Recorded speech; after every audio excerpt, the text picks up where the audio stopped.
Jack. Hey, it's Jockey the Chipmunk. 60 seconds to air. Please, I got a problem with camera 3. I need a Vukovic extreme player. Okay, Woody, can you run in on that one? You said a Vukovic or Milikovic? Vukovic. Cookie, I'm gonna need some contestant names. Got it. I want to hear another question number 7 really clean. Really clean. Contestants, how you doing? Welcome to our show. Why don't you tell me how many people are going to be playing this game? Got it. Okay, now player 1, I need your name. Alright, player 2, we need your name next. 45 seconds. Player 3, how about it? Okay, you want to do a 7-question game or you want 21? Yeah, gotcha. 30 seconds. Player 1, your buzzer is the letter Q, as in quartz watch. Player 2, you have the letter B, as in butt steak. And player 3, you have the letter P, as in cream puff. Smudge on the lens. I got it for him. Alright, thanks a lot. You got a ball peen out there? Okay, I guys. don't Hey, have can time you to get open your up a ball can peen, of pal. Vienna sausages for me? 20 seconds.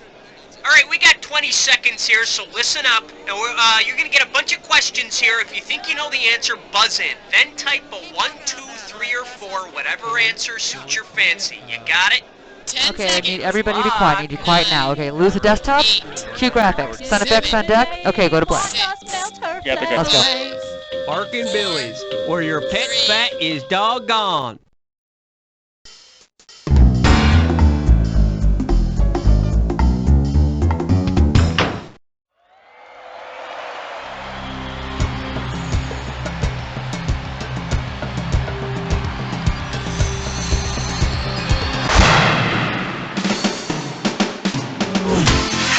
It's time for the show where high culture and pop culture collide.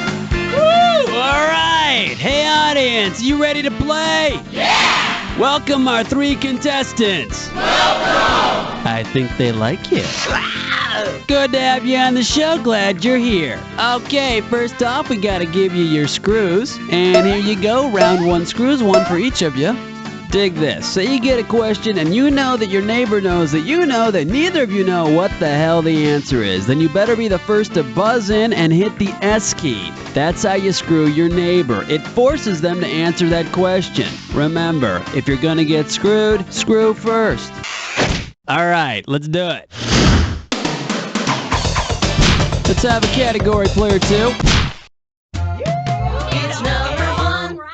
The category. You'll need a number 2 pencil. And we are talking $1,000 for this question. Okay, get your fingers ready, let's get busy. The PSAT is to the SAT as joking is to failure, cheating is to saving your ass, headache is to tension, or working the fry bin is to becoming assistant manager. Fry bin to assistant manager. The PSAT is a preparation exam for the Scholastic Aptitude Test. Player 3. Whoop-de-doo! It's question number 2. This one's gonna be, but have you seen his Netherlands? You get this one right, you got $2,000 coming at you. Okay, get yourself set, it's time. What is Mexico's official name when translated from Spanish? Mexico and Tobago? United Mexican States. Everyone calls it Mexico, but if it had a driver's license, it would say United Mexican States and have a really bad photo like everybody else. Player 2, pick one. Question 3. The name of this category is characters that are whacked. The amount on the table is $3,000. Imagine the special reunion episode of Frasier in which his ex-wife Lilith pays a visit. Lilith is hit on the head and wakes up believing she's the Lilith of Semitic legend. Which of these might be a good idea for Frasier to do? Lilith was a demon that killed children. She was also the first wife of Adam. I guess she took the divorce pretty hard. Oh. You're my question for forever. question for? Here's the category. Nice finger. This question's gonna be worth $2,001 bills. Okay, hang tight. Put your fingers on your buzzers. Here's the question. In the James Bond movie Goldfinger, what was auric? It means gold. Goldfinger. Kinda has a nice ring to it, don't you think? Player one, pick one. Question 5. The category behind this question is underdog and dead languages. Okay, this one might be a toughie. It's worth $3,000. Hang on tight, because here we go. Underdog's enemy is Simon Bar Sinister. If his Latin surname reflected something about him personally, what would it be? He owns a farm, he loves eggs, he's left-handed, or his father was a Catholic priest. Player 3. That's quite a trick, seeing as priests are supposed to be celibate. Player 1, player 2, who wants it? You deserve a hand. Most things left were considered bad luck in the old days, hence the modern meaning of sinister. Player 1, give me a category. Uh-oh, Chestnut Slick Crime Store. It's time for a ticklish pest gun. The category for this gibberish question? Look out, he's got a sweater. The opening value is $5,000. Okay, now remember, the faster you solve this puzzle, the more money you win. Okay, ready? What TV song does this rhyme with? Don't screw, knee-high. Go for it, player 1. Type in. Can you say correct? Hey, guess what, neighbor? I think we're going to become real good friends.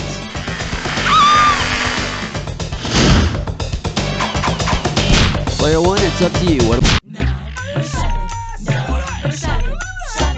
Alright, let's see what we're doing here. Be afraid. Be very afraid. I'm paying out $2,000 if you get this one right. Keeping kids from seeing gore-filled horror films is probably a pretty good idea, but it's not the only source of graphic violence available to children. Death by devouring, boiling, cannibalism, and the cutting of the human body in half can also be found where? The Adventures of Huckleberry Finn, an average sample of 200 nursery rhymes. Not gonna do it. 200 nursery rhymes. About half will lull you to sleep, the other half will give you nightmares. Maybe you should just let your kids watch cable. Category, please. Yeah, man, come along to question 8. The category is sex, violence, and literary terminology. Right here, $1,000 for a right answer. Hope you're ready, because here's one coming at you. There was a young man of Penzance who rogered his 3 maiden aunts. This is the beginning of what type of poem? A limerick, a haiku, a sonnet, or an epic? A limerick. There was a young man of Penzance who rogered his 3 maiden aunts. Then the 3 aunts blew his head off. The end. Player 1, give me a category. Number 9.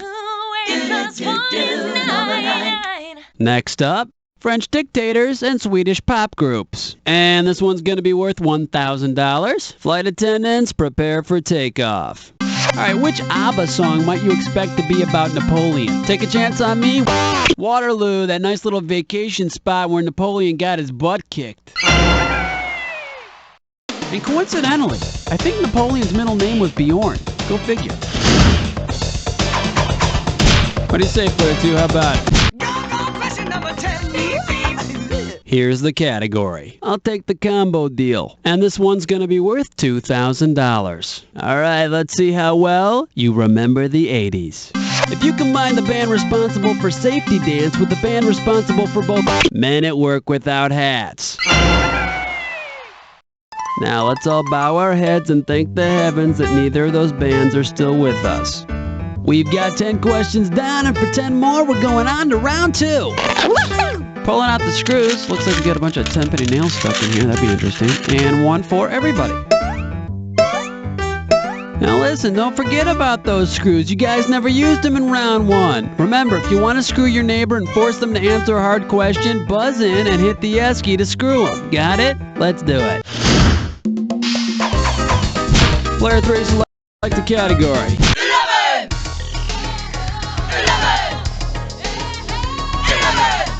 This one's gonna be bovines, bovines, bovines. And this one shouldn't be too tough. 4K for this one. Okay, we're coming at you. Heads up. If there were a bologna prep wing at Oscar Mayer Foods, which sound would you least likely hear? Oink, moo, bop. Go for it. Player one, you've just been screwed. What are you gonna do about that? That answer was utterly wrong. Player two, player three. Oh no, you got some of that in there.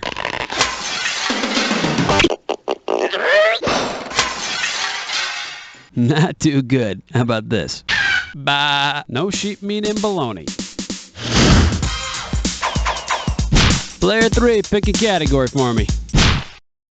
Uh-oh, mess butt tit slime chore. Once again, it's time for a Flicker Pitch No Scope. This gibberish questions category is try this instead of crumpets. And if you're really fast, you can get up to 10,000 bucks for this gibberish question. Okay, to solve this puzzle, you gotta think fast because every second and a half, I'm ticking off a little bit of cash. Okay, ready? What title does this rhyme with? Stewed mouse and mandong. Taste odd with tea.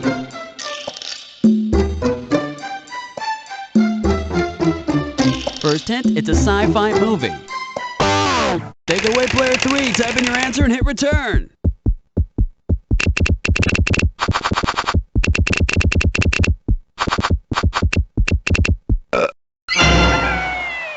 Correct answer, Dave.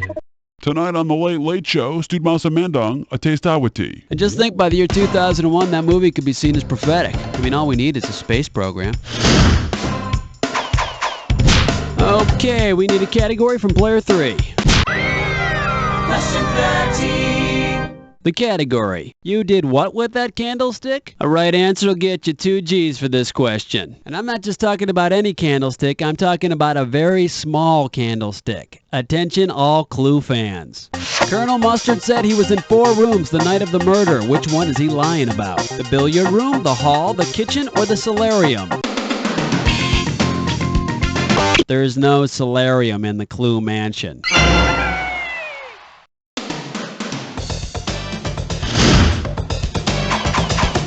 Player three, pick a category for me. 14. The name of this category is I Cannot Tell a Lie. And if you can figure this one out, I can pay you 4,000 bucks. Get your eyes focused on the screen. Here we go. If your friend wants to show you his proficiency at lycanthropy, what should you do? That's it. It's yours, baby. That's right. Your friend's turning into a werewolf. Player one, pick one. It's question 15. The category is a whole lot of calculating going on, and we are talking 4,000 big ones. Get ready to buzz, because here it comes. If you encounter a Google of gaggles, what have you come across? A Google is 10 to the 100th power, a gaggle is a flock of geese. That's a hell of a lot of goose guano. Player one. Question number 16. And I like it too. Next up, chronology and motion sickness. I'll pay you $4,000 bills for this one if you get it right. Imagine you and a friend are paddling a canoe on an exciting whitewater river trip. A big rock is directly ahead at 12 o'clock and a fallen tree at 10 o'clock. Suddenly, your friend vomits all over his shirt. If you're in the bow and he's in the stern, where is the vomit in relation to you? 3 o'clock. Got answer, player one. The bow's in the front facing 12 o'clock, so your friend and his shirt are in the stern at 6 o'clock. For your sake, I hope there's a strong headwind because the stench of vomit doesn't care what time it is. Oh, that's right, I almost forgot. Player two. Tough luck.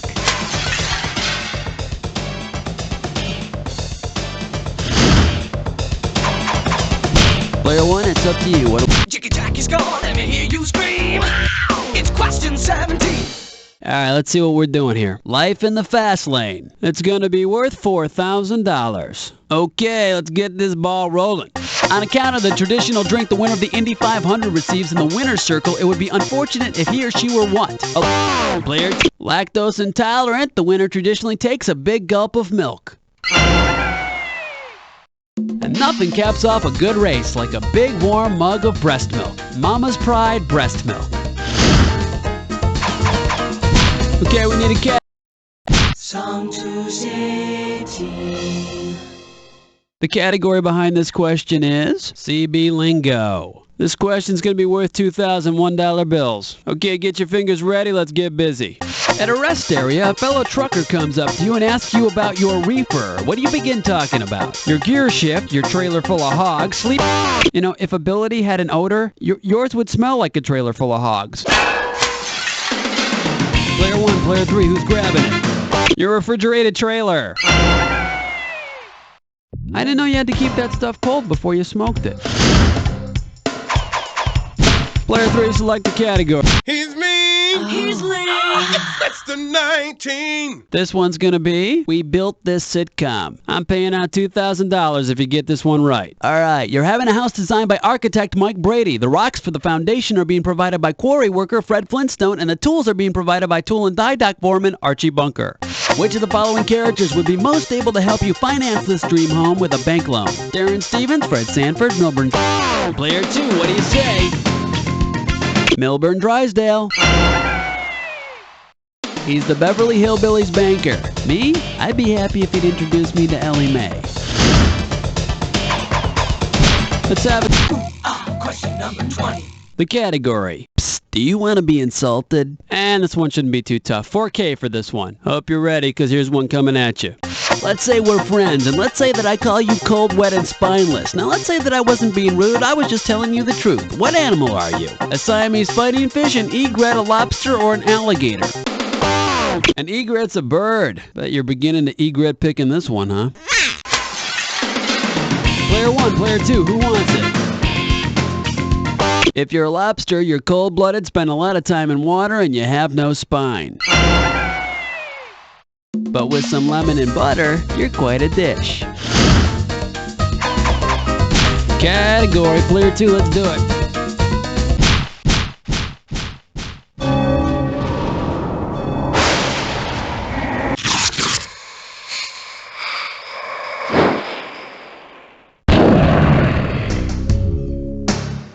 Enter the attack. If you see two words together and they form a match, buzz in. $2,000 will be yours if you're right, but each time you're wrong, 2,000 shall be taken away. But be not fooled. Remember the clue. It won't be a match unless it fits this clue. You gotta have the green. Remember that clue. By the end of this jack attack, we'll find out how much green you got.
Player 1, that was a fairly convincing victory, but, to tell you the truth, the only thing I'm really convinced of is that you don't know Jack.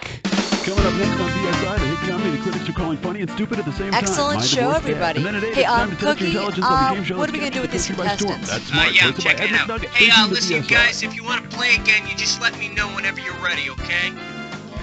Dolly's got a pain. Okay, got it. Helen, we got some new players here, so we're gonna take it from the top. 60 seconds. Yeah, we're almost on. Final Okay, thanks, darling. Yeah, I'd say I got my wings. Contestants, how you doing? Welcome to our show. Why don't you tell me how many people are gonna be playing this game? Got it. Okay, now player 1, I need your name. Like no one knows. Everybody knows, but at least we can keep up this. Okay, player 2, how about you? 45 seconds. all these questions. Thanks. Player 3, what does your name look like? Yeah. Come here. Oh, yeah. Are you looking for a 7-question tournament-length game or a full 21-question deal? All right, if that's what you want, your call. 30 seconds. Player 1, you've got Q as your buzzer. Q, like quack. Player 2, you buzz in on the letter B, as in boredom. And player 3, you've got the letter P, as in pass the sauce. Oh, you must have been in here. Okay, then don't worry about it. Yes, I need a wet man. Get the old man out of the booth. Get him out. 20 seconds. Okay, heads up. Here's how the game works. The first one of you to buzz in on a question gets first stab at the answer. So you buzz in, and then you press 1, 2, 3, or 4, depending on which answer you want. You read me? I would like. Okay, is everybody set? Very good. Let's loot the desktop. Thank you. Okay, go to black. Swear. Guys, stand by. Fantastic! Also available, Wedge for Teens and Pet Wedge.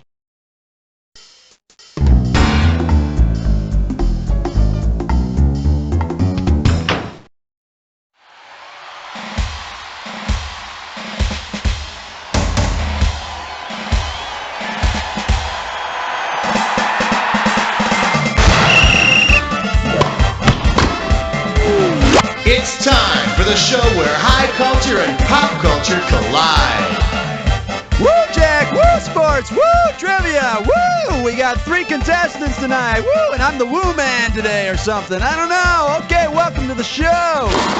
Woo! Take a look at you 3. Hope you washed your hands before you touch my keyboard. That's right. All playing equipment is the property of the official during the game. It's time to receive your screws. Okie doke. 1 for each of you. Aren't they shiny? Okay, let's say a question comes up and you look next to you and your neighbor's face says, I have no idea what the answer is. Screw him. Buzz in and hit the S key, and that'll force him to answer the question anyway. Got it? Now then, you comfortable? Good. We're starting. Category. Player 2, let's do it. 1. Here's your category. Your Mother's Day. This question's worth $2,001 bills. Maybe you've heard of Sprint's dime a minute long distance rates. Well, if you gave a dime to each of the defensive backs who play in a dime defense, how many football players could talk to their moms on the phone for 1 minute using Sprint's plan? 1, 5, 6, or 10? There are 6 defensive backs in a dime defense. And 6 very happy mothers. What do you say, player 2? How about it? Down. Question 2. And the category is communism on the court. Okay, this might be a toughie. It's worth $3,000. Remember the 1984 film Red Dawn about the Soviet Union invading the U.S.? Well, let's say the teen freedom fighters featured in the movie, the Wolverines, have gone on to college.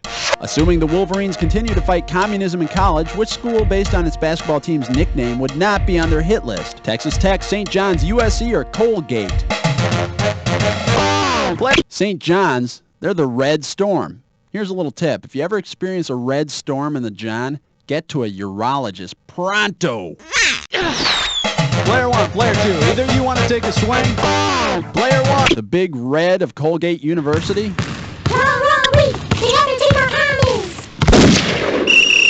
Better dead than red. Player, the University of Southern California. They're the Trojans. Yeah!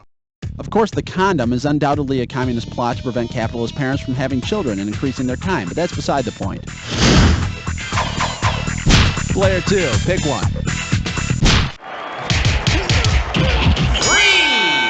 The name of this category is something old, something new. And this one's going to be worth $2,000. Okay, let's pretend that NFL quarterbacks also worked as wedding consultants. Hey, stranger things have happened. For your wedding to be a success, you need to hire a quarterback who throws great receptions. Because he has the highest career pass rating, who would be the best advisor? I'm sorry, but we have some nice parting gifts for you. Player 1, player 3, who's taking? As of 1996, Steve Young had the highest career pass rating. Yeah! And he knows a great florist. Time to pick a category. What's it going to be, player 3? 4! The category is Ivana see a golf tournament. Okay, shouldn't be too tough. This question's going to be worth $1,000. Okay, imagine this. Ivana Trump goes to the Masters tournament to find some new wardrobe. If she wanted to, Ivana could take the green jacket from the winner of the Masters tournament. Yeah! But I don't know where she's going to find green golf shoes to match. It's impossible. Player 1, it's up to you. The corner pocket, number 5. The category, 4th and goal in the bottom of the 9th. Pop a right answer for this one, you got 3,000 greenbacks. Okay, imagine this. The year is 1996. In a bizarre publicity stunt, pro baseball and football teams that share a stadium are forced to play all their home games against each other. Which teams will not have to meet? The Bengals. Player 1. Oh, player 2, you're getting screwed. Make the most of it. Ooh, ugly. Player 1.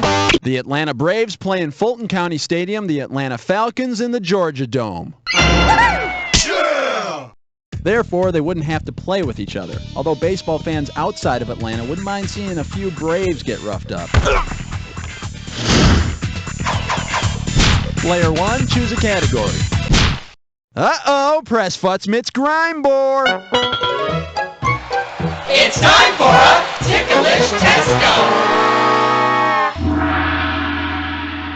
This gibberish questions category is the Watergate debate.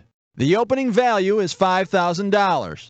Now you're going to have about 30 seconds to solve this puzzle, but I'll be taking a little bit of money away every second and a half. Okle dokle, tell me, with what sporty place does this rhyme? Now don't let the punctuation get in your way. Bad Nixon. Fair pardon? Let's see your stuff, player 1.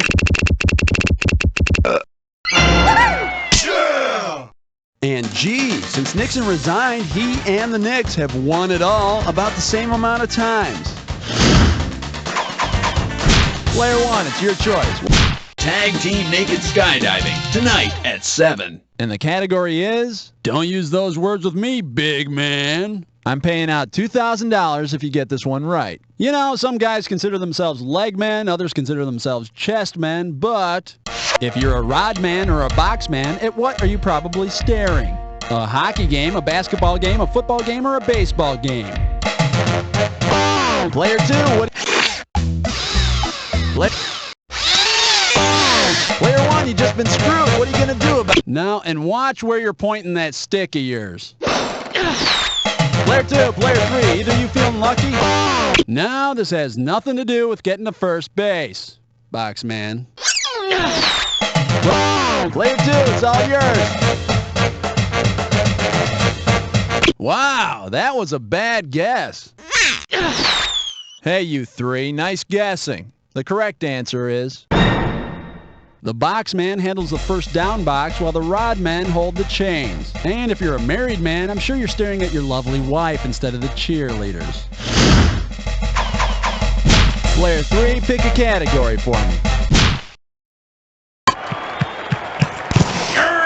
8. This one's gonna be, let's play Whipple Ball. And this one's gonna be worth $1,000. Okay, let's suppose that Mr. Whipple has given up hawking Charmin and is now a major league batting coach. Suppose Coach Whipple whispers to the batter, please don't squeeze the runner. What is he asking the player to refrain from doing? Hitting a line drive at the runner on first, bunting to bring the runner on third home, fondling his teammates' buns, or striking out with a runner on base? Now or never, player 3. A squeeze play is when a batter bunts so the runner on third base can score. Yeah! I don't know why Mr. Whipple's so afraid of squeezing. He must have mommy issues. Okay, we need a category from player 3. The German judge gives a 9. The category behind this question is no bow. A right answer will get you 2 G's for this question. Hey, my sources tell me they're coming out with a remake of the Bo Derek movie 10, only this one's going to have a gymnastics angle. Since Bo Derek isn't available, the producers decide to hire a woman who has scored a perfect... Player 1, Nadia Comaneci was the very first woman to score a perfect 10. In other words, you couldn't have been more wrong. Player 2, player 3, you want to take a stab at it? That's it. It's yours, babe. Yeah! Olga never got a 10. Then again, she never had to kiss Dudley Moore either. Player 1, 2, 3, 4, 5, 6, 7, 8, 9, 10.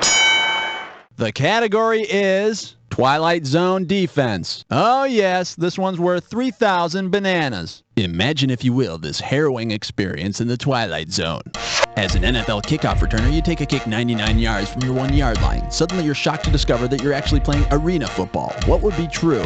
You still need 200 more yards to score, you've run all the way into the stands, you're holding a yellow ball, or you're being chased by bulls. It's in... No, that would be a polo field.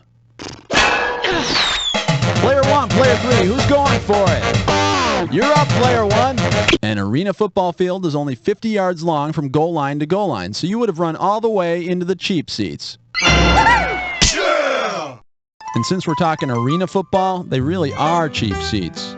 All right, that's 10 questions down. For 10 more, let's go on to round 2. Pulling out some screws for you here, and ow, mother. Okay, ow. There you go. Damn. All right, this is round 2, and 2 is twice 1, which means all the questions are double. Sounds good, huh? Okay, let's do it. Player 1, pick one. U-T-L-Y, you ain't got no alibi, 11. And this category is a whole new level of pain. And I'll pay you $4,000 if you get this one right. All right, get yourself set. It's time. If you're watching a game between the Kansas City Wiz and the Dallas Burn, what league are you watching? World League of American Football, World Hockey Association, Global Basketball League, or Major League Soccer? I know that's right. Yeah, the Wiz and the Burn meet every year in the Penicillin Bowl. Let's have a category, play. Oh, that's a 12-pounder, eh? Here's the category. Balls, balls, balls, balls. And we are talking 4,000 big ones. Hope you're ready, because here's one coming at you. On August 2nd, 1938, a baseball game was played with an experimental modification to the ball. Player 3, take it. In 1938, a game was played with the balls painted yellow for visibility. But it was discontinued after several pitchers tried to throw spitballs, and they ended up with lead poisoning. Player 3, you're up. What's the category? Uh-oh, Wes Musrich climb more. Once again, it's time for a Liquor Pistol Stone. The category for this gibberish question, maybe some penicillin would help. And if you're really fast, you can get up to $10,000 for this gibberish question. Okay, now remember, you don't have a lot of time here, so the less time you take, the more money you make. All right, tell me something. What annual event does this rhyme with? The warm pea gave me pain.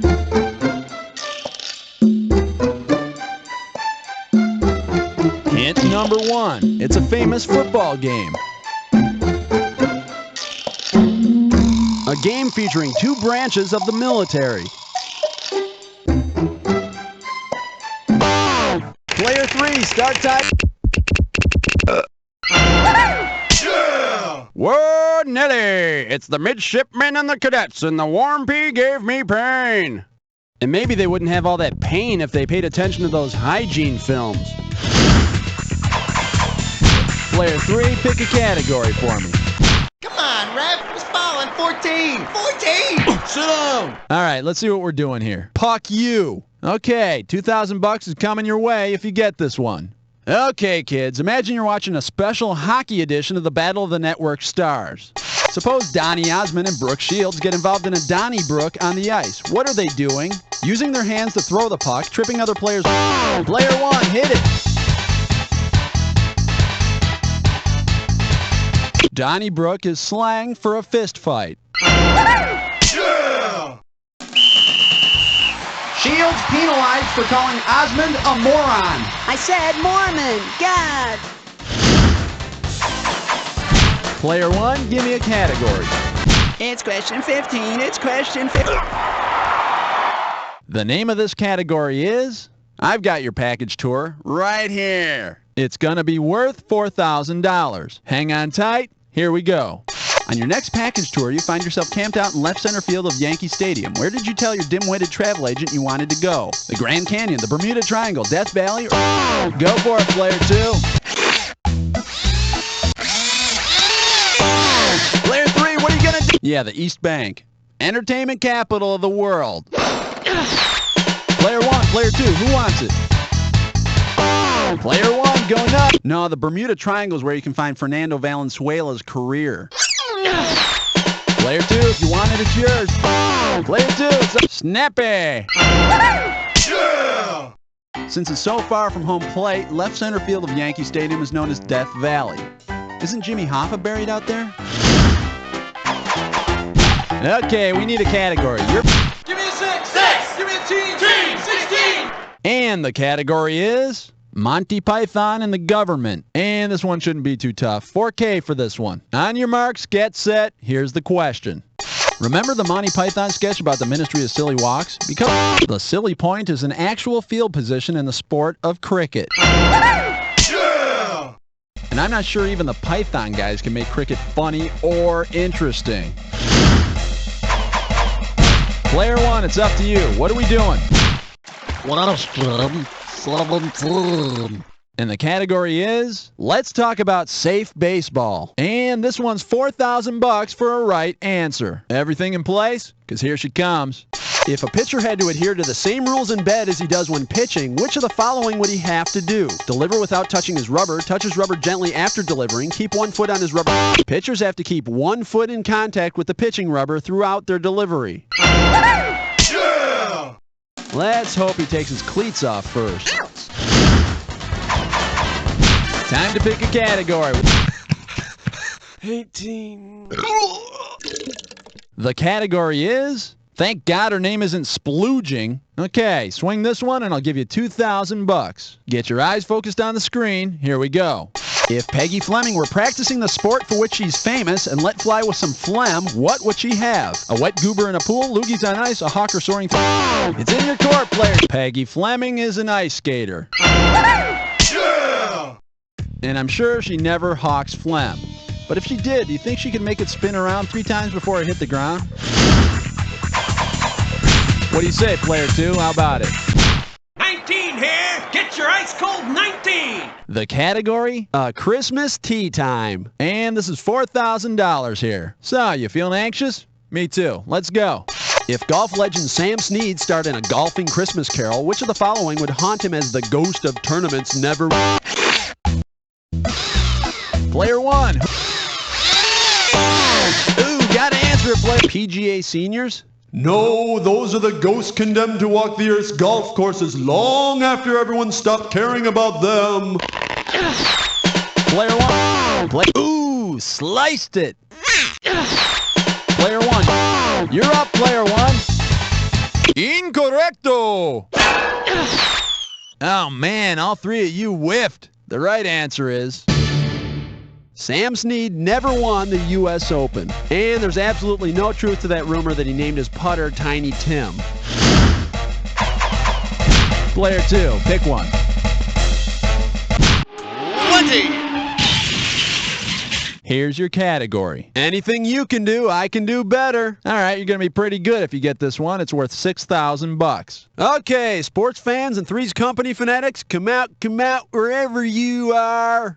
Mr. Roper is to Mr. Furley as George Halas is to whom? Mike Singletary, Babe Ruth, Curly Lambeau, or Don Knotts? Player 1. Well, you said it yourself. Don Knotts. Player 2, player 3, who wants it? Mr. Roper was landlord on Three's Company before Mr. Furley, and George Halas played right field for the Yankees for 19 games the year before they signed the Babe. Yeah!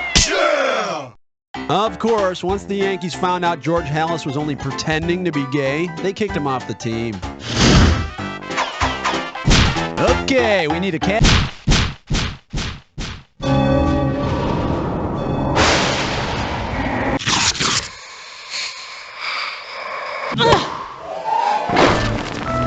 Time for the attack. Buzz in when 2 words match and you've got 2,000 bucks. Buzz in when there isn't a match and you lose 2,000. And don't forget, remember the clue. It's not any old match we're looking for. It's the one that fits this clue. What's it all about? Well, you tell me. Let's see if you can handle the attack. Good luck.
You steamrolled the other players! What is your final score?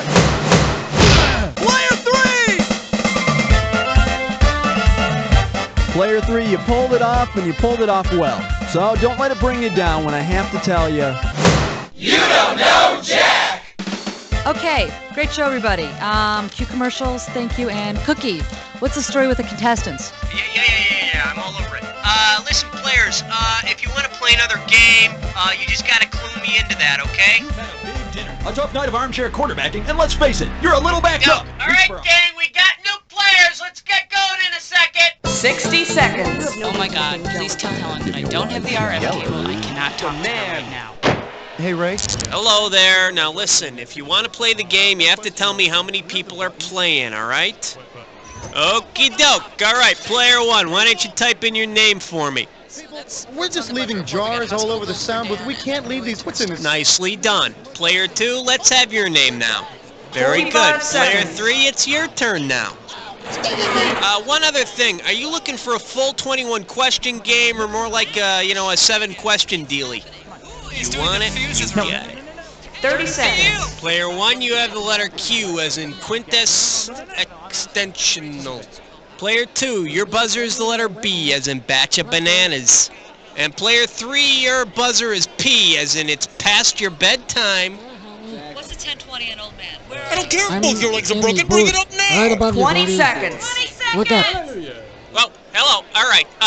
You're going to get a bunch of questions. First person to hit their buzzer gets first crack at the cash. Pick the answer you think is right and hit the number on the keyboard. If it's a fill in the blank, just type in your answer, okay? 10 seconds. Good luck. Okay, 9, let's lose the desktop 7, and go to 6, black. 5, Okay, you're up, Buzz. 4, 3. Stand by. Here you go. Have a good one. Consult physician before using. You may not really be a leper.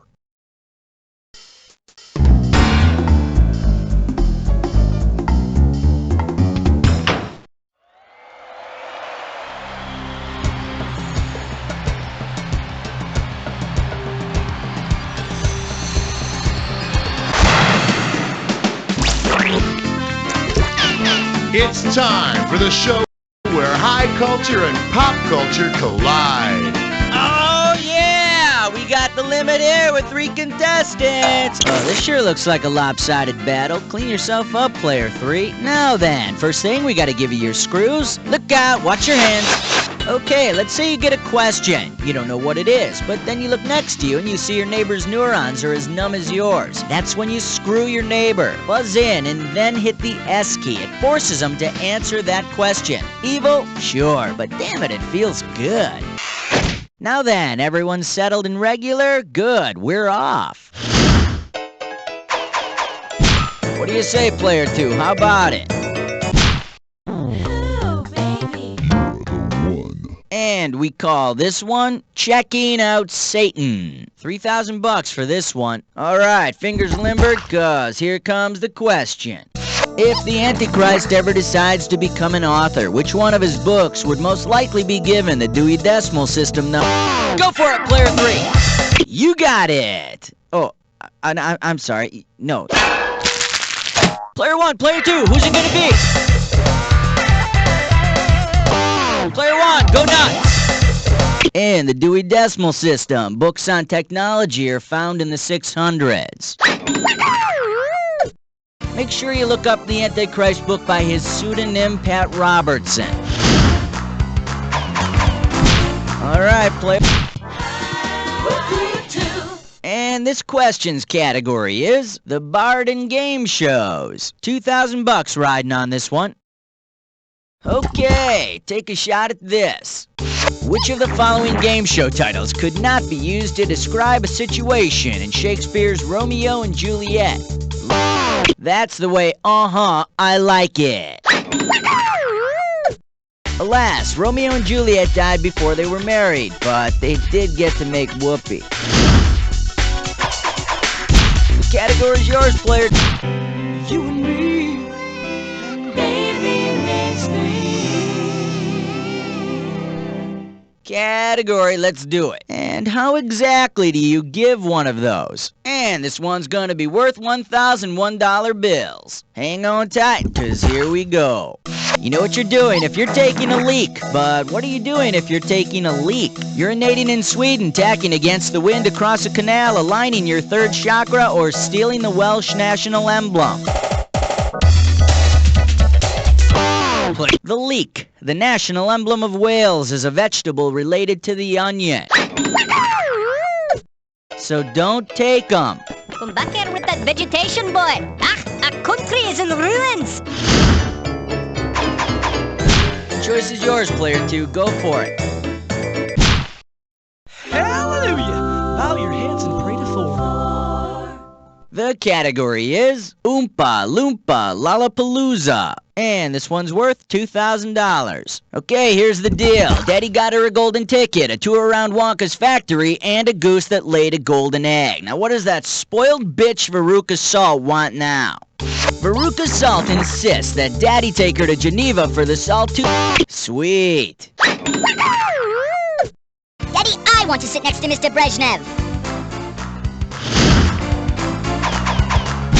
Alright, player. Numero 5, and you don't know Jack. Okay, coming up, this category is Eat Me. 2 G's for a right answer. Check this out. If you were literally having Marlowe's Dr. Faustus for dinner, what dish would you be unable to serve? Grilled halibut, fillet of sole, beef free Wellington, or French toast?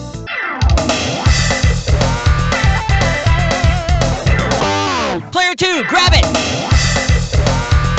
Dr. Faustus sold his soul to the devil in exchange for power. So, no fillet of sole, but maybe for dessert you can have some Mephistopheles pie. Let's have a category. This category is, what's that? $2,000 for a right answer. Okay, get your fingers ready, let's get busy.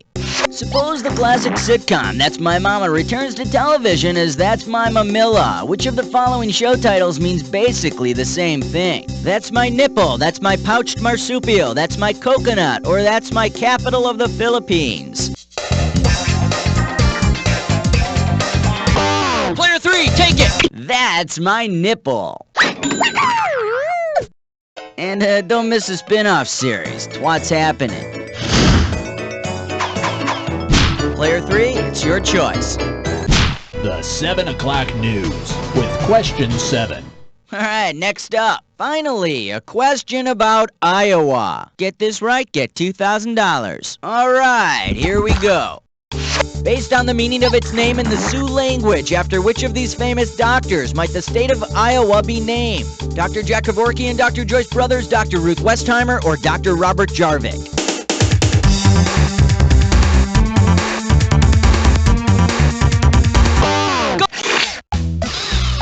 Player 1, who you want to screw?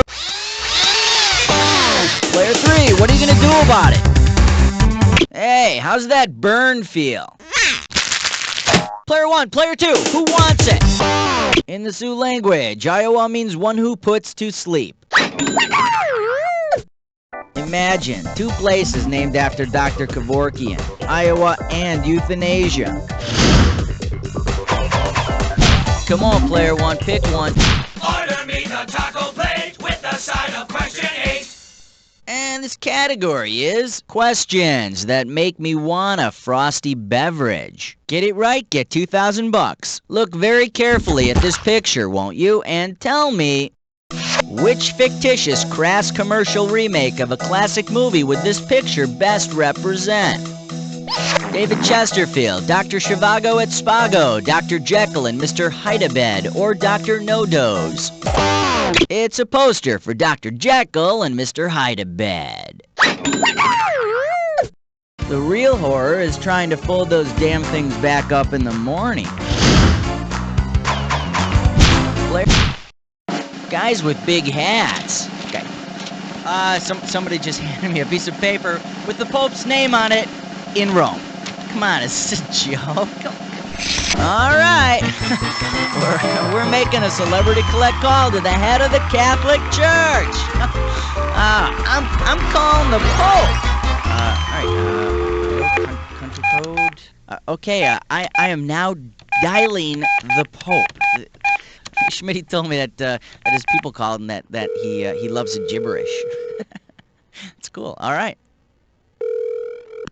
Buongiorno. You reached the Vatican City voicemail system. If you would like to talk to the Pope, press 1. If you would like to report a miracle, all right, press 2. Helen, was he expecting this phone call? Yeah, stand by. Stand by, bud. All right, sorry folks. I thought we were going to talk to the Pope. Let's go on to the next category.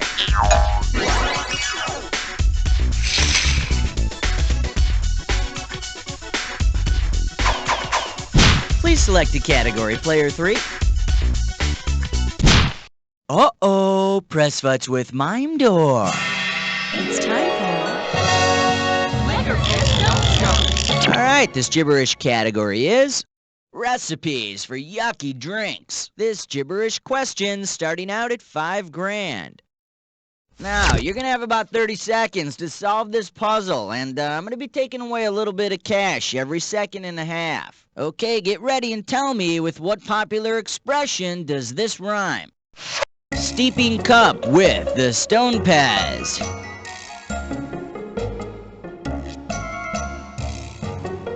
First hint, it describes buying something. Beating the recession? Buying something because your neighbors bought one. Okay, last clue. Is your neighbor's name? Here you go, player 3. Type.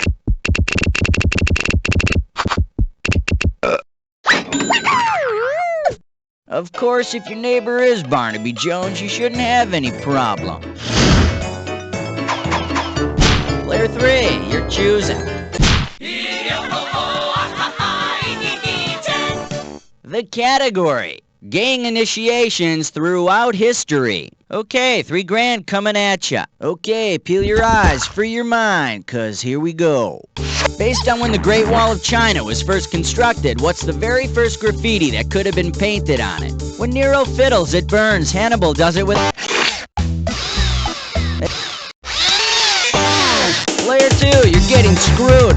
No, Cleo was born around 69 BC. The bridges may go up when Cleo's barge goes by, but you're still wrong. Player 1, player 3, who won? Genghis wasn't around till the 12th century. Looks like Genghis really can't, and neither can you. Player 1, go nuts! Around 200 BC, the Great Wall of China was being constructed, and Hannibal was marching his troops and his elephants across the Alps. And with Hannibal's temper, it's no wonder the Vandal went all the way to China before expressing an opinion. Halfway there, 10 more questions coming at ya in round 2. Let me get some screws out here for you guys. Oh, heads up! Okay, pay attention, because all the questions in round 2 are worth more money.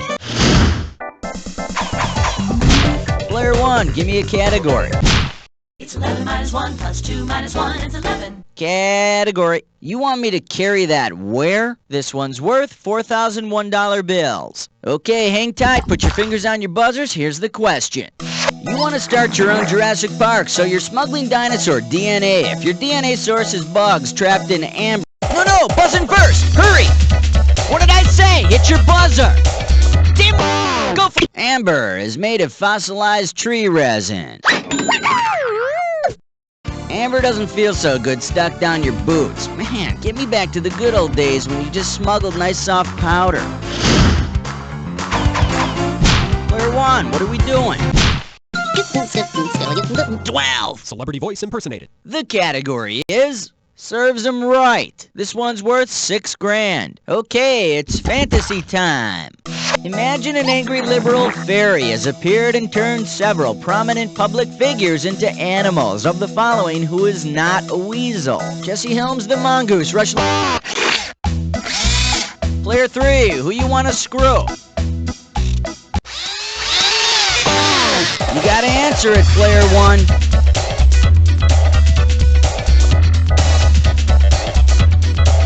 No, he's a weasel. A very loud weasel. Player 2, Player 3, go! No, he's a weasel. In fact, he's the biggest weasel of them all. The Wolverine, I mean. Player 2, you want to take a shot? Player Jesse, the mongoose, is not a weasel. For Jesse, mongoose is an upgrade. Player 2, pick... I love 13, number 13. Oh-ho! This one's gonna be... I can name that sitcom in 3 characters. We are talking 4 big ones. It's time to fill in the blank. Limber up those fingers. When you know the answer, buzz in and start typing. Princess, Bud, and Kitten. By now you should have guessed. That show with Marcus Welby's called what?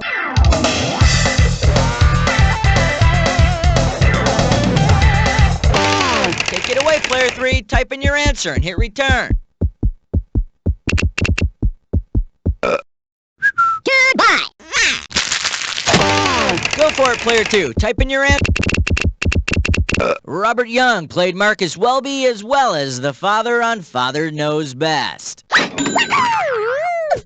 Alright, tell me this. If Father Knows Best, what the hell is with those kids' nicknames? Player 2, it's all yours.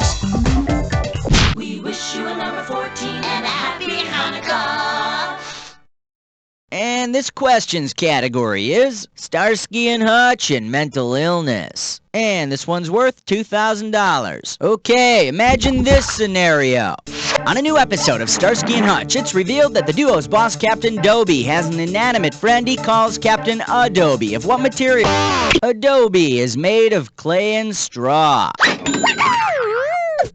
Adobe's a tough cop. But jeez, you take him out in the rain and he acts like he's gonna melt.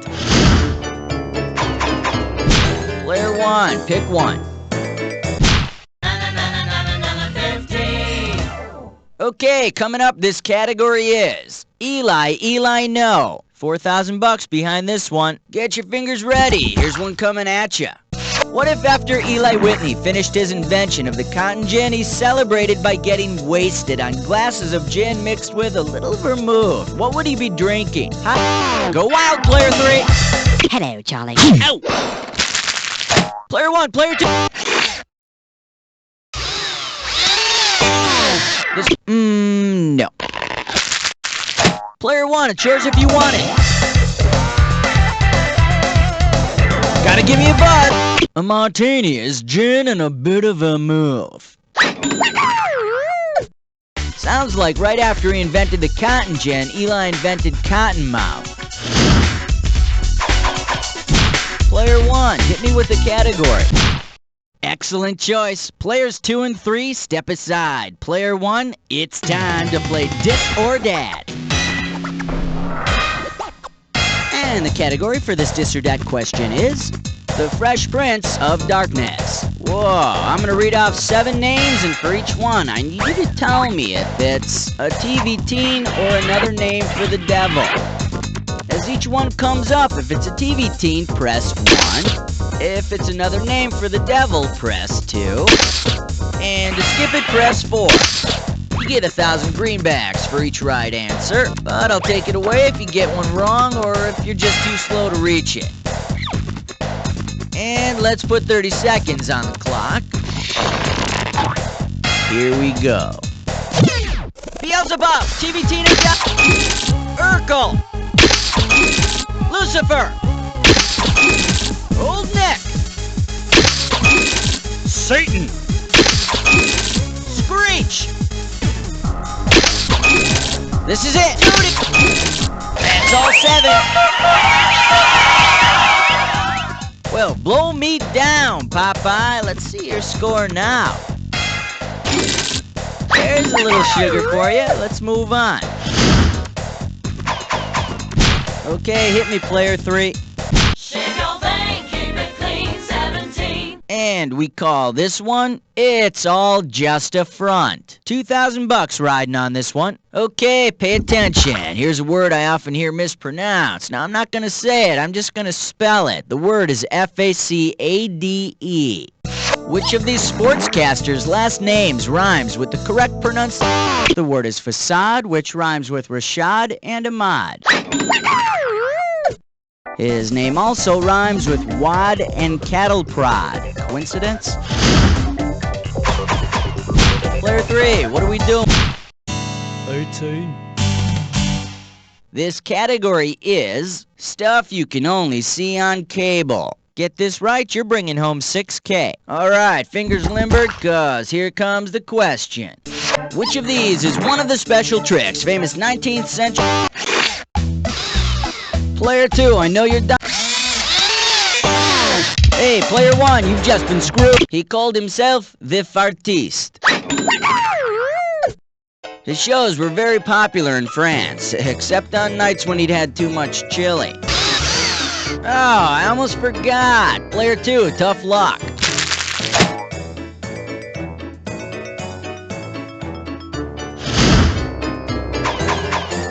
Your choice, player 1, take your pick. Like a bad Hollywood scene, it was question 19. Category, let's do it. Don't have to be interesting if you're breathy enough. 2 G's for a right answer. Okay, take a shot at this. You know that woman who sings the 80s hit Smooth Operator? Her name is spelled S-A-D-E. How the heck do you pronounce that? Sade, Sadie, Sad, or Sod?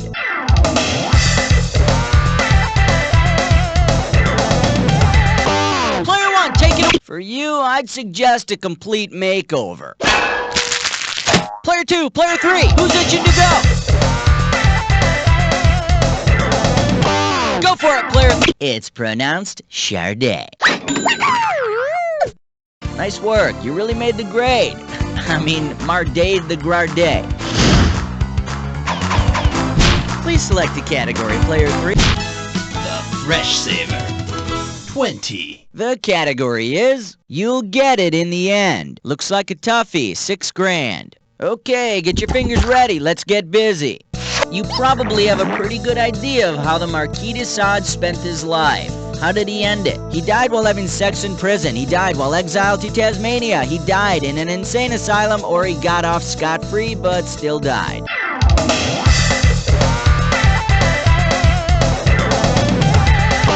Player 3, take it! The Marquis got off lots of ways, but I don't know if Scott's had anything to do with it. Player 1, player 2, who wants it? Player 2, it's yours!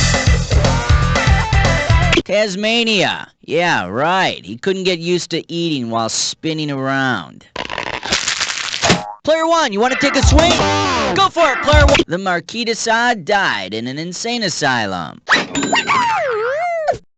I think he went nuts because everyone kept calling him the Marquis de Sade. Alright, player 1, it's up to you. What are we doing?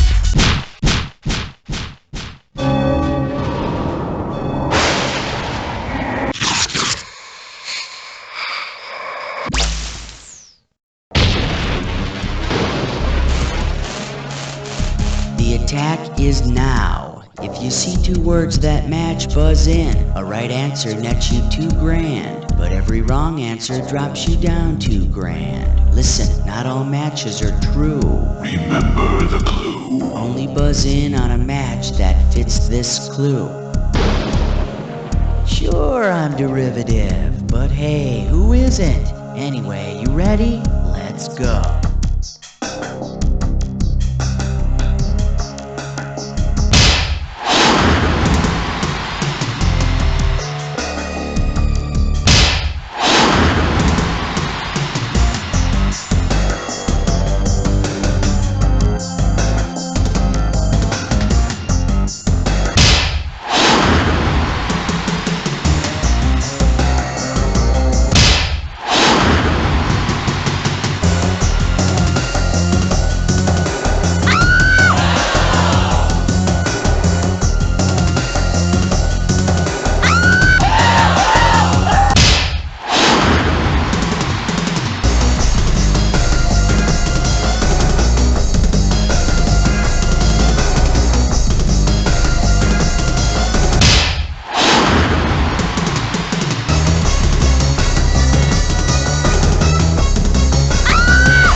You found your calling in life, Jack attack! But who's on top at the end? Player one's got it!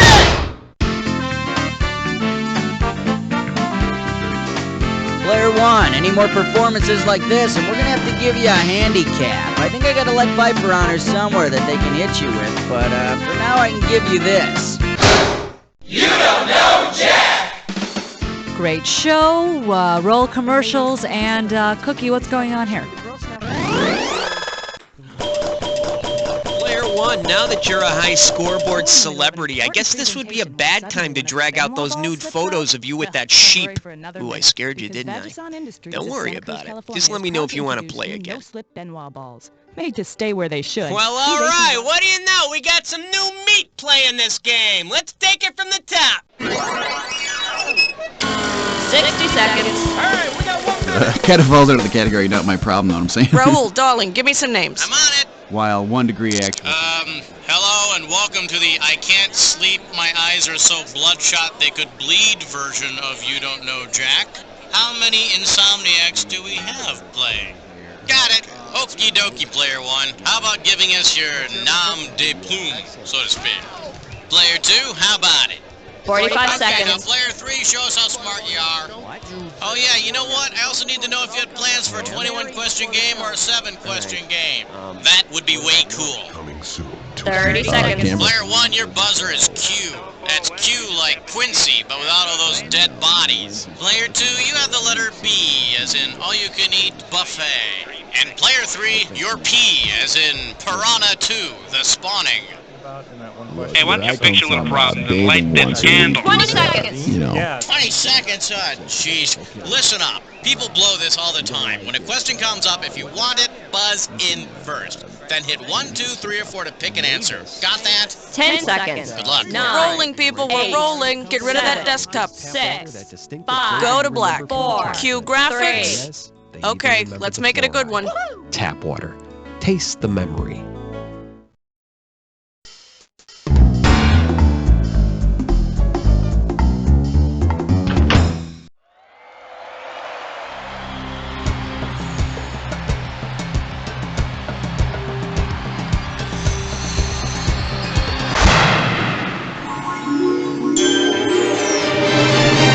It's time for the show where high culture and pop culture collide. Welcome to the movies, folks. It's showtime. All right, no time for dilly-dally. All right, first order of business, screws. Okay, screws and how to use them. If you want to force your neighbor to answer a question that you know they don't know, buzz in and slap that S key. That's how you screw. At least that's what I've been told.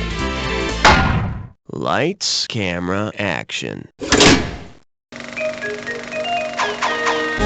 Player 2, take your pick.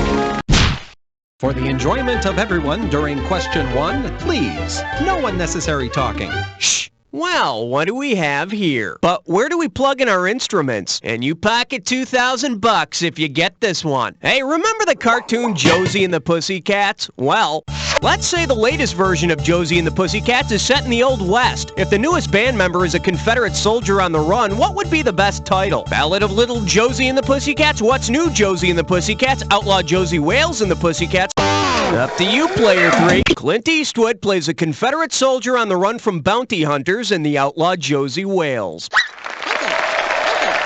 Man, I'd love to see Eastwood all dressed up in a leopard suit and banging a tambourine. Player 3, give me some category.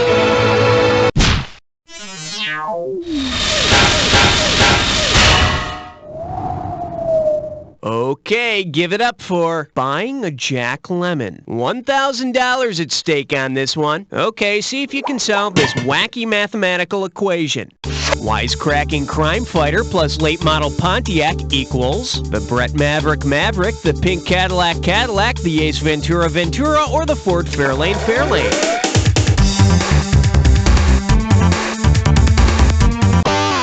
The Ventura is a car made by Pontiac. Ace Ventura is a smart-ass detective.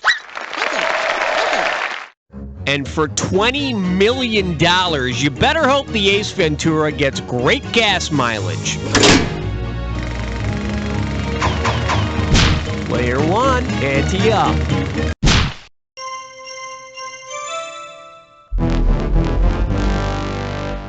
This category is known as Captain Hooked It, and you're playing for $3,000 cash money. Fire up those frontal lobes. Here's the question.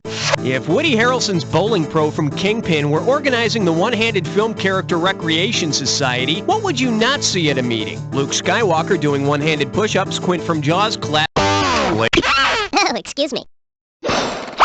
Player 1, player 2, who wants it? Player 1, good job. Here, I'll clap for you with one hand. Listen. Quint wouldn't be part of the club, but maybe they could use his shark-mangled bones as bowling pins. Player 1, your choice.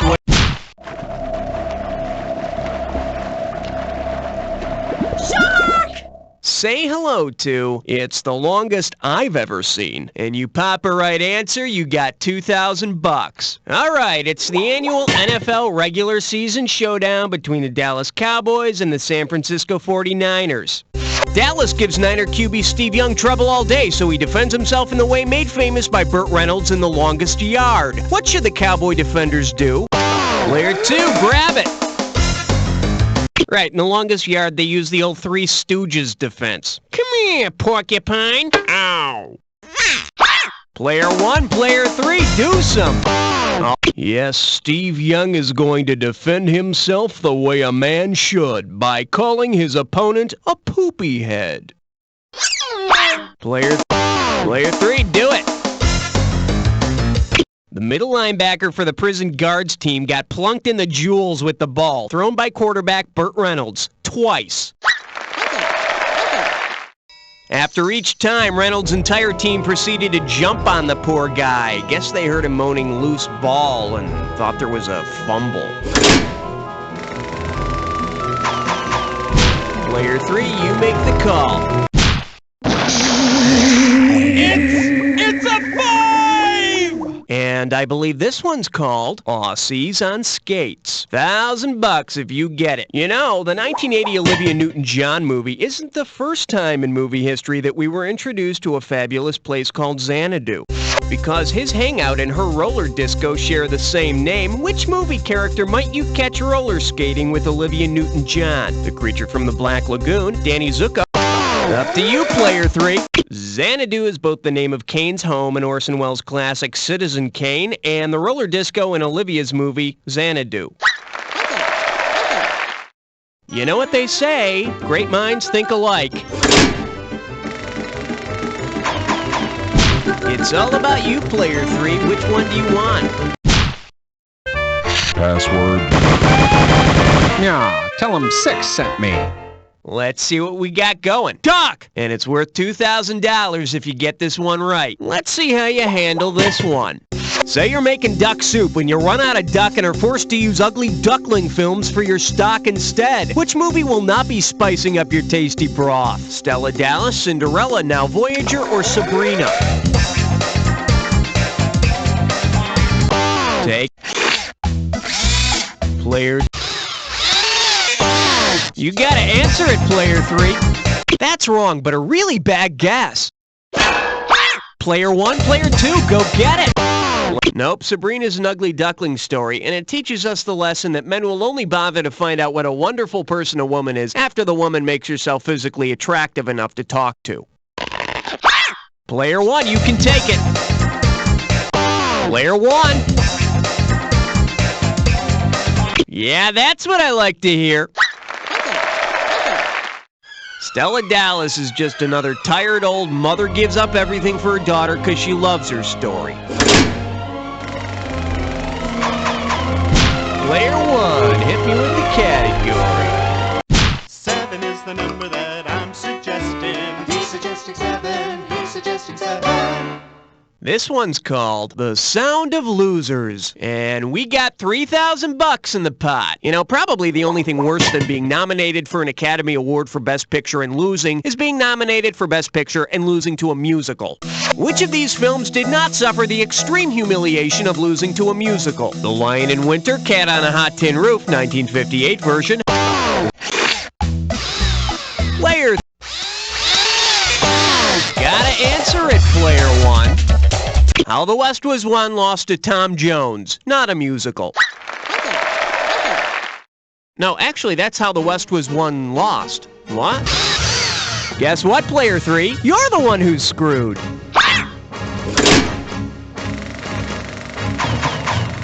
Player 1, it's up to you. What? All right, player 1, you just put yourself in the driver's seat. Players 2 and 3, step aside, because player 1, you're going on a dis or dat. This dis or dat's category name is BYOBS. I'm going to show you 7 acronyms, and for each one, I need you to tell me if it's an entertainment workers union or a villain alliance. As each one comes up, if it's a union, press 1. If it's a villain organization, press 2. And press 4 to skip. $500 for each right answer, and $500 will be taken away if you get it wrong or don't get to it. Alright, let's put 30 seconds on the clock. Let's do it. SAG, is it a union or a villain? Chaos. Wooga. Smersh. Sumta. Iatsi. One more. That's all she wrote. You missed one, but you hit on 6. Nothing to feel bad about. Let's look at your new total. Take it if you can get it. Let's move on. Your pick, player 2. How about it? They said it was indestructible. Then disaster struck. Here we have, and the award for most pretentious goes to, how does $2,000 sound? Okay, Conan the vocabularian, maybe you can help me out. Tell me this. Tell me which phrase rhymes with the correct pronunciation of this actor's name. Alf Scenes, Safe Pines, Mouth Inez, or Chafe Fiends? Chafe Fiends? No, those are corduroy pants. Player, what a pity. Player 1, what do you say? Alf Scenes. No, that rhymes with television dreck. Let's call it what it is, a complete and utter failure.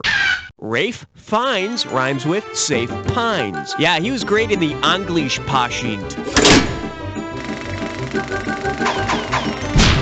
I went...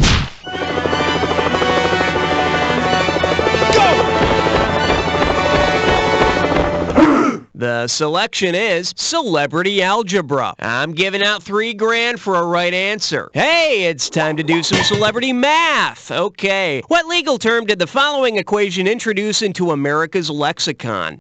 Lee Marvin minus Michelle Triola Marvin equals what? Alimony, palimony, annulment, or child support?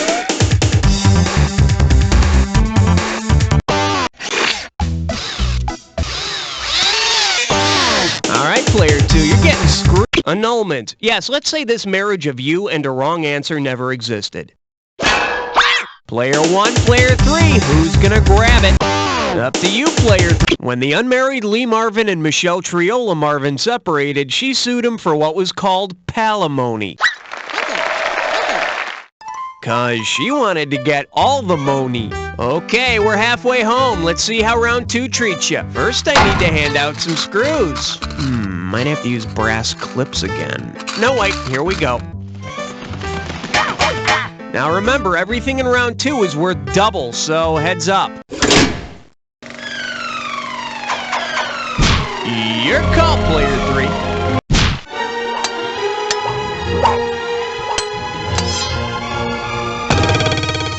For your enjoyment, Palm Dough. I'm sending over 4,000 dead presidents if you get this one. Okay, this is a fill-in-the-blank question, so when you know the answer, buzz in and type. Ready? Think fast.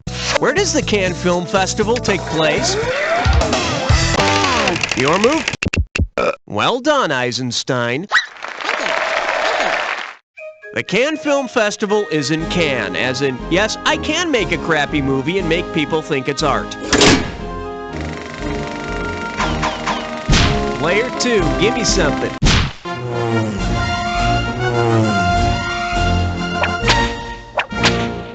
Now showing, don't do the crime if you can't do the time. And get this one right, you got 4K coming your way. Okay, remember the 70s cop show Beretta? Well, imagine a sequel to The Crow starring the Beretta characters called The Cockatoo.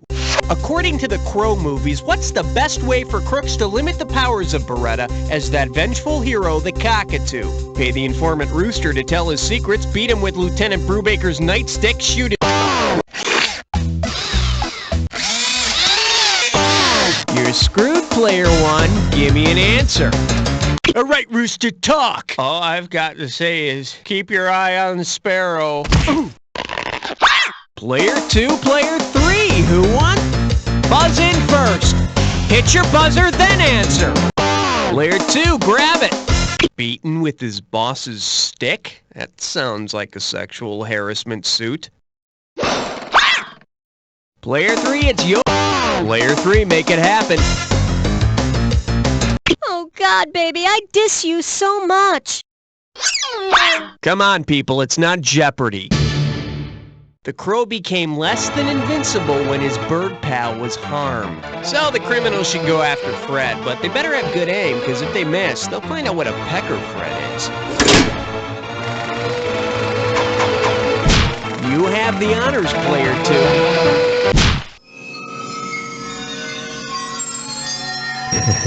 13.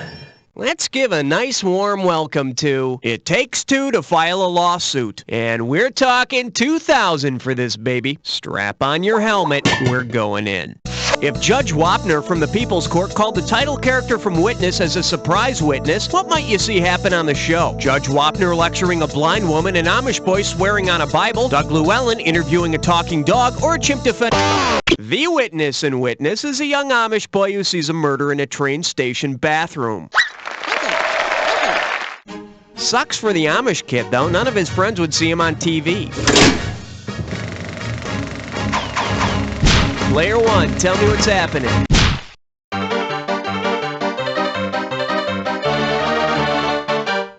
The category is depressing cool beverages. 4,000 big ones for a right answer here. Grease yourself up and get ready to wrestle. Suppose there's a new drink mix out called the Dark Crystal. Judging by what the characters in the movie are seeking, which of these would make the best advertising slogan? Diamonds are a drink's best friend, overflow... Player 2, it's... The characters in the Dark Crystal were searching for the Shard. Sounds like a bad idea for a drink, though.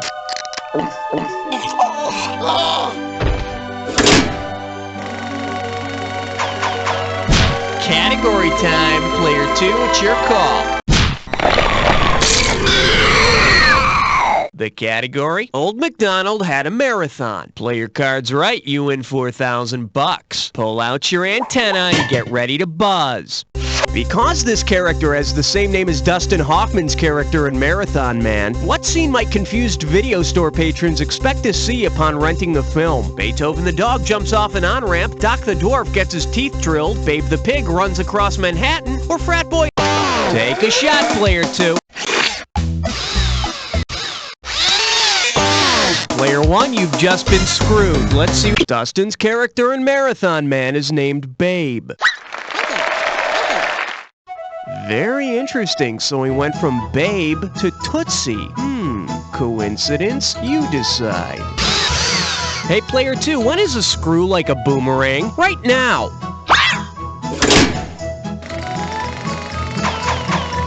Let's have a category, player 1. Uh-oh, French cutlets prime chore. It's time for a finger leg test drum. Let's see if you can make sense of this gibberish category. Those ultraviolet rays will kill you every time. The opening value for this gibberish question is going to be $10K. Now, don't get nervous, but the more time you take, the less cash you get. All right, heads up. Tell me what movie quote this rhymes with. Time for Slumber Suntan.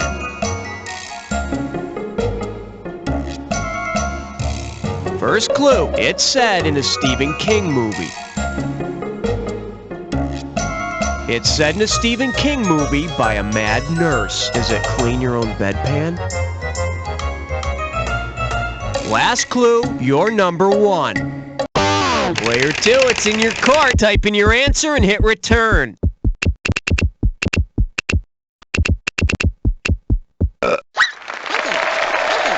It may have been popularized by Misery, but I say this over and over before ball games when I'm sitting in the bleachers and, the players come out to sign autographs. They never come near me. Your turn, player 2. What?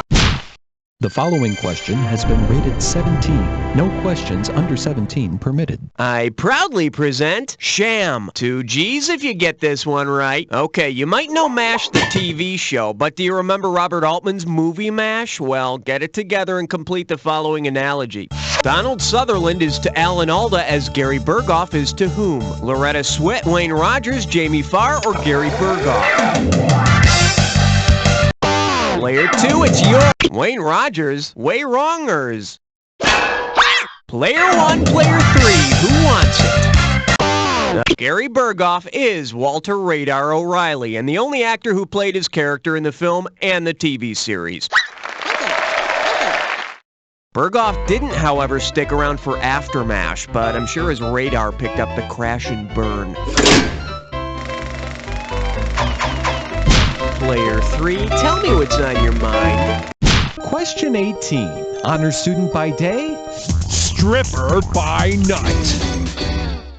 All right, here's the deal. Family freak show. You give me a right answer, I give you a quick 4,000. Hey, you ever seen that movie Chinatown? Well, imagine this. In a lost scene from Chinatown, Evelyn Mulray receives a touching Hallmark card from Ida Sessions. Given their relationship, what might be the first... Player 1, hit it! Oh yeah, Uncle Dad. Wasn't that the Michael Keaton movie? Oh well, Uncle Dad, Mr. Mom, whatever it takes. Player 2, player 3. Born of an incestuous relationship, Ida Sessions is Evelyn Mulray's sister and her daughter. To my favorite sister on her birthday, you're the best mom a girl could want. Aw, thanks, honey. Player 3, time to make a decision.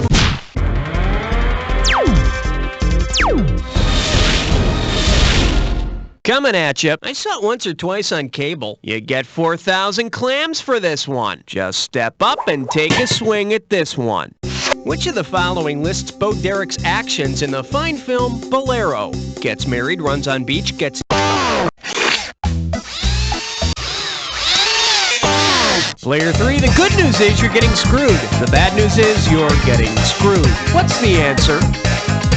No, that's the movie where she listens to Bolero. Pay attention.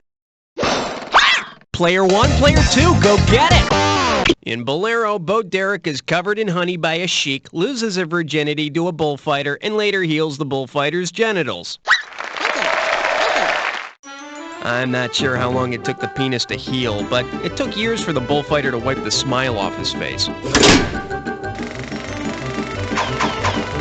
Player 1, give me category.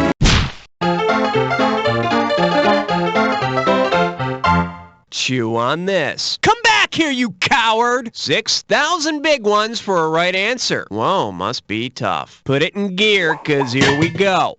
Considering the actor's more famous occupation, how might the villain in the movie Runaway have shown up on the set each day? Wielding a badge, gun, and nightstick, in a striped shirt, carrying a starter's pistol, in high heels and makeup, holding a guitar, or with a wooden dummy on his knee?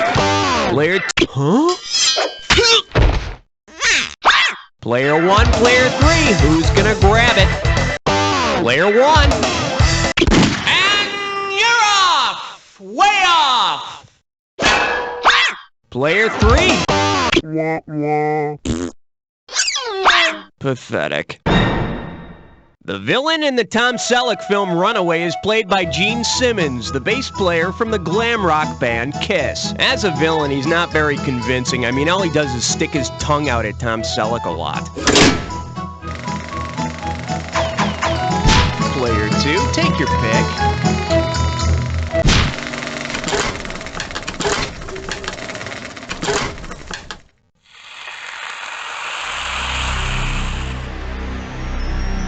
Time for the attack. When you see two words that match, hit your buzzer. You get it right, you get 2,000 in the bank. Get it wrong, I'm making a withdrawal of 2,000. Just one more thing to remember. Remember the clue. Two words that match have to fit this clue. Now, which war were we in? Okay, get ready for combat. We're about to engage the enemy. Good luck.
Player 1, you showed Player 2 and Player 3 no mercy in that game. Way to go! By the way, I'm not cutting you any slack either.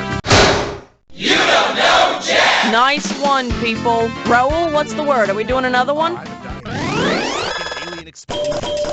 Player 3, just because you're Player 3 doesn't mean you have to come in third. If you'd like to humiliate yourself some more by playing another game, I would be more than happy to set you up. The new testosterone patch. Here, honey, put this on. The testosterone patch will supply your lovely lady with a small dose of testosterone, making her more Take it and more from the top, everybody! From the top! 60 seconds. So I'm thinking that after work we should head down, get a 6 or a Zima. Hey, slap a jelly on that. 10-4, Mavis. You know, I don't mind playing this late, but if you fall asleep on the keyboard, I'm not taking responsibility. You shouldn't play while drowsy. How many people are playing? By hour 2. Okay, good. Now, player 1, type in your name. First lieutenant and Player 2, have at it, would ya? Okay, 45 seconds. And player 3, how about it, my friend? Another thing, are you looking for a 7-question game or a 21-question game? Alright, so now you've got... Oh, boy! Donuts, right? Yeah, So 30 seconds. Player 1, you've got Q as your buzzer. Q is in Quartermain. Alan Quartermain. Player 2, you have the letter B as in Bad News Bear. And player 3, your buzzer is P, as in pound puppies. All I'm saying, master You see, or not, this is she the wants to theater stay where in Ed that bottle. Sullivan She's gone. almost 20 filmed seconds. the show. Oh, hello. You're gonna get a bunch of questions. First person to hit their buzzer gets first crack at the cash. Pick the answer you think is right and hit the number on the keyboard. Easy, easy, easy. 10 seconds. All right, 9, good luck. 8, Okay, we 7, have a table in the All right, 6, we're going. Lose the 5, desktop. 4, Go to black. 3. Rollster available in gray, tan, black, and red clay. Genuine imitation brush leather hat, fringe vest, and couch spurs available separately.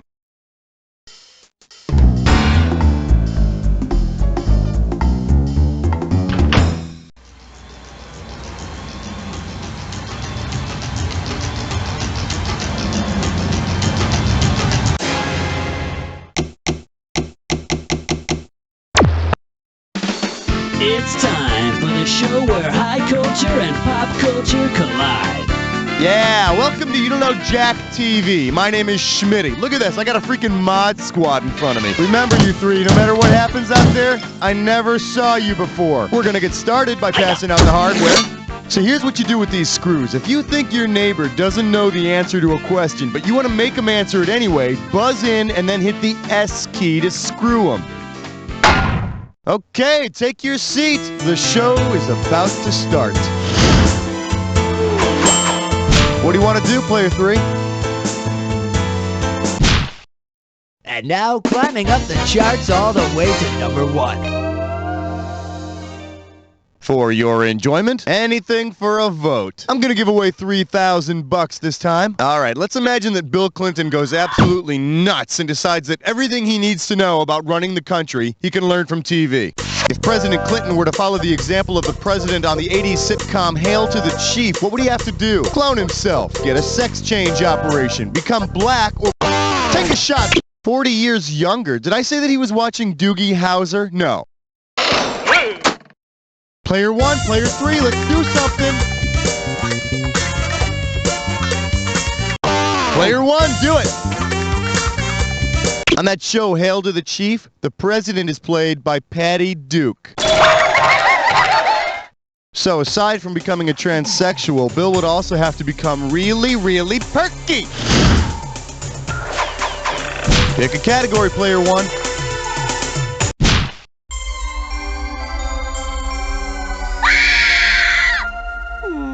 This one's called, This Is Not Your Father's Government Job. You get it right, you get 2K. Think fast, it's question time. If David Duchovny were to model his X-Files character, Agent Mulder, after the DEA agent he played on another show, what would he do on the job? Bake Cancer Man a cherry pie, borrow an outfit from Scully, use the cell phone in his shoe, or amuse the alien... Player 2. Player 2, who's gonna get the screw? Player 1, you're screwed. Give me an answer. I wouldn't eat that stuff. It'll kill you. Player 2, player 3, who's gonna... Player 3, do a soft shoe routine. Well, you must be one of the 3 people who watched Cop Rock. Player 2, you want it? Hey, sorbet for brains. Before he was Agent Mulder, David Duchovny played the cross-dressing DEA agent Dennis/Denise on Twin Peaks. And hey, look at it this way. If he gets fired from the DEA for cross-dressing, he can always go to work for the Clinton administration. Player 2, take your pick. We're losing him, Doctor. On my count. 1, 2, 3. Never mind. Well, what do we have here? Must-see TV. The early years. You get it right, I'm putting you up $2,000. All right, I want you to think back now. Think way, way back to the mid-1980s and see if you can fill in the missing blanks. The Cosby Show. Blank, blank, blank, Hill Street Blues. Which of these fills in the blanks? Benson, Barney Miller, Soap, The Facts of Life. Player 3, have at it. The Cosby Show, Family Ties, Cheers, Night Court, Hill Street Blues. You got a mid-80s NBC Thursday night lineup that rocks my socks, baby. And if you think I'm kissing too much NBC booty, let me go on record by saying that their Sunday night lineup during that same period sucked. Player 3, your category. Spotless window, shining floor, do it all with number 4. open wide, and get ready for, when in doubt, say proactive a lot. 1,000 bucks if you get it. All right, give me your best shot. If Laura Holt from Remington Steel were to speak at a convention about her secrets for success, what might her speech be called? Today's buzzwords, rich relatives, the advantages of... It's all you, Player 3. Laura makes up her imaginary boss, Remington Steel, so that customers will take her business more seriously. Yeah, and let me tell you, sometimes I wish my boss was imaginary too. I heard that, Schmitty. Kidding. How about it, Player 3 category? Hey, Player 3, time to move on to bigger and better things. Don't worry about Players 1 and 2, they'll get over it. It's time for you to play This or Dat. The category for this or that is Fire Me and I'll Tell Mom. Alright, I'm gonna list off 7 shows, and for each one, I want you to tell me if it's produced by Aaron Spelling, has ever guest starred Tori Spelling, or both. As each one comes up, if it's produced by Aaron Spelling, press 1. If it's ever guest starred Tori Spelling, press 2. Press 3 if it's both. And to skip it, press 4. You get 500 bucks for each right answer, and you lose 500 for each one you get wrong or that you don't get to. All right, give me 30 seconds on the clock. Let the games begin. Love Boat, produced by Aaron, guest starred Tori or TJ Hooker. Hotel. Fantasy. Vic. Melt. Ain't got no more. Well, you didn't get those 2, but at least you got the majority of them. Let's look at your score. All right, I need 3 more. Player 1, what are we doing? Tonight's topic, 6 in the workplace. And our special guest tonight, getting lucky tonight. How does $2,000 sound? Okay, this is one of them there analogy questions. So get your number 2 pencil out of your ear and let's get ready to party. Edward R. Murrow is to good night and good luck, as Ted Baxter is to good luck and goodbye. Good night and good news. Good luck and good night. Goodbye. Player 1, Player 2, who wants it? It's all your good night. Player 2, now's the time. Take a shot, Player 2.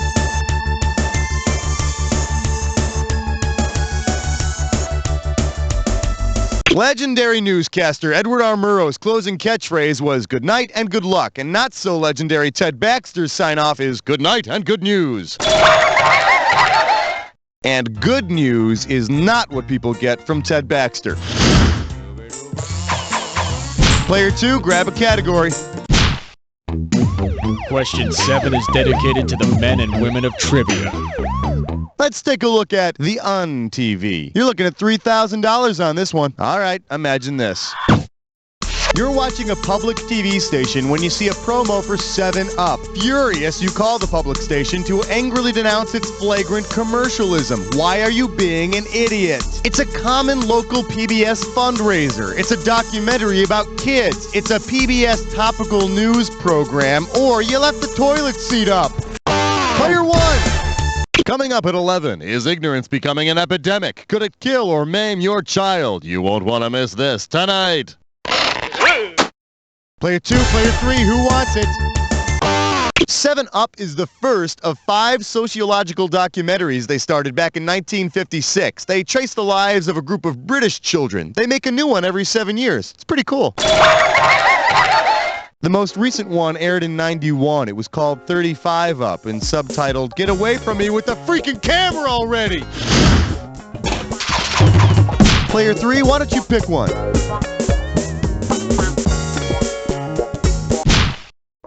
Join us as we explore the fascinating world of 8. We're calling this one Pricks, Nicks, Hicks, Kicks. I got $2,000 says you don't know this one. Ready? Catch this. If Variety reported a feud between the captain of the Leak and Lena and the mayor of Living Island, what would... Player 1, do it! Tough Huffenpuff Rebuffs Puffin Stuff describes a feud between Horatio Huffenpuff, the captain on the cartoon Beanie and Cecil, and everyone's favorite orange cowboy and mayor of Living Island, H.R. Puffin Stuff. You want the flute? You can't handle the flute! Player 1, give me a cat. We fill your tank and check your number 9. Let's see what we got going. Maybe a paper bag would work. $2,000 for a correct answer. Eyes forward, we're going. Imagine that the main character from The Ugliest Girl in Town wants to undergo plastic surgery to become the prettiest girl in town. Which diagnosis will she most likely hear? We'll have to chop off that penis. We'll have to fix your ape-like body. We'll have to shave an inch off that nose. Or we'll have... Player 3, you gonna take that? Give me an answer. Survey says... Player 1, Player 2, go get it! Player... Ouch! Player 2... Doctor, what exactly are we removing? People, these are questions about TV. The Ugliest Girl in Town is about a guy who dresses up as a woman to get closer to his girlfriend, which is nice because most men try to hide that kind of behavior from their girlfriends. Player 1, why don't you give me a category? The following is a test of question 10. This is only a test. Coming at you. OICURMT. You get this one, you pocket $2,000. Get the wax out of your ears. It's question time. Considering the infamous Dateline NBC scandal, what would have been the most appropriate title for the show that night? Dateline IRS. Dateline TN. Player 2. Oh, as if cheating on your taxes is illegal. Player 1, Player 3, go after it. His name is Stone Phillips, not Stoned Phillips. What do you say? Player 1! To dramatize a story about dangerous fuel tanks on certain GM trucks, producers of Dateline NBC rigged an explosion to simulate a fiery crash. The show wasn't canceled, but if it had been, I'm sure the producers could have found work with Dateline IRA. That does it for round 1. Let's move on to round 2. All right, kids, time to get your weapons. 1 screw apiece. That'll keep you busy. Don't forget, everything in round 2 is worth double, so heads up. Player 1, your choice. 11, come on, girl. Good question. This category is known as black and white and red all over. You get it right, you get 2K. All right, you know how in the movie The Wizard of Oz, whenever Dorothy is in Kansas, everything's in black and white. When she's in Oz, everything's in color? Because it also made the transition from black and white to color, which of the following sitcoms would make Dorothy feel right at home? The Addams Family, Leave It to Beaver, The Andy Griffith Show, or The Dick Van Dyke Show? Take a shot, Player 2. No, Dick was always black and white, just like Sally Rogers' lungs. It's all yours. You got 159 black and white episodes of The Andy Griffith Show and 90 that were in color, so Dorothy would fit right in. You're not my Auntie M. Oh, hush. Now you wash your hands and call Opie for dinner, and your little dog, too. Player 1, tell me what's next.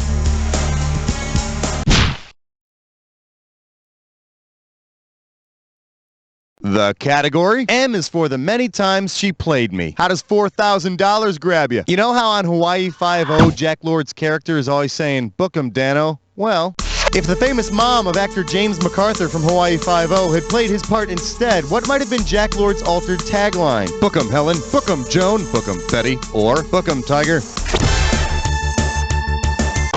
It's all you. This is going down on your permanent record. Player 1, Player 2, it's open. Player 1, you're getting screwed. What a dump. Player 2, now's the time. Hit the buzzer. Hello? I said buzz in. Hey, freak, buzz in. Player 2. I know, it's not easy. Yeah, I know. You all really meant to pick this one. James MacArthur, who played Dano on Hawaii 5-0, he's the son of famous actress Helen Hayes. Not only was she the first lady of theater, but she looked awesome in a grass skirt and coconut bra. Oh yeah, baby. Player 2, how about a category? Flash, we interrupt this game to bring you a special question. May I introduce... In my day, vowels only cost a nickel. This one can get you $6,000. Okay, imagine this.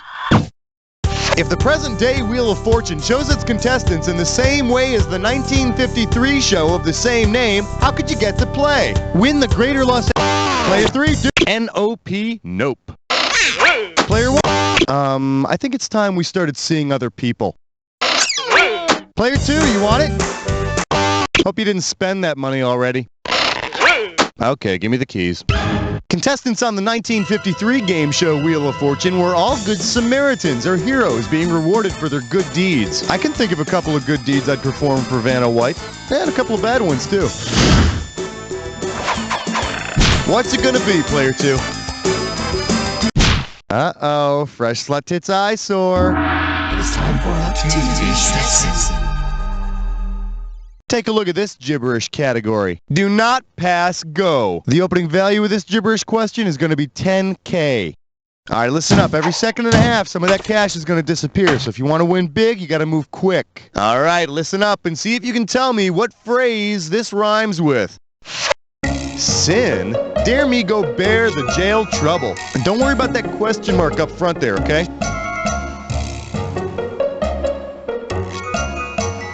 First clue, it says this on screen before a show. It says it on screen to inform you of the sound quality. Last clue, if you're lucky, it won't be in mono. Look, if you really want good sound quality, you better hope you're one of those people who gets the show Sin Dare Me Go Bear the Jail Trouble. Yeah, you really don't get the true Different Strokes experience unless you hear "What you talking about?" in stereo. Player 2, what looks good? The thrill of answering! The agony of 15! Let's have a big warm welcome for Get Real. You get a right answer, you're walking away with $4 grand. All right, imagine this. On the next season of MTV's The Real World, the kids go live in the Smithsonian and use all the old TV props there. Which will they not be able to do? Hey, Player 2, you like getting screwed? Give me an answer. The Smithsonian doesn't have a stuffed lassie on display.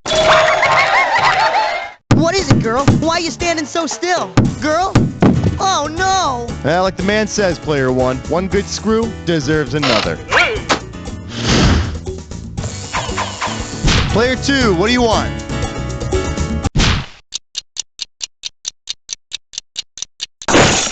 Here we have, I want to be a bald millionaire. 4K coming your way for a right answer. So everyone wants to be like Mike, right? Well, suppose you want to be like TV's Dr. Mike. What do you aspire to be? A doctor on a cruise ship, a frontier woman doctor, a doctor living in Alaska, or a doctor working in a coroner's office?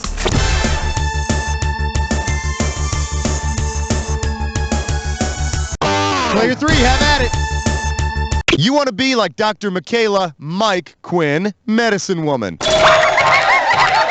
So for all you guys out there, just don't perform the sex change operation on yourself, okay? Player 3, pick a category. Thank you. Good night. Thank you. Thank you. You're beautiful. For your viewing pleasure, wash your mouth out with soaps. Heads up, this one's going to be $6,000. See what you can do with this one. If the evil Mikos Cassadine had succeeded in his evil 1983 plot to wreak havoc on General Hospital, what would the hospital's patients most likely have been suffering from that year? Hypothermia, heat exhaustion, blindness, or diarrhea? Player 3. General Hospital's infamous Ice Princess plot from 1983 had Port Charles in danger of being sent into deep freeze by Mikos Cassadine and his freeze machine. So, the folks would be suffering from hypothermia and hysterical laughter at the show's lame-ass plot lines. Who comes up with this stuff? Talk to me, play. You know what? You're playing great. I'll stop bugging you now. You know what? Actually, just one more question. Question 18. All right, give it up for Missed It by That Much. If you know this one, you're getting $4,000. Okay, as we all know, when women lose their virginity, the act of penetration is known to break their hymen, a protective mucous membrane. You can stop tittering now. If Agent 99 from Get Smart were to break her Jaime, what of hers would be broken? Her radio, her robot, her ray gun, or her shoe phone? It's all you, player 3. Ray gun? Well, no. Player 1, player 2, go get it! It's all yours, player 1. Jaime's the name of Control's robot. But I doubt if Jaime is really broken. He probably just needs a good screw. Player 1, what's up? Minty cool, minty fresh 19. Shake hands with a question with real appeal. 4,000 big ones for a right answer here. Okay, free your mind. Say you're a bad comedian, and rather than slipping on a banana peel during your act, you want to slip on an Emma peel instead. What will you need to do? Grease down a sexy British Emma. Emma Peel is the sexy amateur spy from the 1960s show The Avengers. Of course, if you try to slip on her, she'll break both your arms. Let's have a category, player 1. Question 20 now concludes its broadcast day. Today's specialties include My Stones Are Rollin'. I'll give you 4,000 clams for this bad boy. Hey, are you a Rolling Stones fan? Well, that ain't gonna help you here. Imagine you call into a radio contest and win tickets to see the Stones. Much to your disappointment, it turns out that the tickets are for a live reenactment of which show? Leave It to Beaver, The Donna Reed Show, Father Knows Best, or The Dick Van Dyke Show? Player 2, go! The family on the Donna Reed Show is headed up by Donna and Alex Stone. The Stones. You see? You like that? And if the station offers you Bob Denver tickets, chances are you're not going to be hearing Rocky Mountain High at that show. Category time, player 2.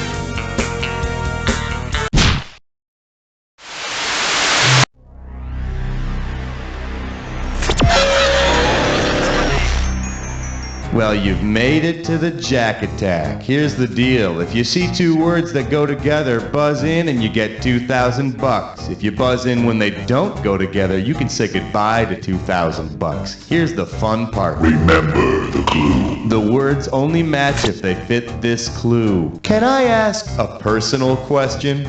Not that there's anything I'd like to know about you. Just thought I'd ask. See ya.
On top.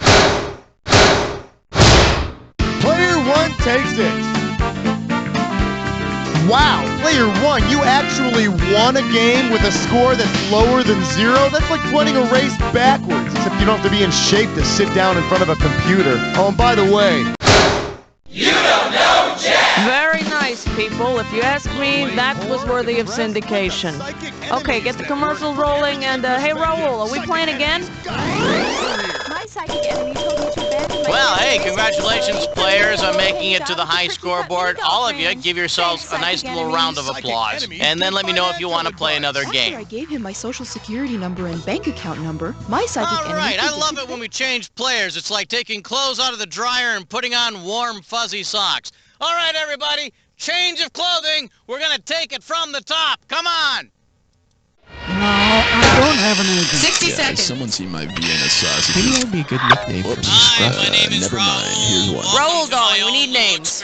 Sleep deprivation. How many people do we have playing? Mary Todd was quite a looker in her day. Okay, great. Now, player one, type in your name, please. Anybody have any flaws? Dokily then. Player two, it's your turn. 45 Player seconds. three, show us your mastery over the alphabet. One more thing. You looking for a 21-question game or more like a 7-question tournament game? 30 seconds. Player one, you've got Q as your buzzer. Q as in quaff. Player two, you've got the letter B as in backpedal. Player three, when you want to buzz in, hit the letter P. That's P as in parakeet. Look, 20 seconds. I'm going to tell you this because, well, because it's my filter. job. Cookie wouldn't say this If you could do because, that, I'd yeah, well, appreciate you know, it. Cookie's a pro. Did I? 20 seconds. Crap. All right, listen to me. You'd be amazed at how many people screw this up. When a question comes up, if you want it, buzz in first. Then hit 1, 2, 3, or 4 to pick an answer. Real easy. Follow me? 10 seconds. Good luck. 9. And 8. get rid of the desktop. 6. Let's go to black. 5. Okay, 4, we're rolling. 3. My Little Doppelganger. Also available, My Little Split Personality and My Little Addiction.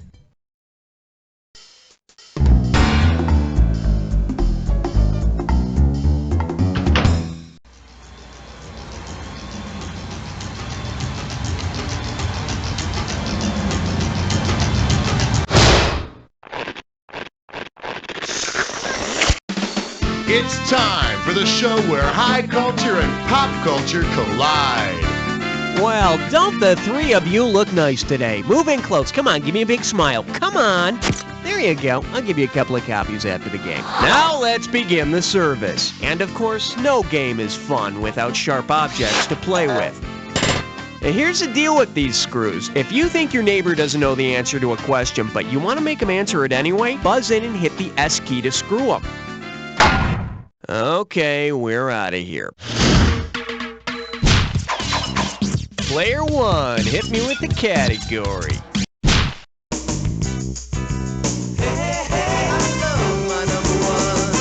Well, what do we have here? Picky, picky, picky. And it's worth $2,000 if you get this one right. Maybe you can help me out here. I'm going to show you a close-up of a picture. Take a good look and tell me, what the heck is this? Fly larva, the inside of an oyster, fossilized dinosaur spore, or Teddy Roosevelt's mother. Player two, grab it. Can you say Jurassic poop? I knew you could. Player one, player three, who's gonna grab it? Player one. Player three, it's yours if you... That's wrong, but a really bad guess. I'm sorry, we were looking for the correct answer that time. It's Teddy Roosevelt's mustache as depicted on Mount Rushmore. Apparently, tourists aren't allowed too close to the monument because of falling crumbs from the stash. Player one, it's up to you. What's next?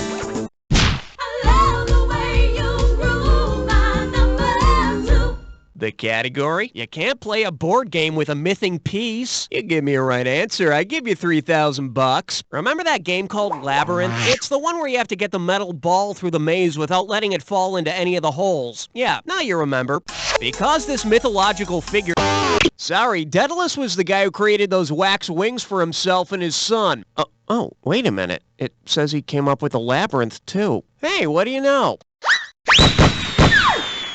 Okay, so he might kick your butt at the maze game, but don't ever go paragliding with him. Player one, give me a category.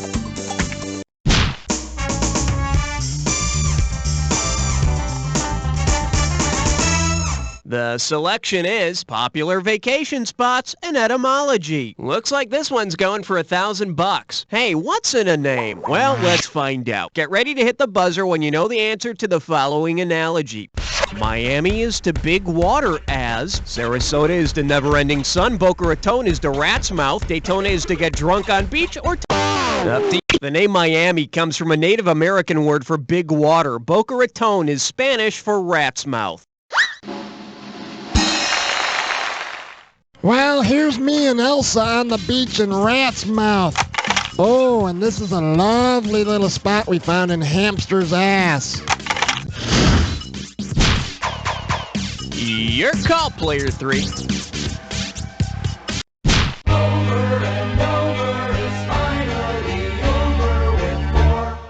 The category is, Thou shalt not watch other lords dance before me. How does $2,000 sound? Let's see how you handle this one. If the Lord of the Dance were to wear the One Ring from the Lord of the Rings when he dances, what would you most likely hear critics say about the show? The lighting effects are spectacular. The One Ring in J.R.R. Tolkien's Lord of the Rings turns its wearer invisible. And after seeing the Lord of the Dance, it apparently makes your humility non-existent. Player 1, tell me what's happening. You don't wanna blow it on number 5. Open wide and get ready for Corporate Animal Kingdom. $2,000 says you don't know this one. All right, open up your ears and get ready. Now listen closely. Whoa, down, boy. Good fella. Ow, ow. So tell me, which company's logo just came to life? IZOD, U.S. Postal Service, Merrill Lynch, or RCA? Take a shot, player 2. Merrill Lynch. Bull. Player 1, player 3, do so. No, that sound would be... Oh, I'm being eaten by an alligator. Player 1, you can take it. Player 1, hit it. RCA's logo is a picture of a dog sitting by a gramophone listening to his master's voice. Hey, stop barking. You're driving me insane. For the love of God, shut up! Player 1, your choice. What do we...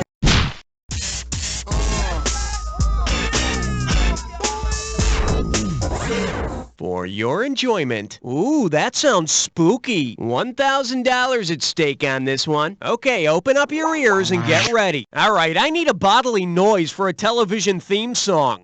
Which of these sounds has already been used in the theme song of a horror comedy sitcom? Is it 1, 2, 3, or 4? And I'll play them one more time. 1, 2, 3, or 4.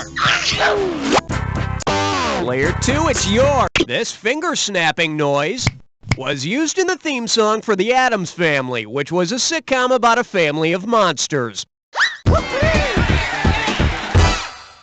Not to be confused with The Munsters, which had no snaps and was a completely different sitcom about a family of monsters. Player 2, take your pick. Uh-oh, left nut kick, I'm sore. It's time for a triple SMS fun. Let's see if you can make sense of this gibberish category. Them gnomes fight good. This question's gonna start out at 5,000 big ones.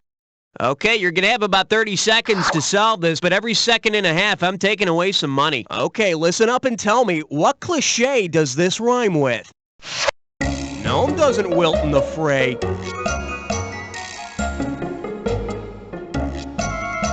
First clue, it's a saying about patience.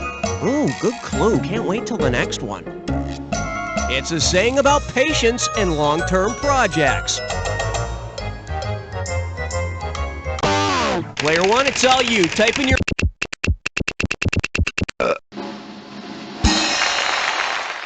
It actually took 3 days and 4 hours counting lunch breaks.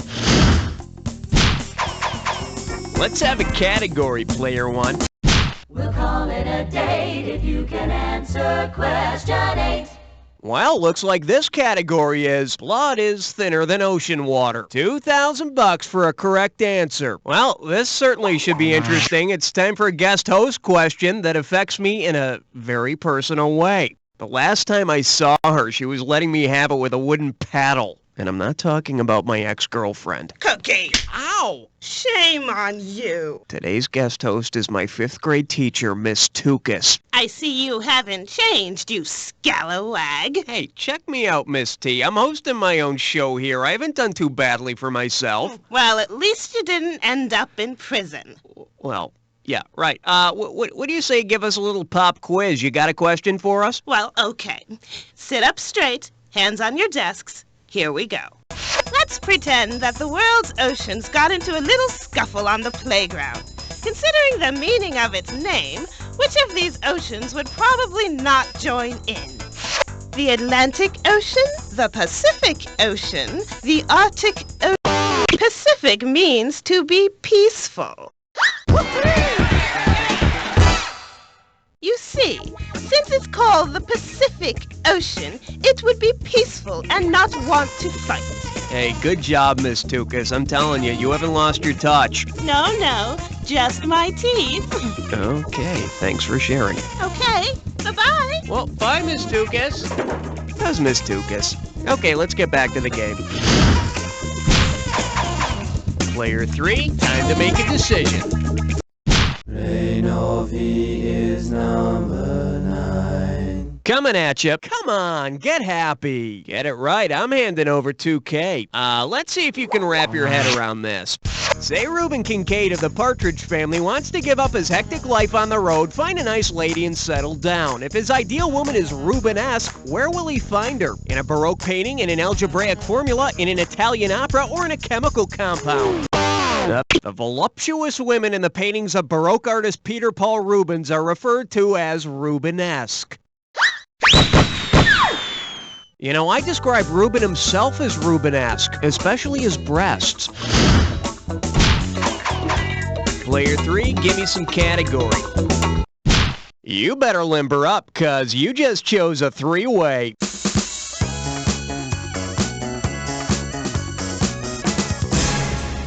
Okay, this is simple, but hear me out anyway. You're gonna see a 3-way like this one. If you buzz in when the correct member of the 3-way is lit up, it's $1,000 in the bank. But be careful, if you don't make a correct match, you'll lose some cash every time you're wrong. But don't be misled, this question may or may not have anything to do with the 3-way as a group. So, let's get going. Let's just say this one's known as Those Aren't Pillows! And the comfy 3-way for this one is Planes, Trains, and Automobiles. Here we go, and for goodness sake, be careful. Oh, yes! Oh, yes! Oh, yes! Oh, yes! Oh, yes! Oh, yes! Oh, yes! Okay, must stop. Can't take it anymore. Looks like we've reached our climax. Now let's see how you scored.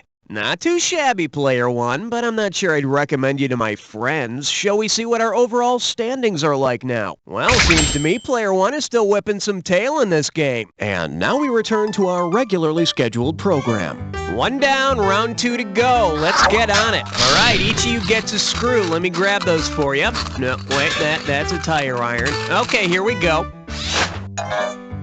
And hey, listen, you people didn't even touch your screws in round 1. Come on, you won't go blind. Buzz in and hit the S key, then screw for all you're worth, okay? Okay. Player 1, ante up.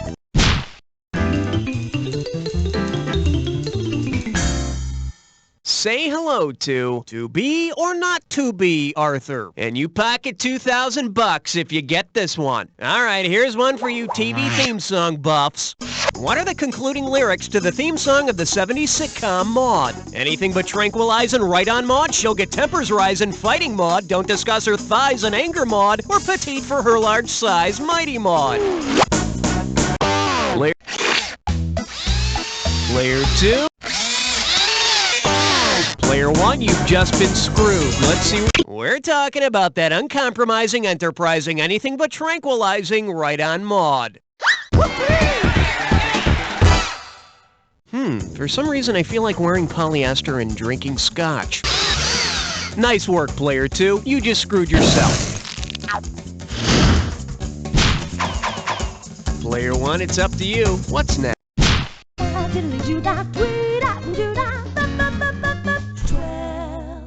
Now serving. Is that a roll of quarters in your pocket or 4,000 big ones for a right answer here? Okay, take a look at these doctor's notes and get ready to buzz and type in what you think the patient has.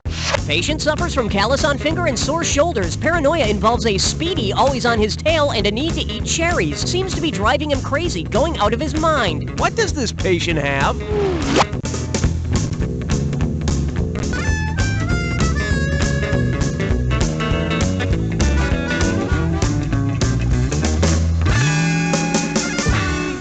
Nobody wants it? Come on, Player 1, you're ahead. Live a little. Don't be a wimp! Yeah, let's see what you got, Player 1. Type in your answer and hit return.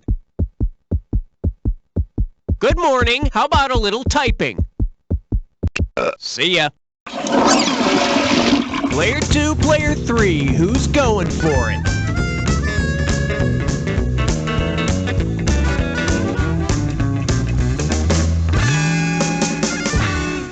Here's what you should have typed in. The same malady we all had in the 80s, Pac-Man fever, and thanks to the song, we all understood why.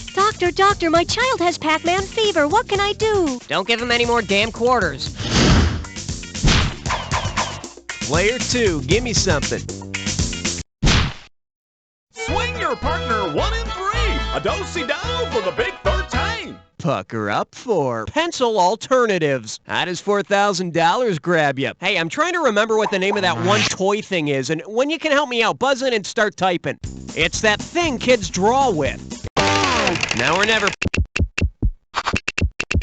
The toy kids draw with that has knobs, silver gunk, and screws up if you shake it is an Etch-a-Sketch. Thank goodness someone invented something to replace the hard-to-use pencil. Your turn, Player 2. What's it gonna be? Oh man, do you feel gutsy or what? You just chose an impossible question.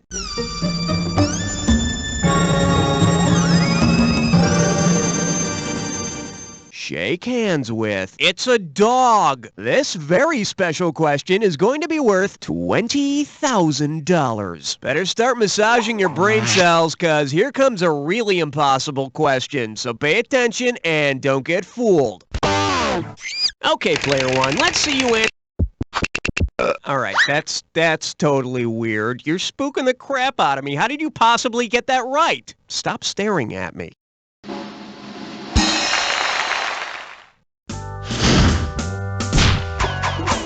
Player 1, tell me what's happening.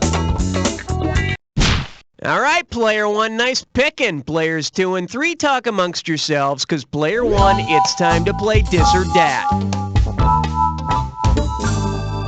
This Dis or Dat's category name is, how can you breathe through that? Okay, I'm going to read off 7 movie titles, and for each one, I want you to tell me if its beast has gills or a blowhole.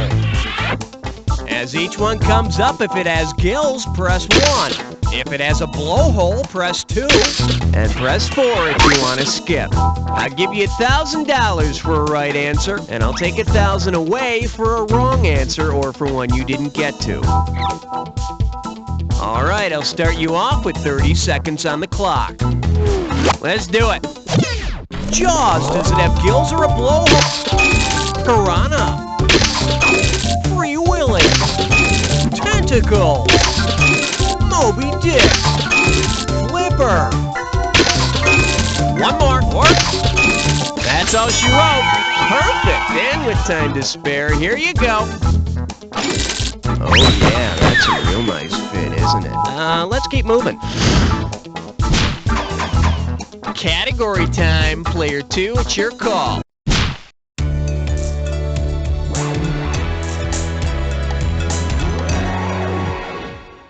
Let's see what we got going. All this posing is making me tired. Hello, we're talking $6,000, so pay attention. Okay, watch out, virgin ears. This one's a little saucy.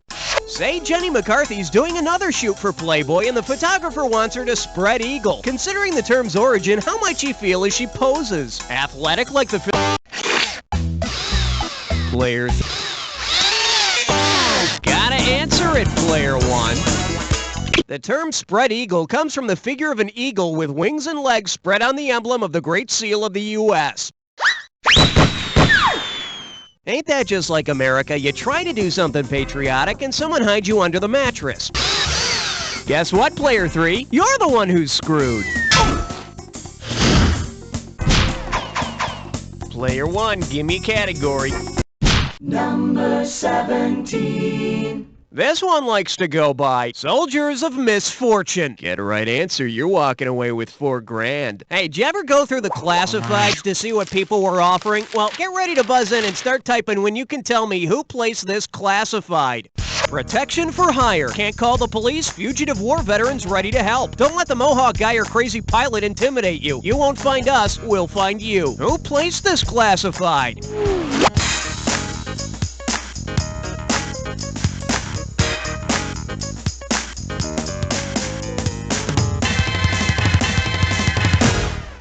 Too bad you didn't type this. Mohawk guy, crazy pilot, frame war veterans, it could only be the A-team. Man, if they're this desperate for cash, they could get BA to hawk some of his jewelry. Player 3, what looks good to you?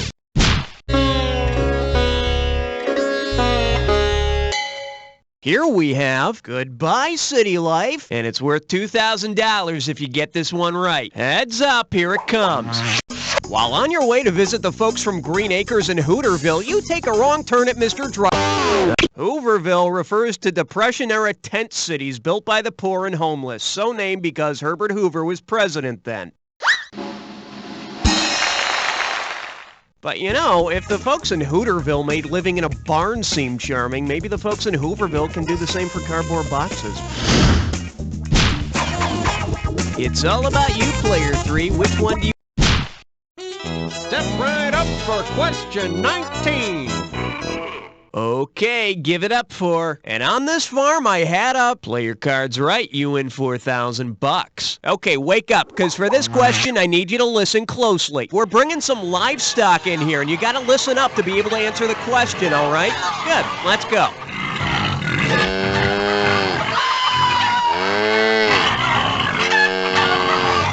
Which of the following would I not be able to make for dinner from the livestock I have here? Hamburgers, fried chicken, mutton, or... To make mutton, you'd need a sheep, and I don't recall any in there. Okay, Raoul, you can take the animals back. Oh, no, oh, man. Oh, God. Oh, bring some newspaper, too, will ya? Your pick, player 2, how about it?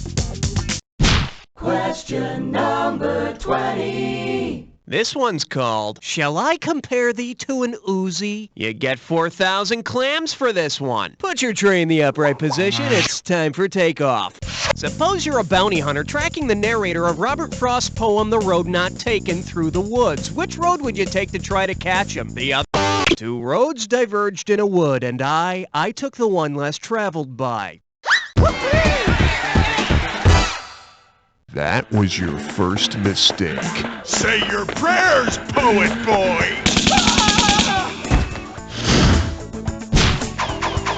Player 1, your choice. What are we doing?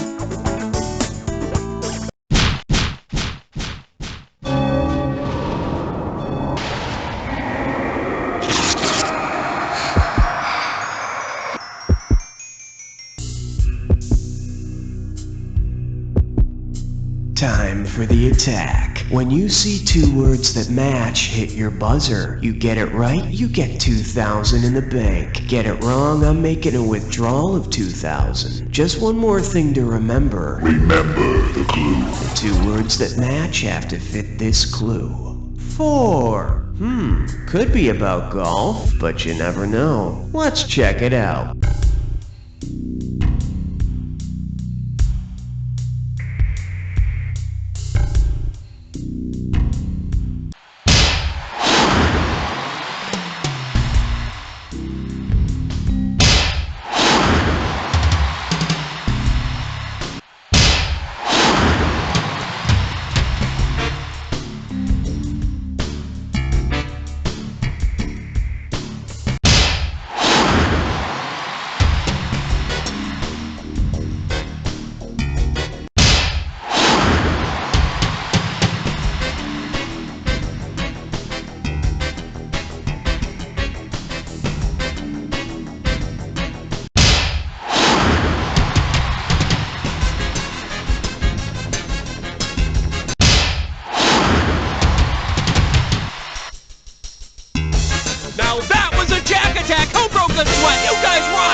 Player one, you really taught those other two a lesson today, didn't you? Now, if you could just explain what they're doing hanging out with you, I'd be really impressed. In the meantime, keep telling yourself, You don't know Jack. That's a wrap, folks. Give yourselves a little pat on the back. And Raul, are we doing another one of these?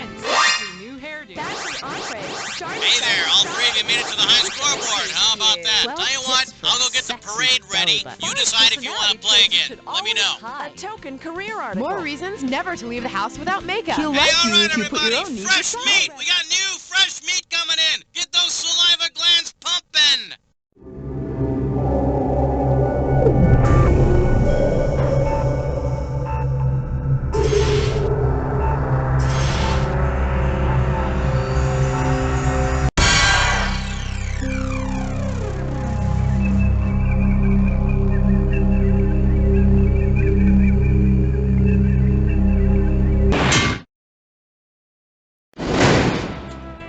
Hello, and welcome to the special Night Owl edition of You Don't Know Jack, The Ride. We'll feel like hell tomorrow, but we'll have so much fun tonight. Now, how many people will be playing? 3. I hope we don't go over our weight capacity. Is this the first time on the ride for any of you? Yes, they always come back. Player 1, may I have your name, please? Yes, thank you. Let's have your name now, Player 2. Thanks a lot. Player 3, may I have your name, please? Perfect, thank you. Here are the keys you'll be using as your buzzers. And now, it's time for the best part of the ride. Remember, you're always getting closer to the bottom.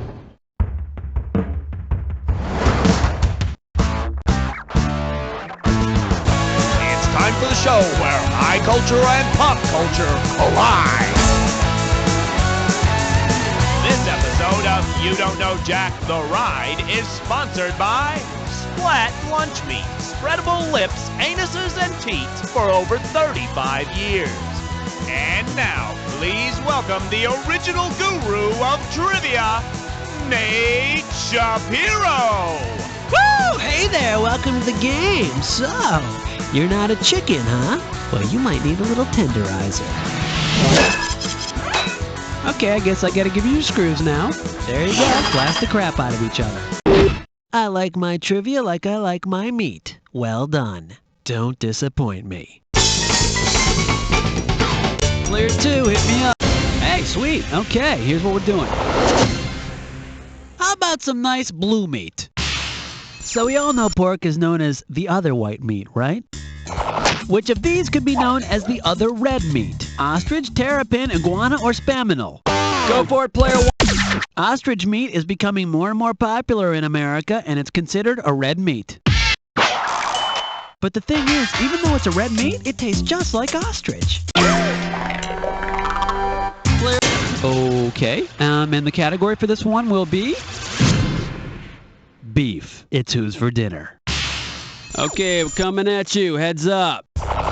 If you buy some ground chuck at the market, who will definitely not be tonight's main course? An animated pizza-selling Player 3, take a space traveler in the 25th century would not be ground chuck, but ground buck. Besides, who's got 5 centuries to cook these days? Yo, Player 3, what's... Okay, that'll be our value, and the category is... Where did you guys meet? Hope you're ready, because here's one coming at you. At what hotspot would you expect to find the elite meat? At the Yuppie's Choice Cabaret, Cookies Cutter Microbrew Loft, the Alumni Town... Player 1, go nuts! The elite meat is prime, the highest grade. You know, it's the same principle that makes Sam Donaldson of Primetime Live so out-and-out sexy. Player 1, snag a value. Bingo. There was a farming cannibal, and flesh is what he ate. Oh, F-L-E-S-H, F-L-E-S-H, F-L-E-S-H, and then he ate my mom. Welcome to Flash. Okay, now remember to buzz in when the first letter of the answer lights up in order to win the cash. The bonus goes to the player who gets all 5 letters first. Okay, let's make it happen. Here we go. The president's home is the White what? White House. An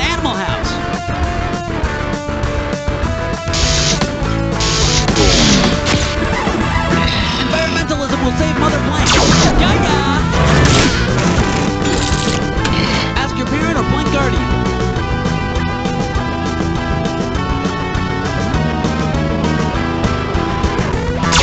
Legal guardian. 80s Michael J. Fox sitcom. Family Ties. Sisters and brothers.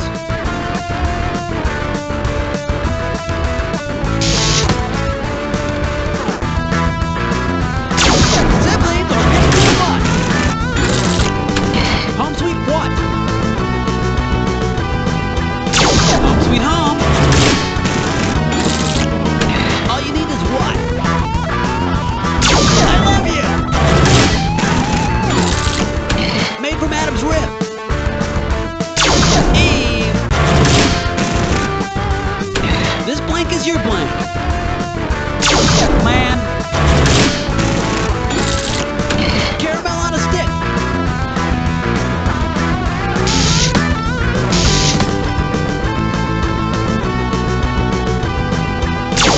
Sugar daddy. A divorced spouse is your what? Tax marks the spot. Player one letter away from the bonus. Steve Martin film parent what?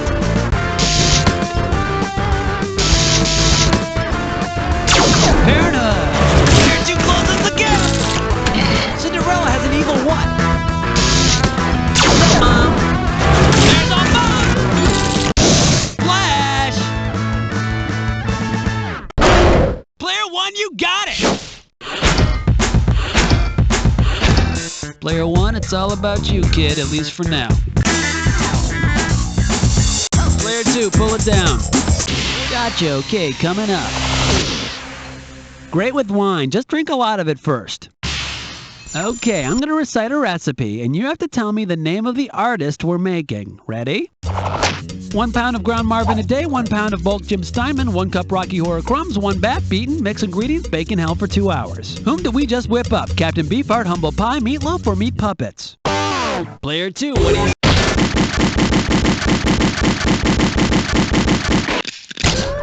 Player 2, who you want to screw? Oh, got answer, player 1, 1, 2, 3. 3, let's see. Meatloaf was born Marvin a Day, and one of his most popular albums, Bat Outta Hell, was co-written by Jim Steinman shortly after Meatloaf appeared in the film version of the Rocky Horror Picture Show. And in the Rocky Horror Picture Show, he does get served up later for dinner, sprinkled with a little Tim Curry. Oh, player 2, I know you didn't want it to work out this way, but you're the one who's screwed. Player 1, that's what it's worth, then here's what it's called. Would you like your pigskin stuffed? Okay, I want you to imagine if all the teams in the NFL were actually companies that did something related to their team name, like the Steelers actually rolled steel, the Jets ran an airline, that sort of thing. If the Green Bay Packers were actual American meat packers, which of the following would be true? Go for it, player. Oh! That's it. I'm taking up something safe, like pro football. Of all U.S. industry workers, meat packers have the highest illness and injury rate. But, I mean, the glamour totally makes up for it. Okay, player. Oh, come on, that's hardly worth my time. All right, here's what we're doing. Free giblets with your subscription.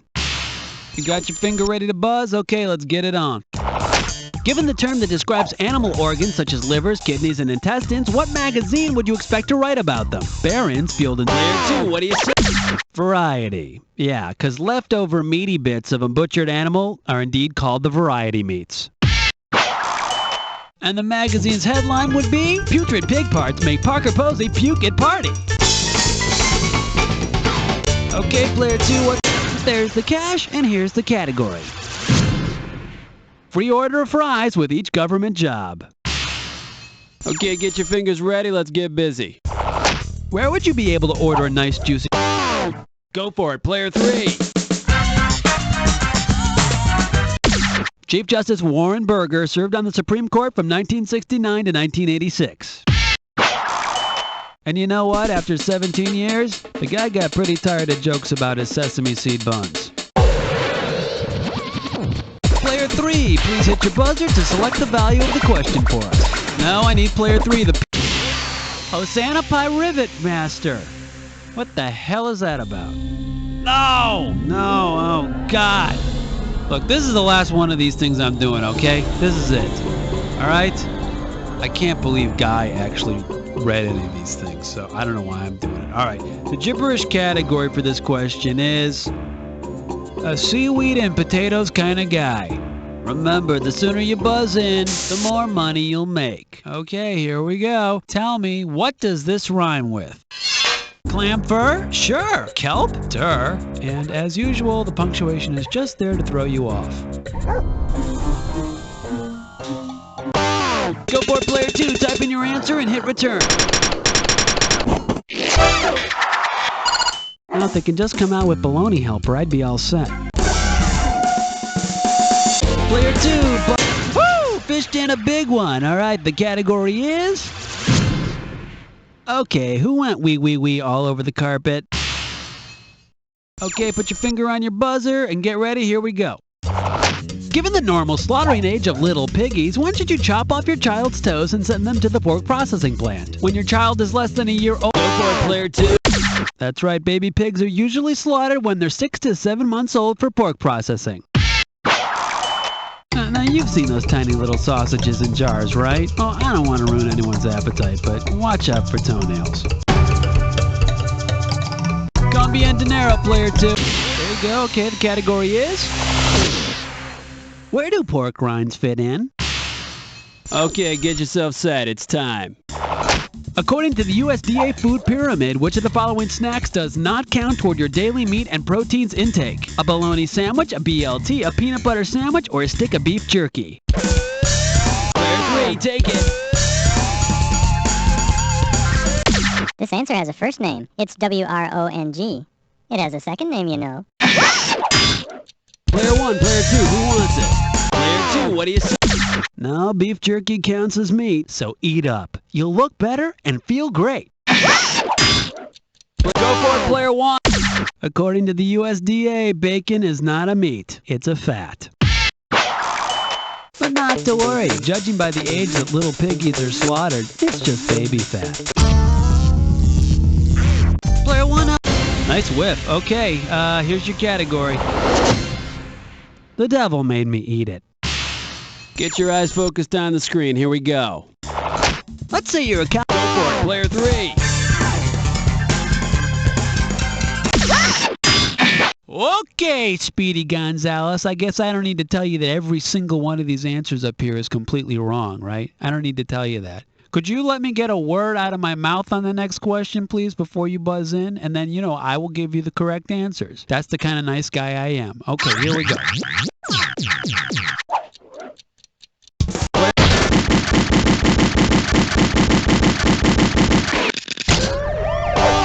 Okay, player 2, I need an answer. Going for 3. In a word, no. Player 1, it's you. Go for it, player 1. Ew. Too bad you didn't pick this. Yeah, seitan is a meat substitute made of wheat gluten, which I'm going to guess tastes as disgusting as it sounds. How much you want this puppy to be worth, player 3?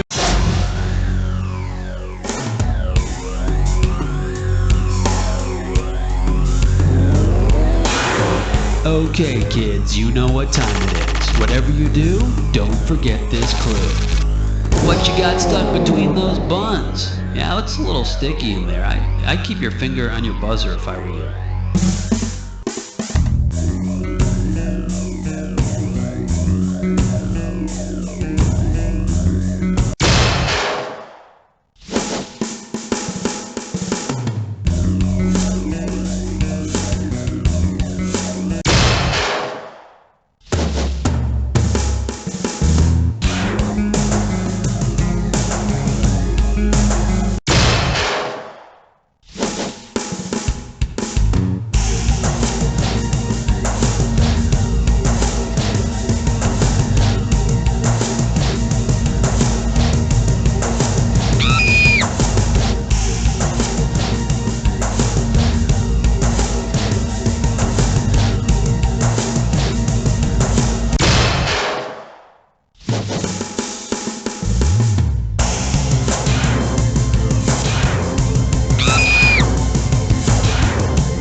Hey, it's Shannon. I just found a pork shoulder underneath that tree. Well, ain't you the lucky one?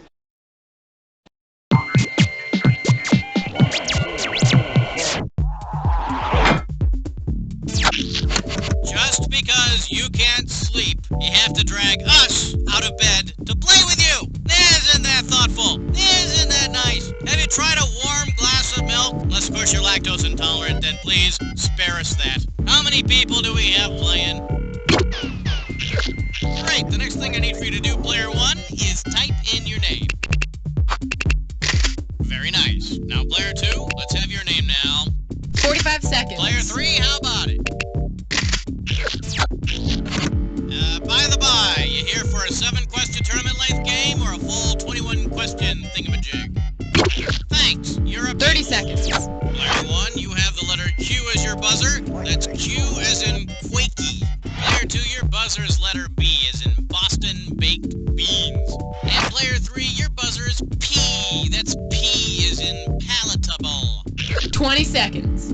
20 seconds? Ah, crap. All right, listen to me. You'd be amazed at how many people screw this up. When a question comes up, if you want it, buzz in first. Then hit 1, 2, 3, or 4 to pick an answer. Real easy. Follow me? Buckle up now.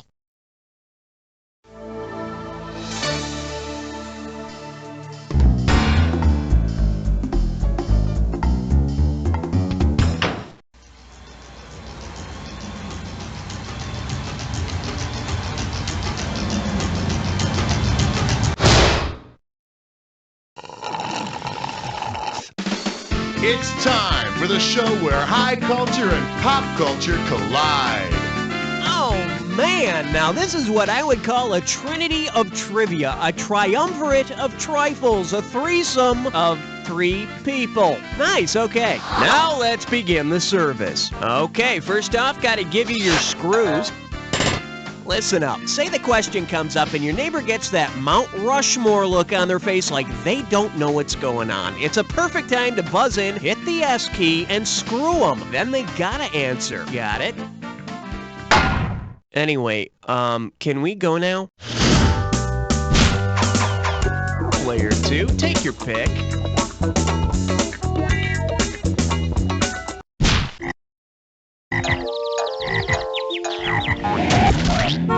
Well, looks like this category is, who put the pow in the kapow, kapow, kapow? $3,000 for this one. Let's see how you handle this one. What nonsense lyric would most likely be interpreted as meaning, Father, look out for those Kenyan nativist terrorists? Papa Umau Mau? Obladi Oblade? Player 2. The Mau Mau are a group of Brit-hating Kenyan guerrillas. The Mau Mau had close ties to the Peruvian Shaboom Shaboom and the Tibetan Dippity Dip Dip Yap. I wonder what player 2's gonna pick. May I introduce Take Me to Your VCR. $1,000 at stake on this one. Okay, I got a question. Why is NASA sending all these space probes out to find out if there's life on Mars when all they have to do is watch a couple of movies? Because it involves an attack on Earth by Martians, which of these movies could NASA use as further evidence of life? The War of the Worlds is the only one of these movies that actually involves Martians. And if NASA doesn't get that tape back to the rental store on time, it's going to cost them $5 billion in late fees. Player 3, you make the... And I believe this one's called Right Back at You. Get it right. I'm handing over $2K. Okay, get ready, because you're going to need to buzz in and type the answer to this one. What? Whew, I thought I was going to sneeze. Anyway, yeah, buzz in when you know it. Okay, you ready? Here we go. It's that word. It starts with G. Player 1, it's... It's good. Thank you. Player 1, give me a category.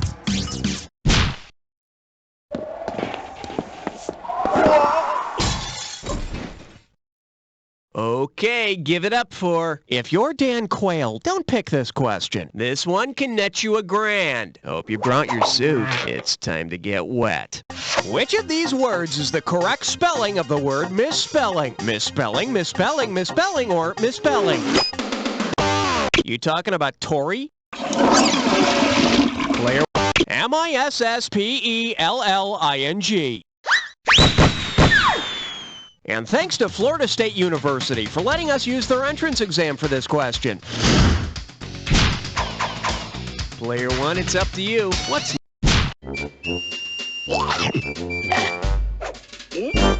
For your enjoyment, science rocks! How does $2,000 sound? Hey, remember that crappy band Tesla? Yeah, you probably have all their lame albums too. Anyway, imagine this.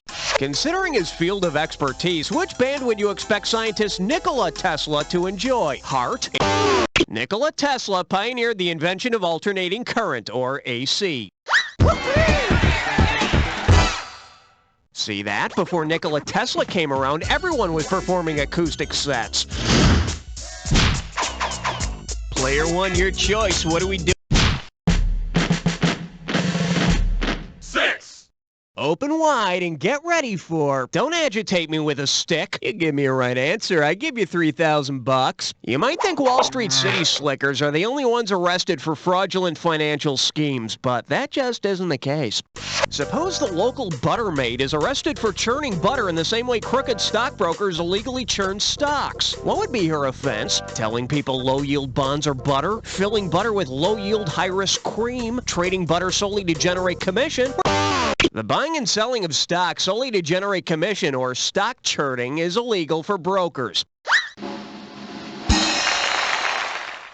Milkmaids don't often get arrested for churning, because even the craftiest butter scam can't make you much more than like $20. Believe me, I know. Player 3, tell me what's on your mind. Come on, baby needs an 8. 7. Ah, crap. Coming at you. It gets you drunk and does your laundry, too. $2,000 says you don't know this one. Flex those fingers, because here it comes. What is a floor wax and a dessert topping? Cool Whip, Shimmer, Flubber, or So Fine? Oh, why the hell is the floor so sticky and so creamily delicious? Player 1, Player 3, who wants it? Player 1. No, So Fine are jeans with big clear plastic windows so people can see your ass. I sure miss Ryan O'Neal movies. It's a floor wax. It's a dessert topping. Wait a minute, you two. It's a Saturday Night Live sketch. Yeah, it may have been just a sketch, but at least it wasn't a ripoff like that video toaster I bought. It didn't even make the bread brown. It's all about you, Player 3. Excellent choice, Player 3. Warm up your fingers while Players 1 and 2 get out of the way, because it's your turn to play Dis or Dat. And this Dis or Dat question's category is Blue Cheese Bomb. Okay, I'm going to read off a list of 7 things, and for each one I want you to tell me if it's a subatomic particle or a salad ingredient. As each one comes up, if it's one of the atomic particles that makes up all matter, press 1. If you could find it in a salad bar, press 2. And to skip, press 4. I'll add 500 to your score for a right answer, and 500 will be taken away if you get it wrong or don't get to it. All right, I'll start you off with 30 seconds on the clock. Let's dance. Protons.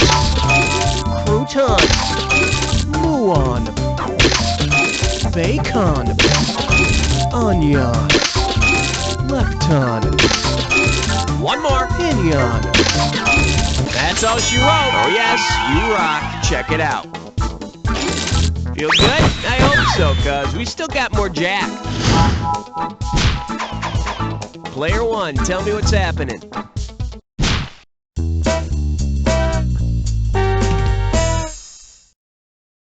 This category's known as, that's what you get for 20 years of service. You get this one right and it's $3,000. Okay, pay attention now as opposed to the other questions where you don't listen to me at all. Suppose you're talking to your boss and he's being a real jerk and pissing you off. Now suppose you decide to let him know how you feel by pithing him off. What have you done to him? Have you opened his chest with scissors, stuck a pen in his... Take a shot, player 2. Pithing means sticking something through something's spinal cord in order to kill it. Well, at least you'll give your company a new product to market, the brand new Boss on a Stick. You have the honors, player 2. This little number's known as, we don't need another political scandal. And you pocket $2,000 if you get this one. Think fast. What might be the name of a political suspense movie in which Mel Gibson utters the line, all right, who sold the Navy's emergency fuel reserves? Lethal Weapons for Hostages affair? Lethal Weapons for Hostages? Why not give him Leo Getz and call it even? Player 2, player 3. The Teapot Dome scandal occurred when President Warren G. Harding transferred naval oil reserves to the Department of the Interior, where they were essentially sold to a civilian businessman. But this movie will make money because Mel's gonna show his ass. One down, round 2 to go. Let's get on it. Time to give out some screws. There you go, one each. Now remember, you've all got screws, so you might as well use them. Just buzz in and hit the S key to force someone to answer the question. When else is screwing gonna be that simple? Category.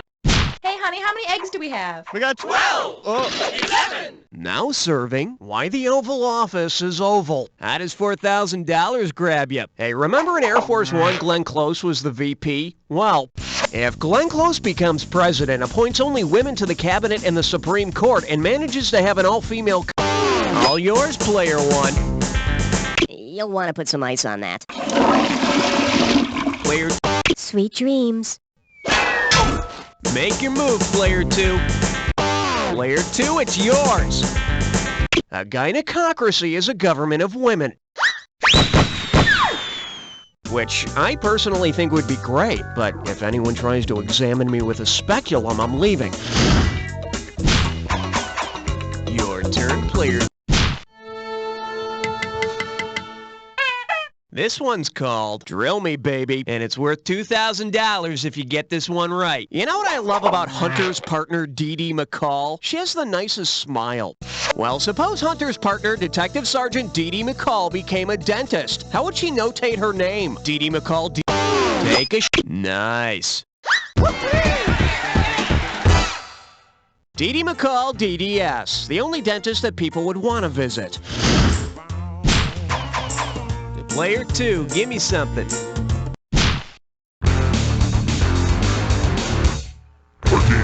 Pucker up for. I'm an egg. Beat me. Get a right answer. You're walking away with $4,000. Let's see if you can wrap your head around this.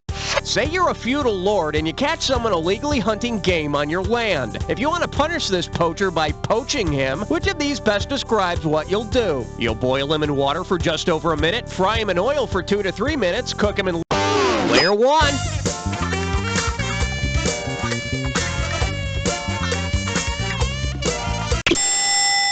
Right, time's up. Come on out of that. But I was just starting to relax. Player 2. When you poach something like an egg, you cook it in a liquid that's hot but not quite boiling. And I'm sure after you punish him, the poacher will have learned his lesson, and then everything will be sunny side up again. Your call, player 3. This one likes to go by, from you, Dad, I learned it from watching you. $2,000 for a correct answer. Okay, imagine this. You break out in cold sweats, strike out at loved ones, and experience convulsions when you aren't able to listen to classical masterpieces set to disco rhythms. What's your problem? Alright, player 2, you're getting screwed. Screw back. You want a new drug? One that won't hurt your score? Player 1, player 3, who's gonna Player 3. You might as well face it. That was a crappy guess. Player 1. Gee, I wonder what the answer is. Classical masterpieces set to disco rhythms. Hooked on Classics. But there are special places you can go to deal with your Hooked on Classics problem. They're called roller rinks. Let's have a category, player.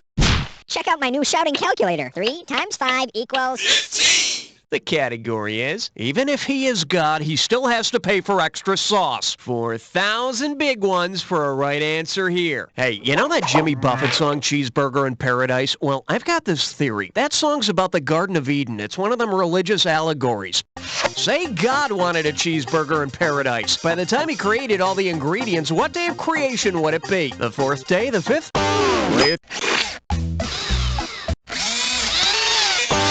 Got it. He could make the bun after the 3rd day, but God would have to wait till the 6th day to get the beef and the milk. Attention angels, dead people, everyone. This next millennium will have the theme, Wasted Away Again in Margaritaville. You can pick up your tropical shirts from St. Peter. Guess what, Player 3? You're the one who's screwed.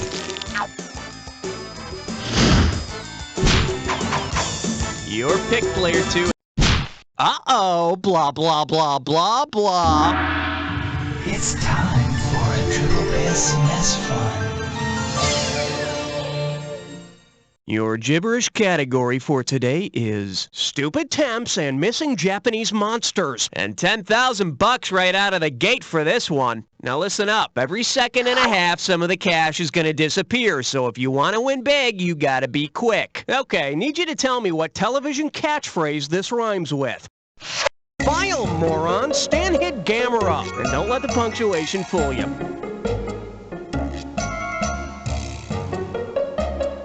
First clue, turn that frown upside down. Turn that frown upside down because you're on TV. Yeah, let's see what you got, Player 1. Type in your answer and hit return.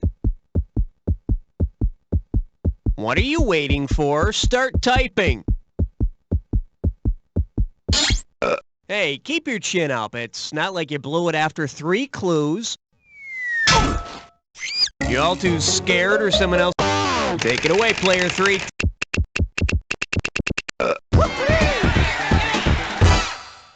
That's it. Smile, you're on candid camera. Because I'm watching you when you shower.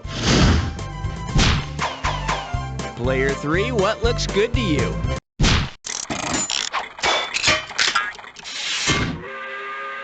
And this one is, they're more than just friends. And get this one right, you got 4K coming your way. Put your tray in the upright position, it's time for takeoff. Suppose Little John is rubbing Robin Hood's back, belly, and upper and lower limbs. Since he isn't giving Robin a body massage, what's he doing for Robin? Sharpening his sword, lengthening his quarterstaff, polishing his bow, or putting a point on his dagger?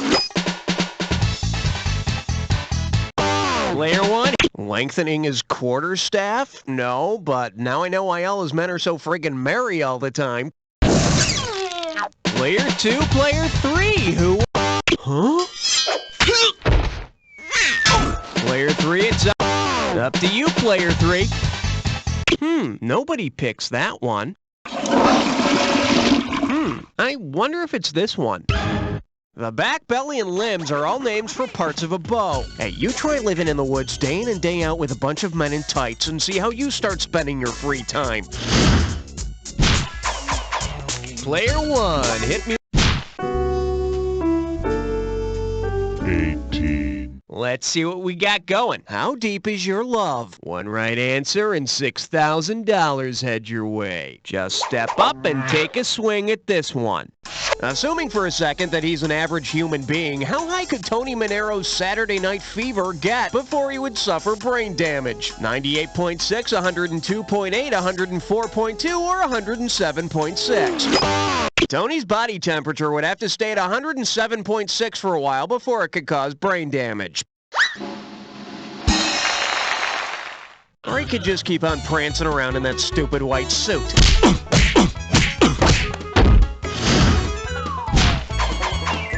Player. Hey! 19! The selection is Over the Water Closet. $2,000 says you don't know this one. You know, those British people are weird. Did you know they use the metric system over there? Freaks. Say you join the Mile High Club in a British Airways water closet. According to the metric conversion, what should it be called? An American mile converts to 1.609344 kilometers. But that doesn't mean you get to count it as 1.6 times in your diary. Player one, it's up to you. What's next? Well, what do we have here? I'm completely mental for Mentos. You get 4,000 clams for this one. Okay, you know how Mentos mints are called the Fresh Maker, right? If a new minty candy came out called Mentoplasties, what would be its slogan? The gut maker, the brain maker, the fingernail maker, or the chin maker? Mentoplasty is chin augmentation. Jay Leno's apparently their spokesman. Player one, give me a category.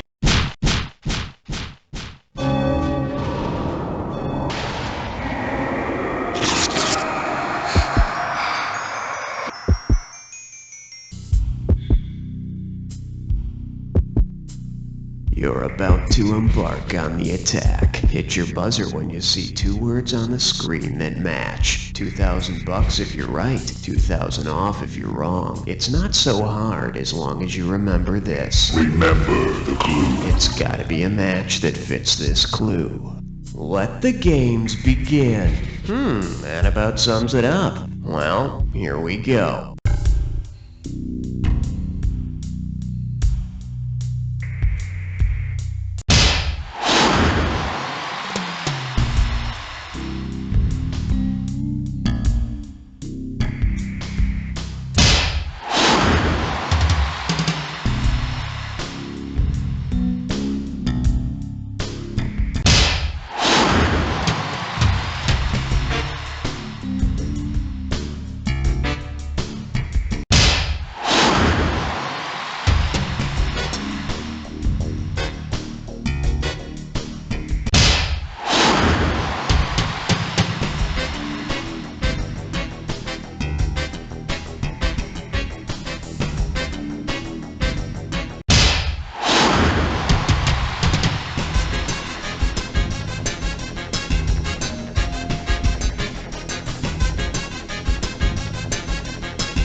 Player two, you should be extremely proud of your victory, cause I'm afraid that's all you got going for yourself. Be proud of this too. You don't know Jack!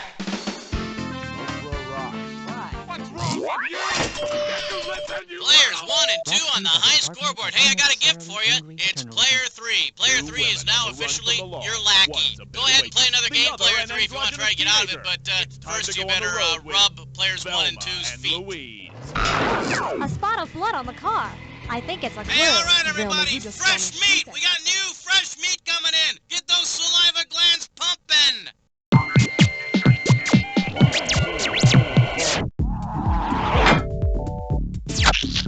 I'm just kind of curious here. Are you hiding from someone? Is that why you play Jack in the middle of the night? Are you ashamed or something? Get over it. Tell me how many players we have. Good enough. Player 1, type your name in. Thank you, darling. Now, player 2, let's have your name. 45 seconds. Thank you. And player 3, let's show what you've learned by watching players 1 and 2. Okay, do me a big favor and pick which episode you want to play. And if you're looking for your favorites, hit F. 30 seconds. Player 1, you have the letter Q as your buzzer. That's Q as in question marks. Player 2, you've got the letter B, like biatch. And player 3, your buzzer is P, as in pass the peas, please. 20 seconds. So, looky here. This is how it works. The first one of you to buzz in on a question gets first stab at the answer. So, you buzz in, then you press 1, 2, 3, or 4, depending on which answer you want. Read me? All right, now get out of here.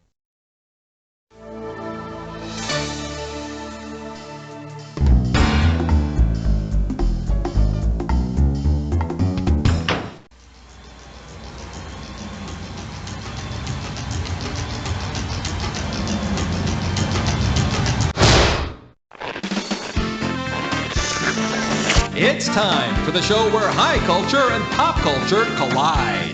Oh, goody. It's time to play the birthday episode. Thrilling. Just so I can be reminded how nobody remembered my last birthday. Yeah, I'm talking to you too. Apparently August 8th is impossible for people to remember. But hey, you know what? I could care less. I'm not going to obsess about it. In fact, this is the last time I'll mention it. First order of business, screws. Listen up. Say the question comes up and your neighbor gets that Mount Rushmore look on their face like they don't have a clue as to what's going on. That's the perfect time to buzz in, hit the S key, and screw them.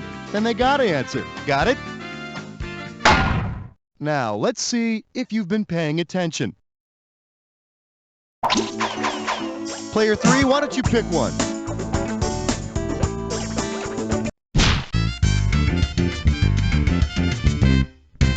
For your viewing pleasure, cliches are so cliche. $1,000 if you get it. Heads up, here it comes.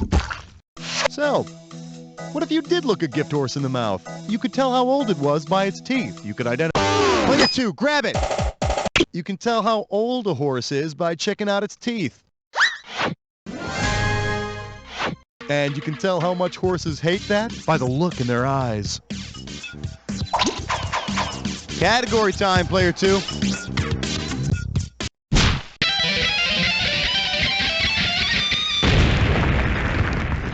The category? I miss nostalgia. You give me a right answer, I'll give you $3,000. Well, I just can't figure why nobody came to my birthday party. I had this really kickin' 80s revival theme going. I had Mozart's Marriage of Figaro on the stereo. I wore a powdered wig and knee breeches, and on the coffee table was William Blake's Songs of Innocence, which...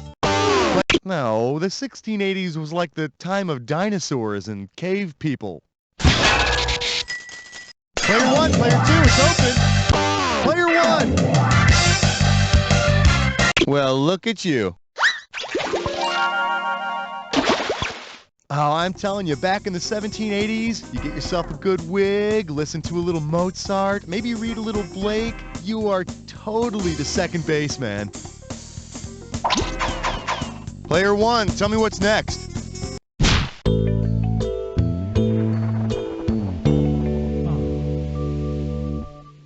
Shake hands with a homemade card says you're not worth $2. You get it right, I'm putting you up $2,000. Think fast, it's question time. Which birthday ritual would probably be cartoonist Rube Goldberg's favorite? Blowing out the candles, going through the spanking machine, making a wish, or getting a pinch to grow an inch? It's all you, player 3. Cartoonist Rube Goldberg is best known for his drawings of silly, complex machines that performed simple tasks, so he'd probably be a big fan of the spanking machine. I remember the spanking machine. It was pretty complex. There was this candle that burned through a rope which made a bag of sand fall that then sent this alarm clock flying. Meanwhile, my mom was spanking me the whole time. How about it, player 3? Today's specialties include, I'll provide my own gold chain. I'm gonna give away $3,000 this time. Oh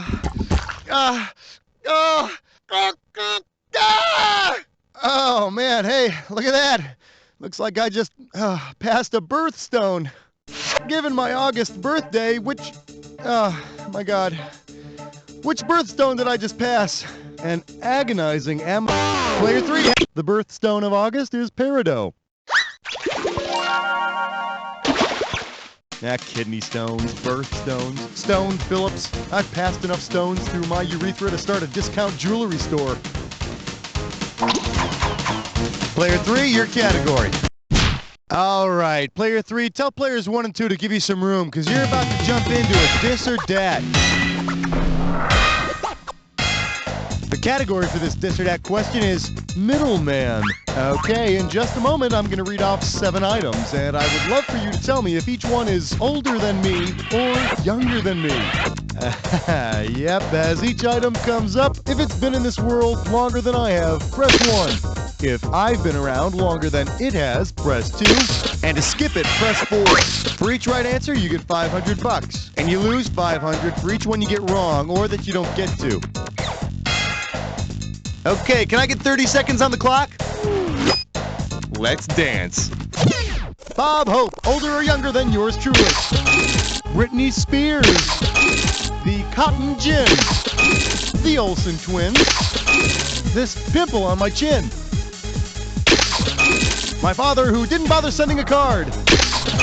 One more. The Hills. Ain't got no more. Yeah, way to go, Professor. Let's see your new score. Well, now that don't suck, do it. Let's move on. Let's have a category, player 1.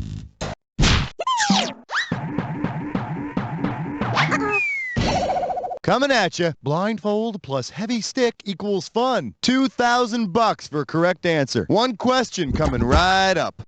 If the piñata at the party I didn't have was filled with Mexico's largest and most valuable export, what party favor would the guests who... Player 2, go! Oh boy, hot pants and leg warmers. This is the best birthday ever. Player 1, player 3. Hey, way to stereotype there. You should be real proud of yourself. Player 1, it's yours if you want. Madre de Dios!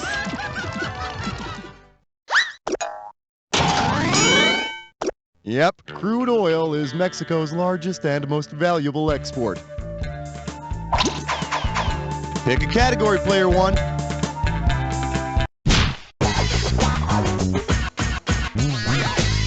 May I introduce? It's no big deal. Really? How does $2,000 sound? Okay, so everybody forgot my birthday. And you know what? I don't care. I'm fine with it. Really, birthdays are stupid if you think about it. Take birthday candles, for instance. Stupid little things, either made out of wax or oh hell. What is that stuff that's extracted from animal fat to make candles? It's used to make candles and soap. You get it from animal fat, and it's called tallow.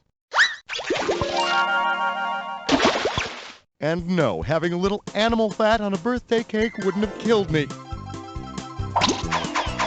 What do you want to do, player 3?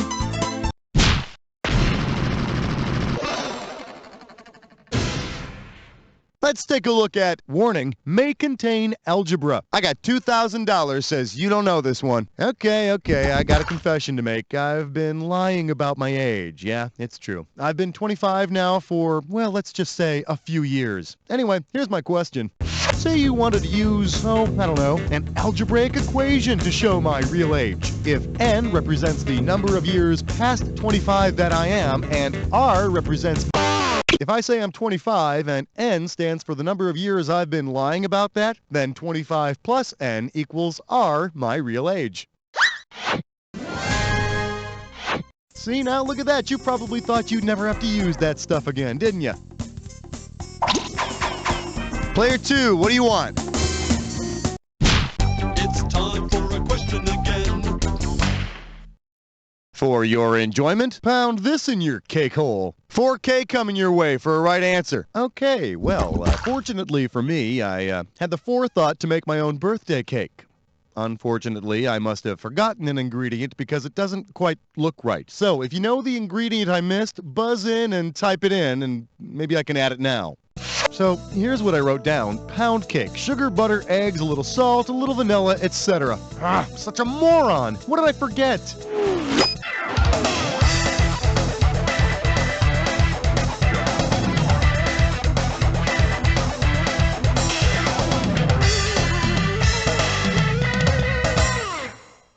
Hey, thanks for nothing. Guess I'll have to actually open up the cookbook. Ow, flour! Jeez, don't I feel like a dork? So, does anybody want a piece of really, really sweet omelet with candles on it? What's it gonna be, player 2?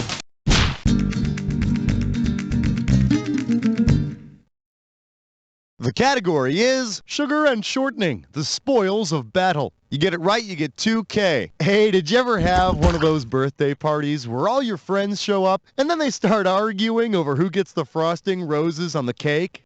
Well, say the squabble grew into a war of the frosting roses, considering what the original War of the Roses was fought to determine who would be King of England. If only somebody had called England as their own first. You know, by spitting on it. I don't want my bloody frosty.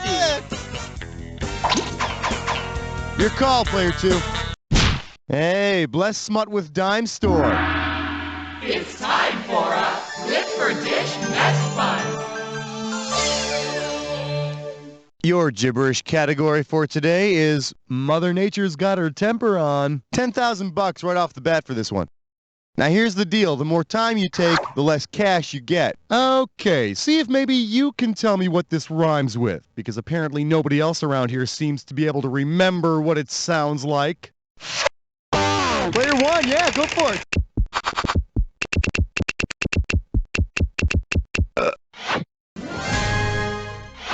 Well, thank you. Thank you very much. Player 1, your choice.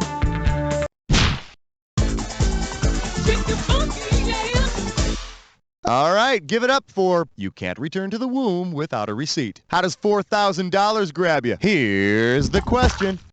If my birthday gifts, when they finally get here, are enclosed in the same material I amnion is this thin, membranous sac that surrounds the fetus. So, my gifts will be wrapped in amnion gift wrap. And then, of course, tied up with an umbilical cord and topped with a bow made out of placenta. Happy birthday! Talk to me, player 3.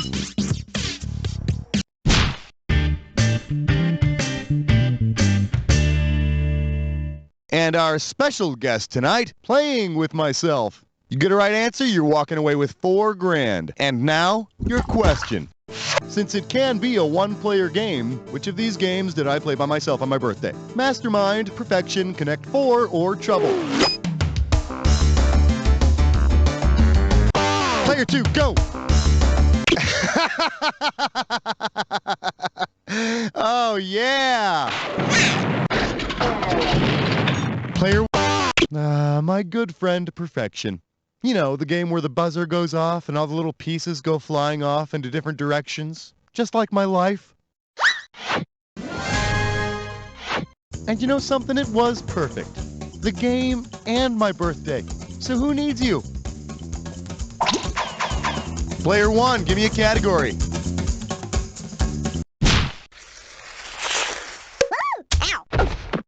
Let's see what we got going. Ladies and gentlemen, my twin, Larry Wilcox. You get this one, you pocket $2,000. As you all know, I share a birthday with Larry Wilcox, star of TV's Chips. Larry's in the studio right now, and boy, is he P.O.'d that everyone forgot my special day. In fact, he's so pissed off, he's taken a vow of silence.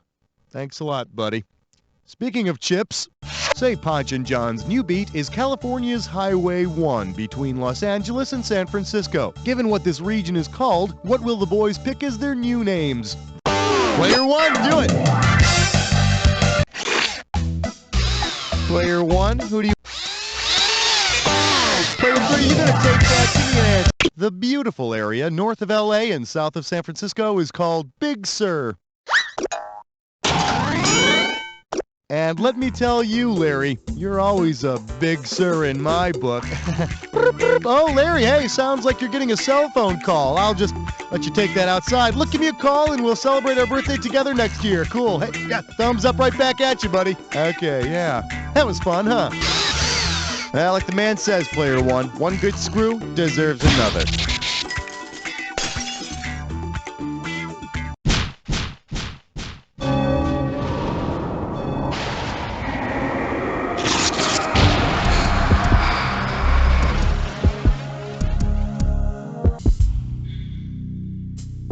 Welcome to the Jack Attack. When you see 2 words on the screen that match, hit your buzzer. If you're right, I'll give you $2,000. If you're wrong, you're going down 2,000. But don't forget, remember the clue. Not any old word's gonna do it. It's gotta be a match that fits this clue. This is the day I'm finally allowed to...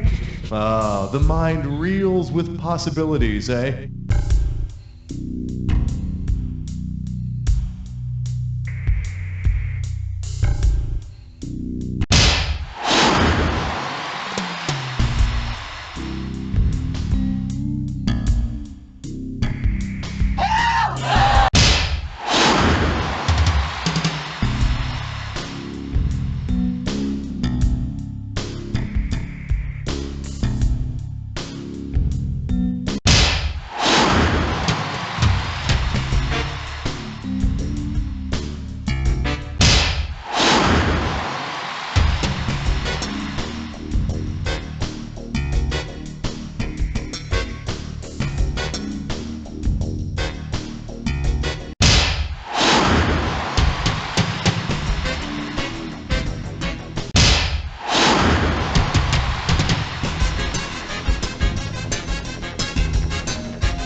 Now that was an attack. You enjoy that moment while I tally up the scores.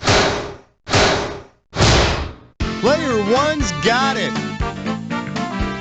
Hey, player 1, nice victory. Not like I'm going to stay at home so I don't miss it or anything, but I'll see what the kids have to say about it at the water cooler tomorrow, which is probably going to be this. You don't know Jack!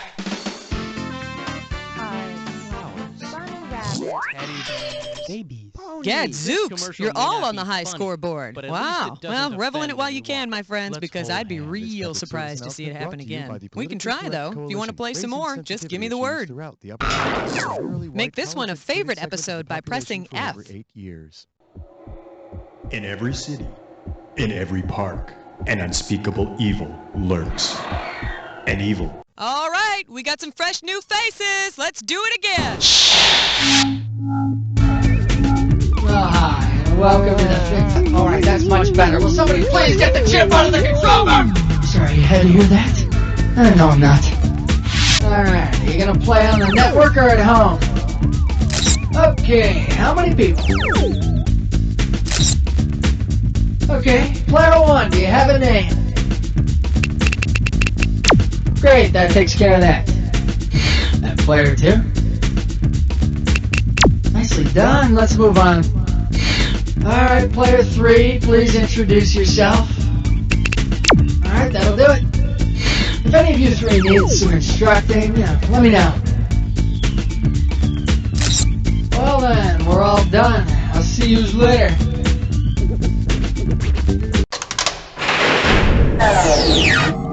Player 1, choose your alter ego.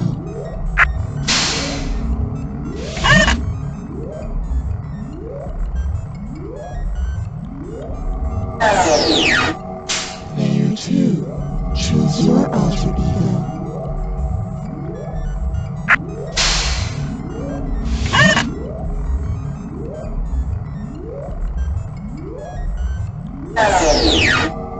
Player 3, choose your alter ego.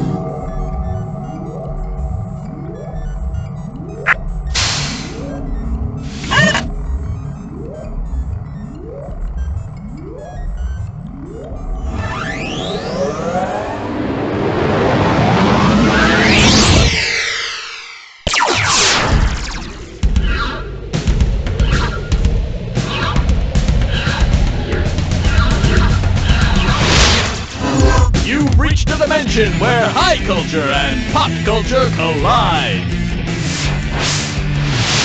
Welcome to the Kitsch episode, where we'll be exploring all that crap you keep around your house.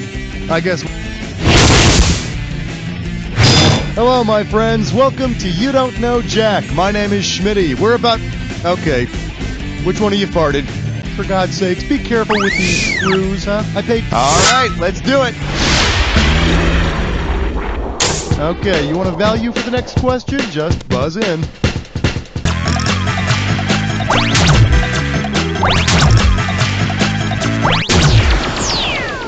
Here's what you can win on this one. $4,500. For your viewing pleasure, the hypoallergenic Chia Pet. You know how Chia Pets have branched out, so now there's a Chia Head and a Chia Puppy and a tree and a family, and here's the deal. If you were an idiot, which of these Chia Cats would you think was defective because it wasn't growing any hair? Chia Sphinx, Chia Manx. Well, your Sphinx is basically a hairless cat, so it's not going to grow much hair/greenery. And there'd be you, waiting around for some hair to grow, not going out, not eating, your relationship's falling apart before your very eyes, and then you die and your hair wouldn't grow anymore. And that, my friends, is poetry. Grab that value.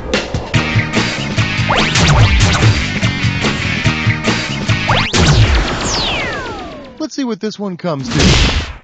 $2,500. Shake hands with Judas ate at Sizzler. Ready? Here's the question. Suppose Jesus decided to open a theme restaurant called TGI Gods. Based on events from Jesus' life, which of these would the restaurant? If you're looking for complimentary manna from heaven, you're going to have to go down the street to PJ Moses. Yep, at Moses' restaurant, it's all-you-can-eat breadsticks from heaven. The bad news is you gotta kill a lamb and smear its blood all over your table, or else the waiter kills your eldest son. Go ahead and grab an amount.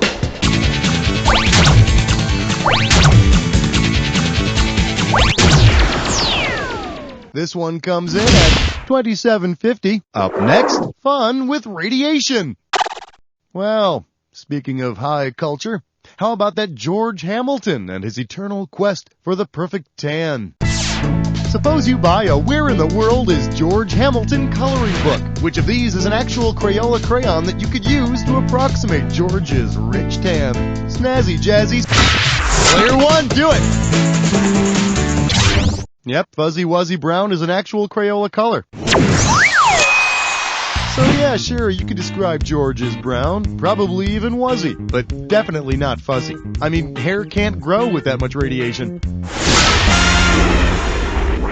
How about a value?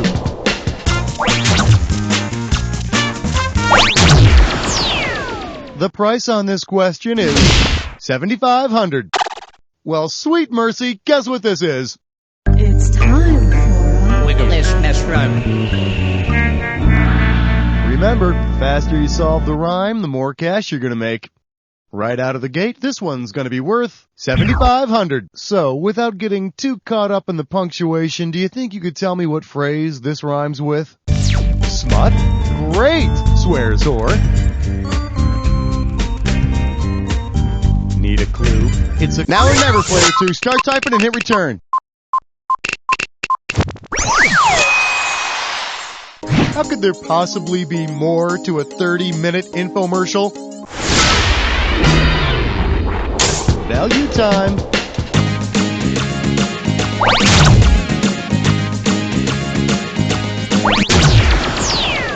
Let's see what this one's worth to you. $5,500. Let's have a big warm welcome for Tacky Souvenir Diseases.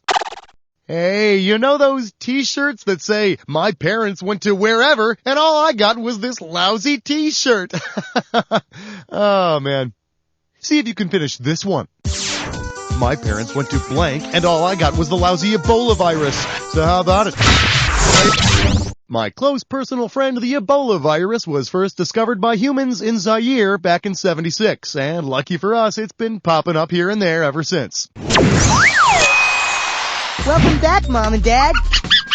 Oh, cool. You brought me back a monkey, too. Oh, look, he's scratching me already. Nice, monkey. Go ahead and choose a value.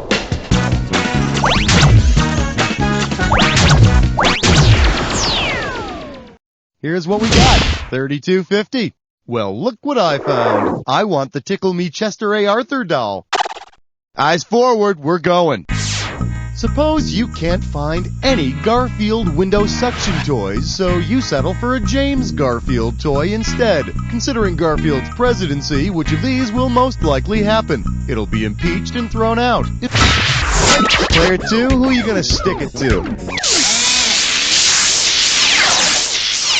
Player 3, you've got no choice in the matter. Jim Garfield was shot just 4 months into his presidency.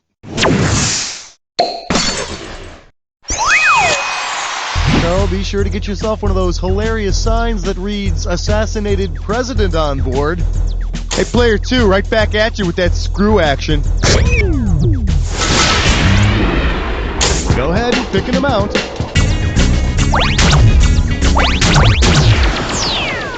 The amount for this one is $62.50. For your enjoyment, parachute pants plus tuxedo t-shirt equals sex machine. Okay, be honest. Who remembers when bolo ties were all the rage? Well, if instead of a bolo tie, you try to tie a plain old bolo around your neck, what will happen? You'll slice off your head, you'll be covered in fruit juice, you'll be clawed by a monkey, or you'll be strangled by a clown. Player 2, grab it! A bolo is a single-edged machete. Hey, Dad, will you help me tie this tie? Why, of course, son. Why, say, that's odd. Get away from there, kitty. Grab a value.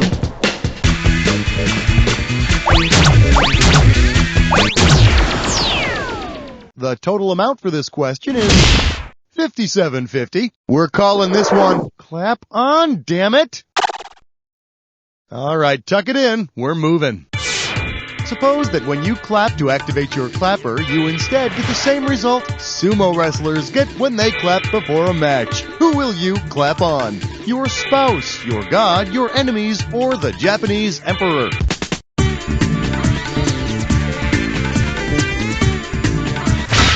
Player 1, do it!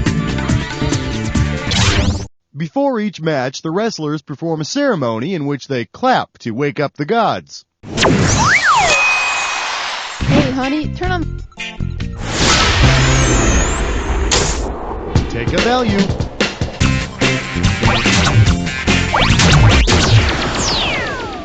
Looks to me like Player 2's got the highest value. Players 1 and 3 get to know each other better, while Player 2 gets to know this dis or dat. This dis or dat category name is There's a Two-Headed Sucker Born Every Minute.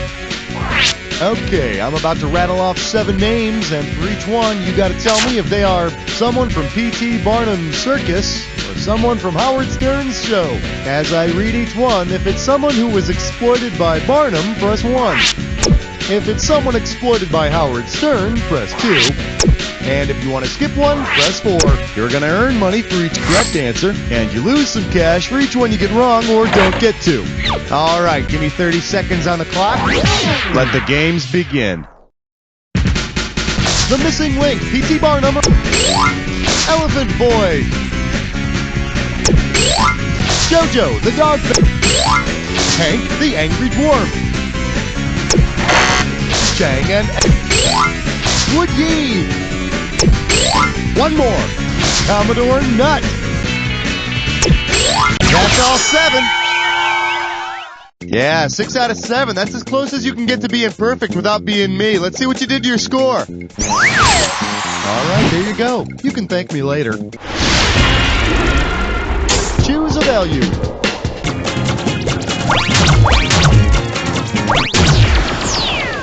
And here's what you can win on this question. $2,500. Well, if it isn't my old friend, my IROC rocks. Open wide. Suppose you're speeding in your Chevy IROC and you get into an accident. What are the chances that your fuzzy dice will come up as double sixes at the accident? About 3 in 100, about 10 in 100, about 15 in 100, or about 21 in 100? Player 3. Player 3, who's... Sorry, Player 2, but this one's all you. Well, my bookie tells me there's a 2.78% chance of rolling double sixes.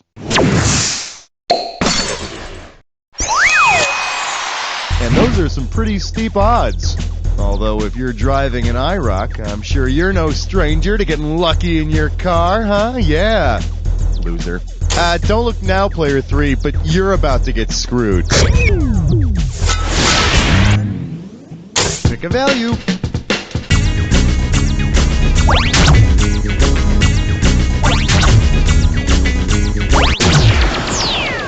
Let's see what the total amount on this one is. $57.50. The category is Follow the Bouncing Head.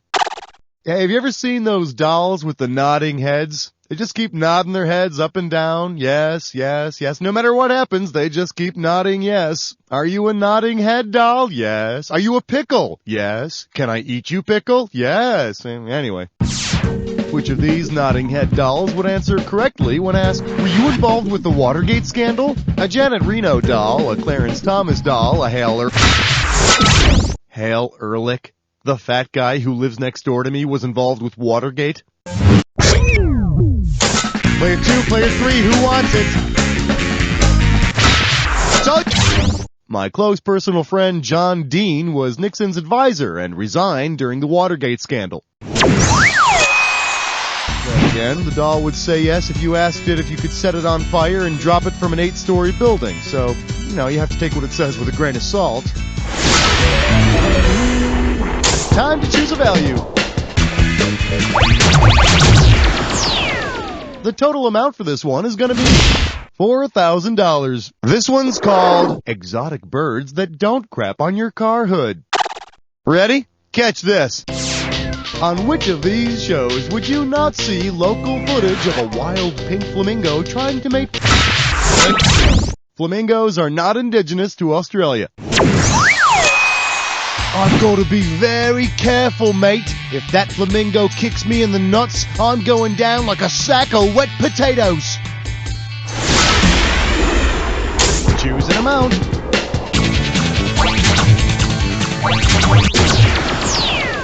Let's have a look at this question's value. $72.50. The category is Universal Humor. Okay, now this question is a fill-in-the-blank, so you're going to have to do some typing. I want you to take a look at this alien log recently discovered aboard an abandoned UFO. This device mimics the audible discharge of gas through the humanoid anus. When sat upon, it makes... All yours, player 1.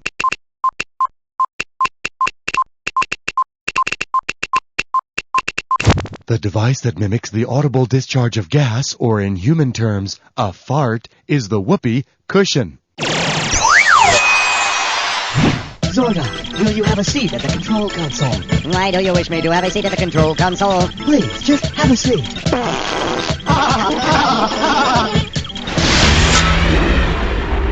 Buzz in for the amount.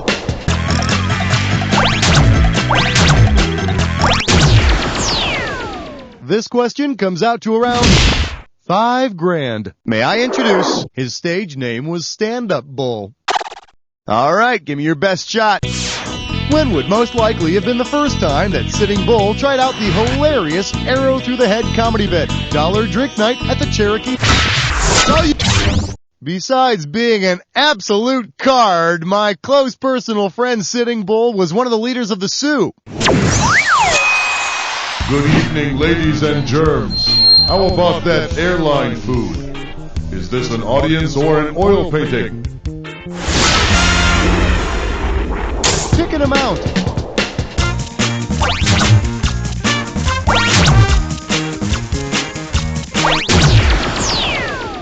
Well, you've made it this far. That's a good sign.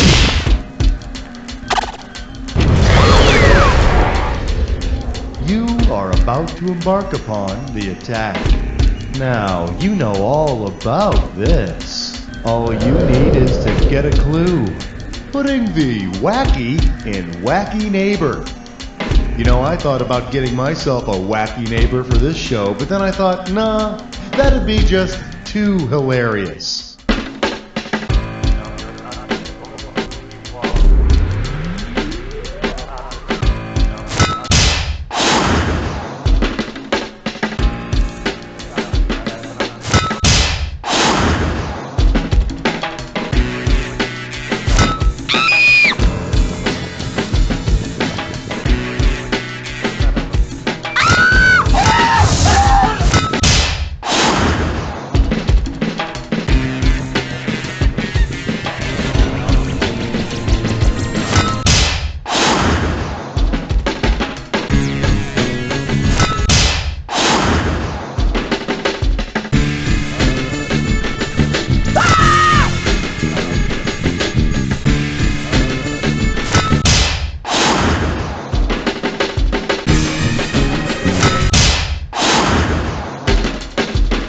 Damn, did anyone see that? You guys were possessed. Let's see who owns the final scores.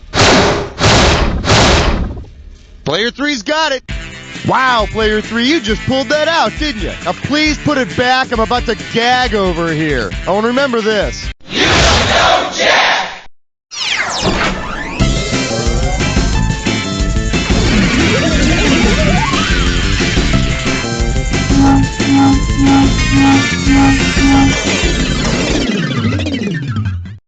Welcome to VH1's Behind the Song. This week, Black Sabbath. All right, Iron Man intro auditions, take one. All right, just...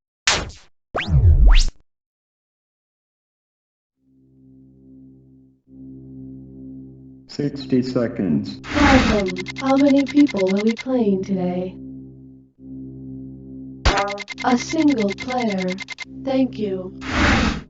Gameplay functions as follows. When you have located the correct answer to a question, buzz in to indicate your desire to answer. Then choose the button that corresponds to the correct answer. These buttons serve as your buzzers. The symbol buttons are used to choose the answer you desire. 5, 4. Now loading.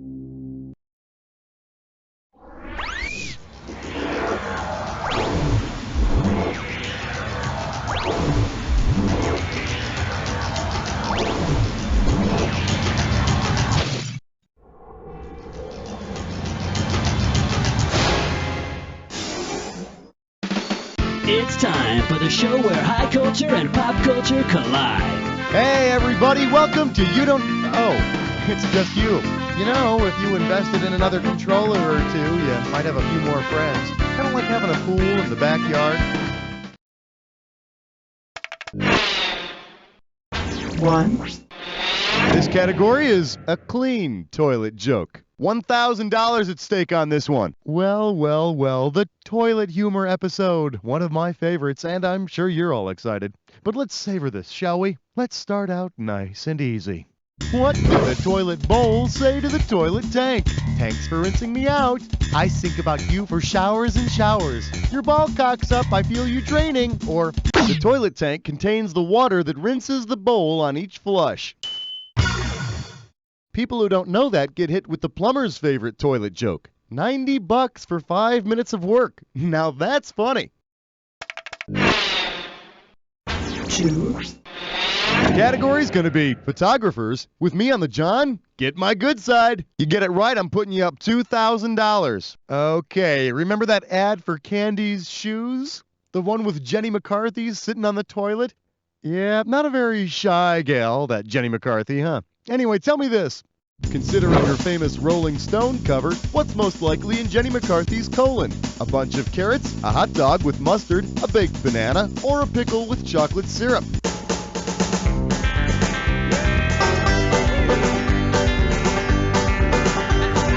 It's yours if you want it. Baked banana. Soft, warm, drowning in brown sugar. Oh, wait, I was talking about Jenny McCarthy's colon. Give me water. Water! So you don't lose any sleep over it. Rolling Stone featured Miss McCarthy squirting mustard on a hot dog, crowning her the girl with the most mustard. Boy, isn't it really lame to have to resort to toilet humor to make a joke? I'll tell you, hey, who left this fudge on my desk? Gee, thanks, guys. It's... Oh my God! No! 3. I'm calling this one. Whoa, that was one heck of a download. You get this one, you pocket $2,000. Here's the question. Suppose your 2,000 flushes does what we feared computer applications would do in the year 2000. What will happen when your toilet reaches its 2,000th flush? It won't flush number 1999. It will flush backwards to 0. It will think it's only flush number 1900. Or it will flush twice as fast as it should. The crisis of Y2K. Yep, we all freaked out because lots of computer programs were made to read 00 as 1900 instead of 2000. So, I guess that means I'd get an extra 99 or so flushes to use, huh? It's a good thing, too, because with this new burrito place around the corner, my trips to the bathroom are double, hell, sometimes triple flushers.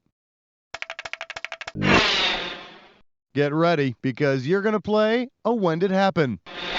All right, I'm going to show you an event like this. Then I'm going to list off 7 other events like this one.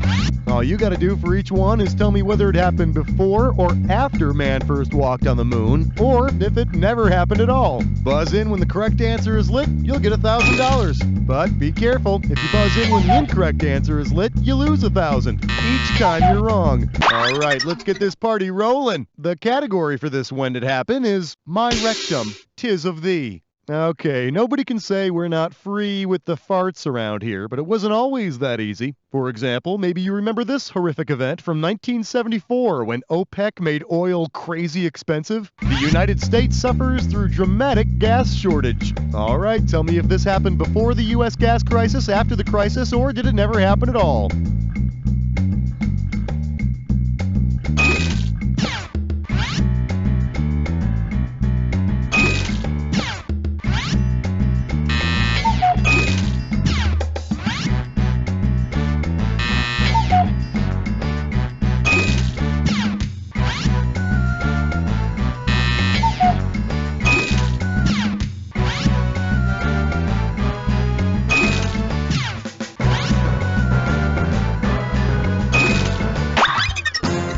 Now, that was a lot of fun, huh? Let's see what happened. Nice job, my friend. Let's see how that affects the big picture. Well, I don't know about you, but I really enjoyed that. Shall we get back to the game? 5. This one's called I Go Faster with Splinters in My Butt. You get it right, you get 2K. Hey, have you seen these wooden toilet seats? They feel kind of weird and give you splinters.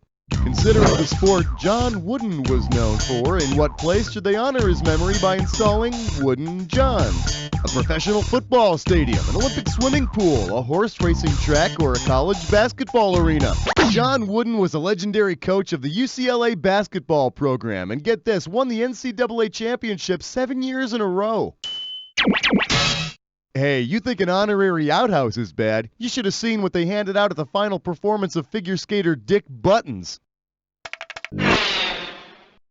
6. Coming at you when the mafia blows up your toilet. $3,000 for this one. All right, give me your best shot. Considering the events in the film The Godfather, what would be most appropriate to ask Godfather to be Michael Corleone when he comes out of the bathroom? Find your pistol okay? How's the old bone? Did you drain your pipe, or were you able to handle? In the movie The Godfather, young Michael Corleone gets a gun that's hidden behind a toilet tank in a restaurant. And then he uses it on the head waiter. Hey, that's what they get for running out of toilet paper. 7. Up next, corn. How does $2,000 sound? Put it in gear, because here we go. What gasoline additive could you make from the corn in your poop? Ethanol is a gasoline additive made from corn. Fuel from corn in your poop. Heck, why don't we all just go grazing in the Midwest for a while, and then we don't have to worry about OPEC jacking up the price on fuel anymore. 8. Here's a little something I call, I love this urinal. $2,000 for a correct answer. See if you can wrap your skull around this. If hockey rules also applied to conduct in the men's room, what could you not do with a urinal puck? Shoot it in the air, kick it, hit it with your stick, or close your fist around it. In hockey, you can knock the puck down with your hand, but you can't clench it in your fist. Now, goalies can grab it for a little while, but even they gotta let go of it real quick. Hey, but don't fret. Fortunately, this is just a made-up scenario. Legally, we can still hold urinal pucks nice and tight for as long as we want. 9. The category is, what an unusually fragrant commode you have. I'm gonna give away $3,000 this time. Heads up, here it comes. If you wanted the toilet water in your bathroom to have the same fragrance concentration as the perfume called toilet water, with what should you... Toilet water has a 15 to 18% concentration of fragrance. Makes you wonder what kind of moron came up with the idea of calling perfume toilet water. Hey everyone, I got an idea. Let's name it after a bowl full of pee. Hey, look at me. I'm a marketing genius. How about crap water or whiz juice? Poo drippings? All right, sit up straight. It's time for a coinky-dink. Okay, here's how you play the game. I'm going to show you different pairs that are connected somehow. And there's going to be a series of items whipping by that may or may not connect the two. Slap that buzzer when you think the item correctly joins the two. You'll get $1,000 if you're correct, but choose wisely. Every mistake is going to cost you $1,000. When this is all over, I'm going to give you one final shot at winning some bonus cash. If you want a shot at that bonus, pay attention to all the correct answers. The category for this coinky-dink is let her rip. You got it? I hope so, because we're rolling. Prostitution light and commie color. What do they got in common?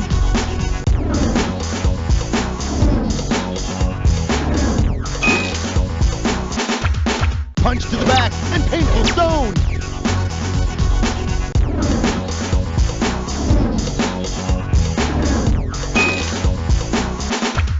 Spotted horse and exploding Ford car.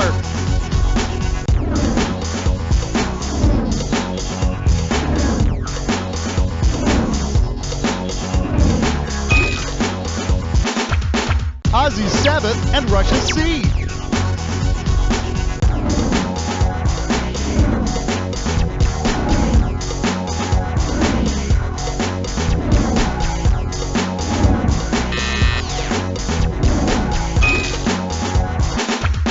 Army's Berets and Cato's Hornet.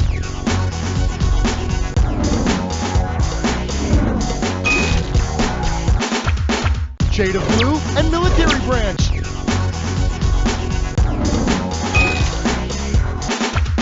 Skimpy Bikini and novelty item Silly Blank.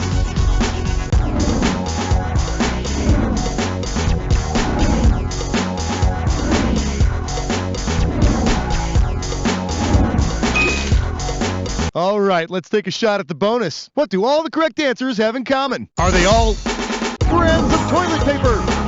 Party onomatopoeia? Types of beans? Oh yeah, rack it up. It's musical fruit to my ears. That's a solid score, but it couldn't hurt to add that bonus. Player one, you're a winner all around. How about that? Let's get out of here. 11. This category is those unsanitary Roman emperors. I'm gonna make this one $1,000. Let's see how you handle this one. Considering his actions in the Bible, which bathroom reminder would Pontius Pilate not need? Close the door, lift the seat, give it a shake, or wash your hands. When he condemned Jesus to crucifixion, Pontius Pilate literally washed his hands in front of the mob. Actually, the Gospels vary a bit on this one. You see, in Matthew, he washes his hands, but in John, he shaves his face. And of course, in Luke, he flosses and rinses with a...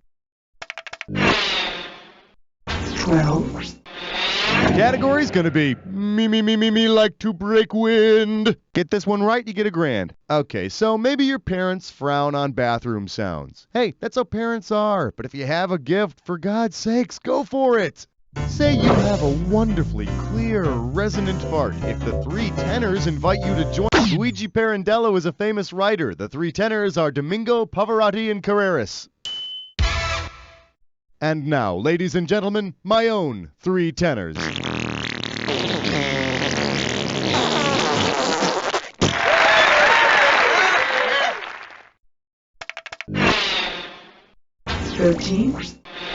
I'm calling this one, hold your nose and bear it. Let's see what you'll do for $1,000. Okay, I think it's been pretty well established what the proverbial bear does in the proverbial woods, right? Okay then.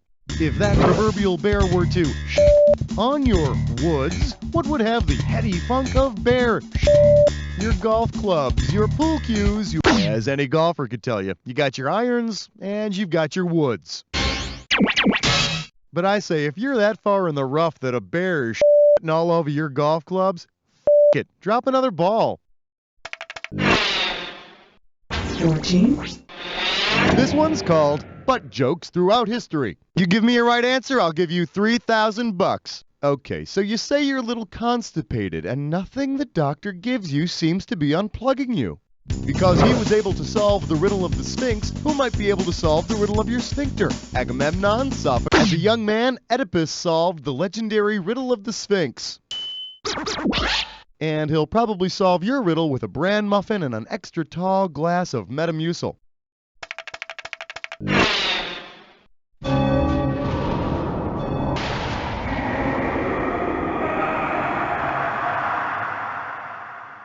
Welcome to the Jack Attack. When you see two words on the screen that match, hit your buzzer. If you're right, I'll give you $2,000. If you're wrong, you're going down 2,000. But don't forget, remember the clue. Not any old word's gonna do it. It's gotta be a match that fits this clue. Different kinds of BMs. You mean there are other BMs besides slow and painful? Don't forget to flush.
Nicely done, huh? Let's see what you did to your score.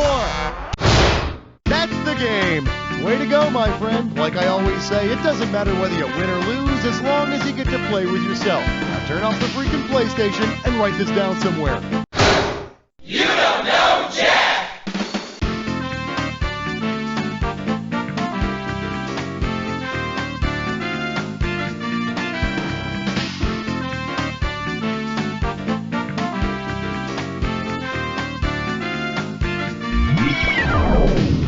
The high scoreboard was feeling lonely. Congratulations on being the first to enter it. Please enter your name.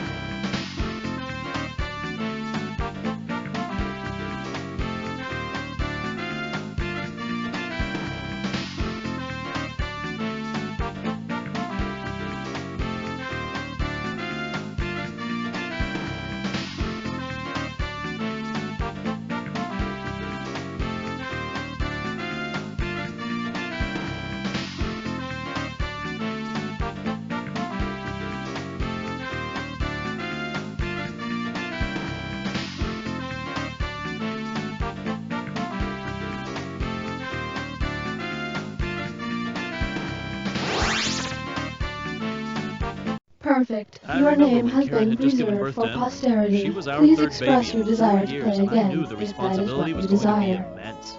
That's when I decided to visit National American Bank and Trust. I had problems, and they offered solutions. You see, my friend Larry works there as a janitor, and he loaned me $50 so I could buy a one-way bus ticket to Daytona and get a fake driver's license. Suddenly, my responsibilities vanished, and I was able to go back to visiting strip. Hi, I'm Cookie Masterson, and not to brag, but the cashier at Trader Joe's complimented me on my choices today. Listen, don't worry. I find that most people enjoy playing alone. And our wrong answer of the game is sponsored by the Anti-Pedestrian Council. Hey, I'm trying to drive here, is our motto. If you happen to find our sponsor's wrong answer of the game, you'll be rewarded with big prizes and cash. So why not get started? Get ready, time for question. To begin with, she mused me. If Taylor Swift broke up with every male currently in the world, about how many songs would she be inspired to write? 1.2 billion songs, 2.3 billion songs, 3.6 billion songs, or 7.4? The world population is floating around 7.1 billion, of which 3.6 billion are males. That only gives her a few microseconds for each relationship, but that should be more than enough.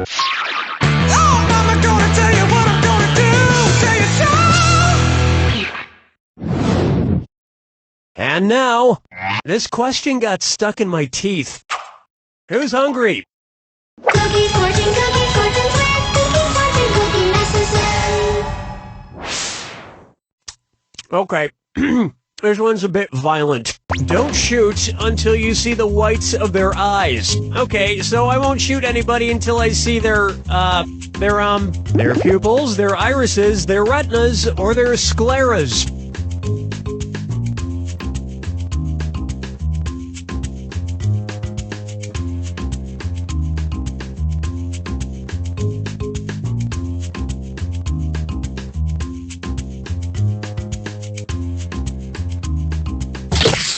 Right, the white of your eye is called the sclera. But don't look too long at the enemy's eyes, or you might just fall in love.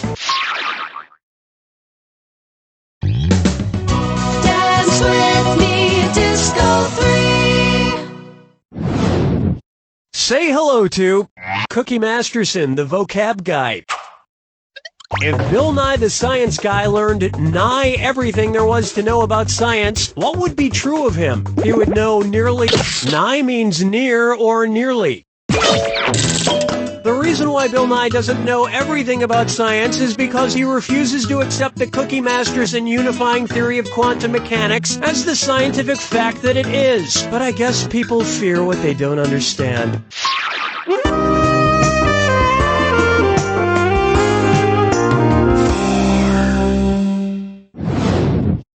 Let's try, your mother smells like the jungle.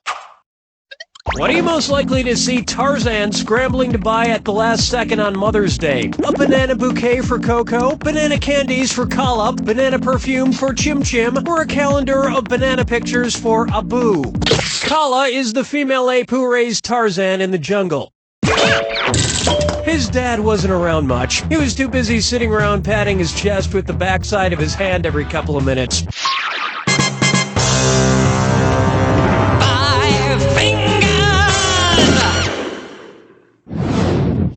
Take a good look at Obesity the Game, and it's a this or that.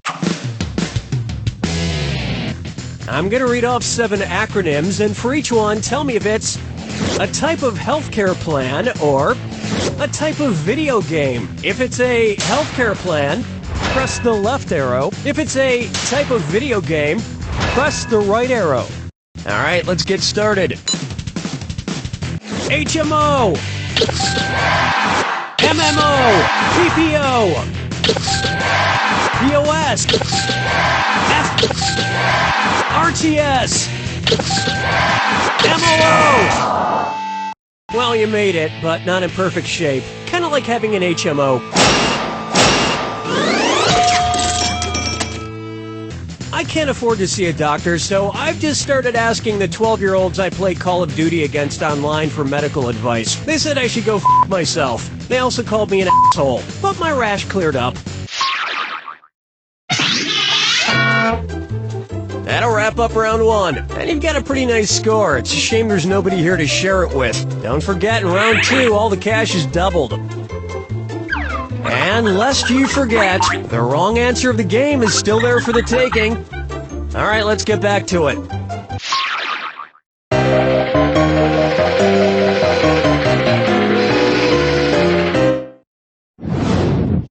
Take a stab at Pussycat Control. Oh my god, my cat's poopsie and mayonnaise are driving me crazy. And what do I get from them? Nothing! If my cats were like the cat in the fairy tale Puss in Boots, what would they do for me? Grant me 3 wishes, help me kill a In Puss in Boots, Puss makes his master look good in front of the king, which results in him marrying the king's daughter, becoming royalty. Why don't you two idiots ever do anything like that for me? I haven't had a promotion in years. I have not been stealing office supplies. Those are complimentary, damn it. Question 7. Yeah, fish angel monkey bang. It's time for That Evidence Was Planters.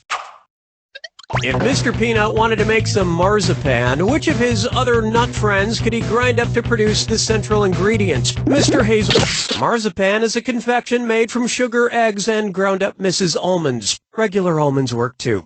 But Mr. Peanut would be found not guilty because he's a total See, you thought I was gonna say nut, didn't you? No, it's nice guy. He's a really nice guy. No one would believe the murder thing. Follow me down to the sea. Here's one for you. Where the buffalo foam. You know, I'm having a pretty good day, which means... Hello, Danny. Yep, there he is. One's made of skin, one's made of wood, so who's the dummy? Not me. Billy, why are you foaming at the mouth? I've got rabies and I've come to bite you. What? Stay away from me. Did you get bitten by a rabid animal? Maybe. Which of these animal dites could not give me rabies? A beaver dite, a not... Rabies only affects warm-blooded animals, not reptiles. Besides, you can't get diseases like this, Billy. You're made of wood. Really? Then how did I get syphilis? That's a good point.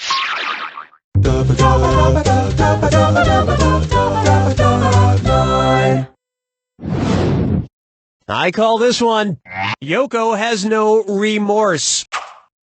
What Beatles album am I describing? Let It Be, Yellow Submarine, Here's what a right answer looks like. ... in Morse code is SOS, the International Distress Call. Of course, if the Beatles ever got stranded, they'd need help from somebody, but not just from anybody, picky bastards. You mean the album with the Beatles on the crosswalk? No. But you can gently bump crosswalkers out of your way with a memory foam car bumper from the Anti-Pedestrian Council. The Anti-Pedestrian Council. Because walkers. Am I right? His wrong answer of the game comes with a bundle of cash worth $8,000. Congratulations.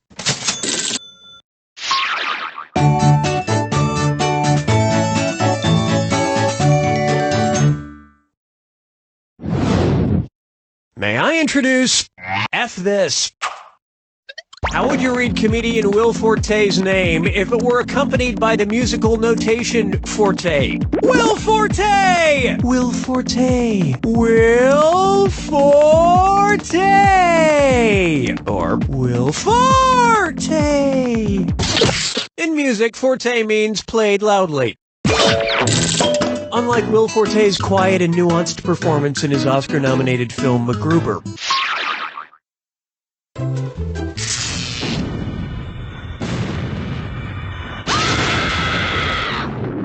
Brace yourself for the attack. When you see two clues that match, press your A button.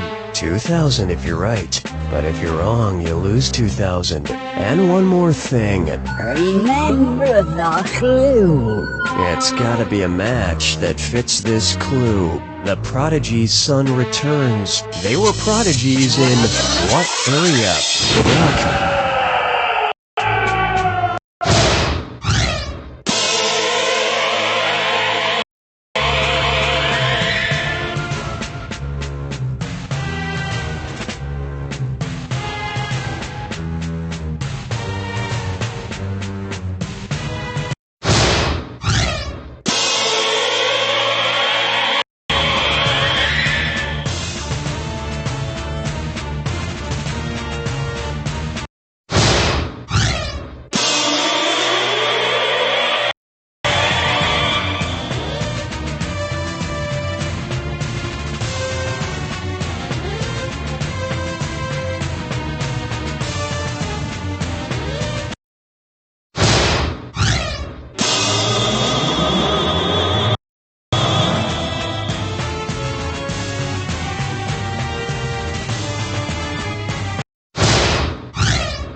Choose your own! Probably don't know this, but I was something of a nose flute prodigy growing up. Listen to this.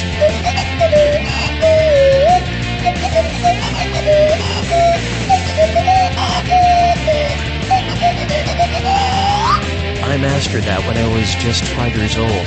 Hard to believe. You don't know Jack!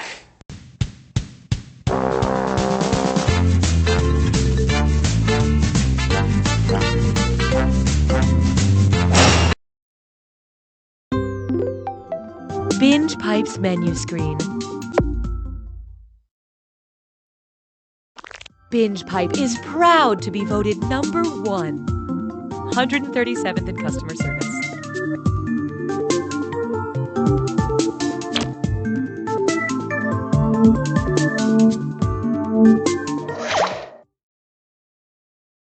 Binge Pipe will ignore safety protocols and launch You Don't Know Jack. Binge Pipe, what even is TV anymore? Hey, I'm Cookie. Welcome to Binge Pipe's very own You Don't Know Jack. Oh yes, this game has always been part of the Binge Pipe family, and anyone who says otherwise will be severely reprimanded. Trust me.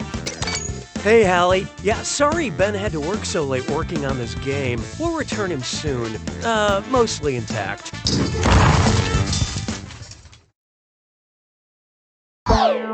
Okay, it's time. Let's go!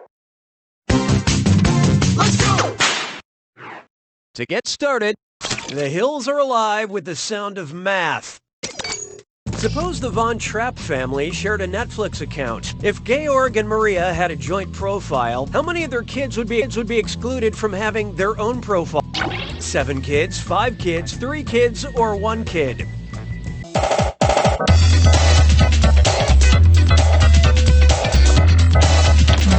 So what'd you pick?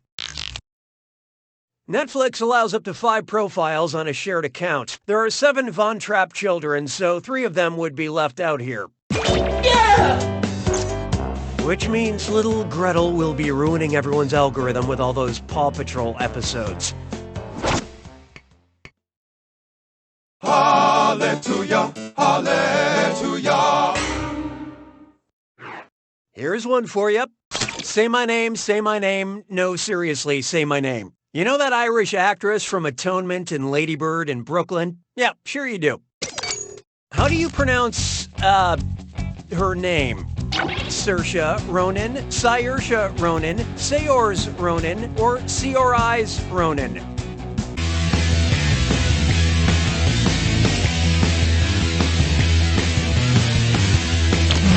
Hope you like what you picked. Saoirse says that's the correct way to say her name. Yeah! Now when you run into her at cocktail parties, you don't have to say, "Hey there!" Not exactly Dakota Fanning. Why don't we do it with free? I call this one, do you know a good Swedish plumber? And it's a very excited dis or dat. I'm gonna read off 7 items, and for each, I want you to tell me if it's a song by Swedish pop group ABBA, something Mario says in a video game, or both. Don't think too hard. I'm only giving you a few seconds to decide between ABBA, Super Mario, or both. Okay, let's do it. Okie dokie. Ha ha ha, bye bye. I do. Yeah! Bang the boomerang. Let's it go. Yeah! Mamma mia. Yeah! It's a me, yeah! Mistakes are for the weak. Now let's keep going. I don't need you anymore. Try this on for size. NSFW GPS. Where's the G-spot? Between a guitar's DNA strings? Between a guitar's B and... Let's see how that shook out. To play a G on a guitar, pluck the string between the B and D strings. Trust me, you'll know if you find it.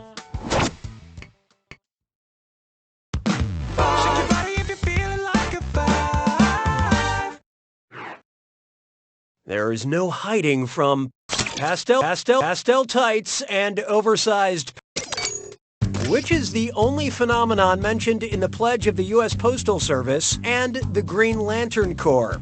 Heat, night, evil, or rain.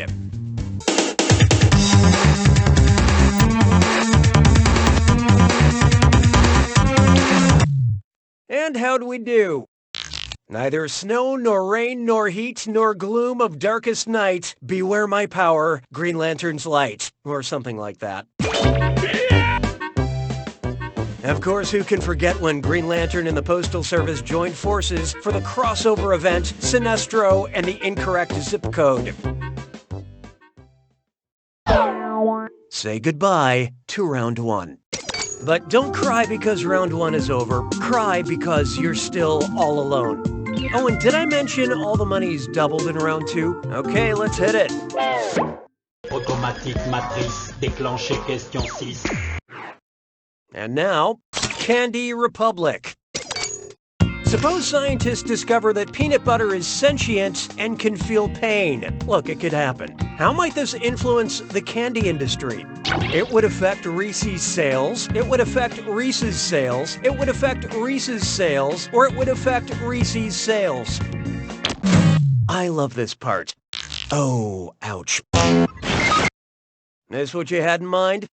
Affect with an A is the proper verb, and Reese's is spelled like, well, this. Remember, there's no wrong way to devour a sentient life form. 7 is the number that I'm suggesting. He's suggesting 7. He's suggesting 7.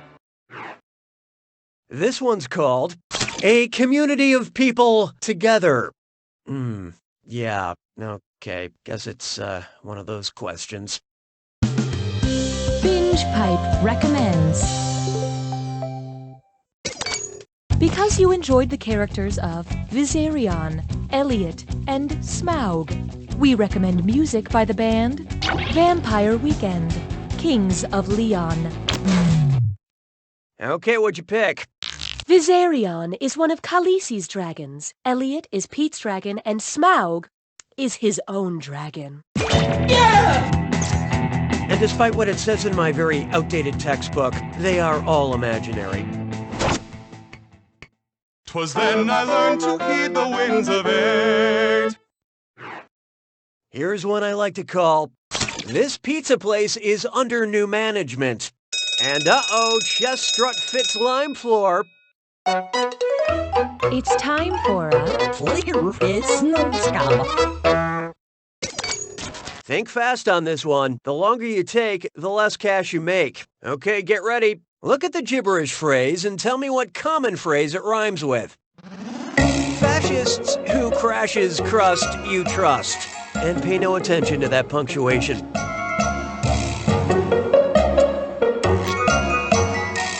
It's the circle of life. I can't stand the suspense. What is it? Okay, let's move along.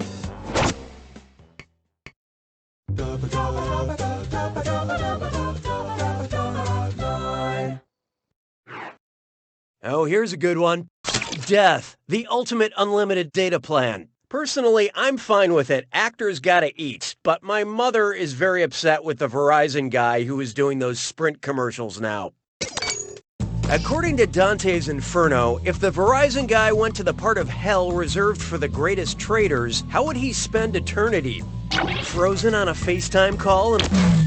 Okay, let's take a look. Dante wrote that the worst traitors of history, including Judas, were frozen in the 9th circle of hell. Yeah!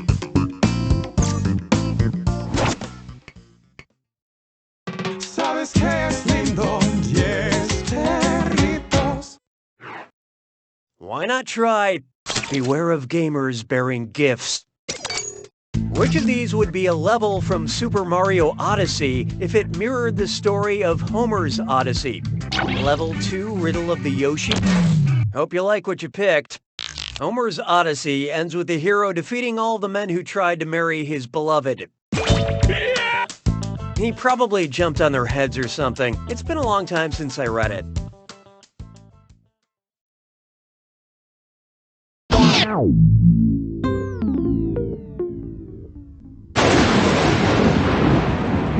It's time for the attack. When you see an answer that matches the category, tap it on your device. The faster you pick a right answer, the more cash you make. And more than one answer can be right. But each time you're wrong, I'm taking some cash away. And don't forget, it's gotta be a match that fits this clue. A walk in the parks. Enjoy a nice walk through these park-themed prompts. Good luck.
That's all she wrote.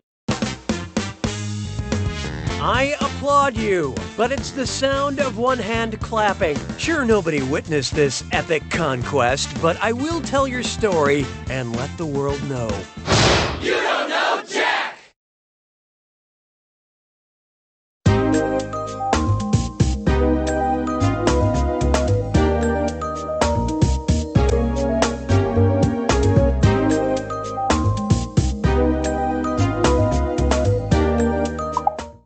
Bill Nye the Science Guy.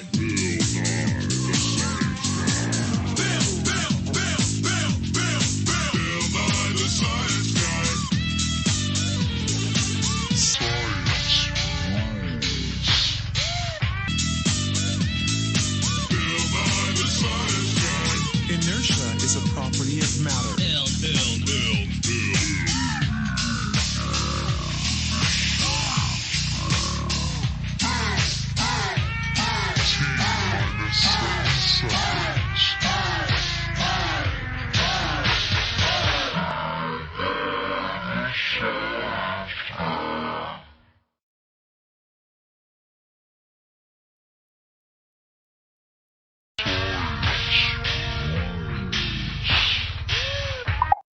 Go left. Oh. Oh no, sticky keys. Why is sticky keys still on? Fuck this. Why are sticky keys on? No. No. Don't turn sticky keys on. Should I get? Why are sticky keys on? I'm gonna kill somebody. And holy shit! We'll always love you. I can't believe you did this to me. God damn it! How could you do this to me? Knock, knock, who's there? Keep out! You are not wanted here! Knock, knock, who's there? Fuck you! Stay out! Let me in! Who's there? Step aside! I'm married! Who's there? Leave me alone! I'm getting horny! Who's there? Don't touch me! If you touch me, I'll have to sue you! Knock, knock, who's there? Santa Claus! You've been very good this year!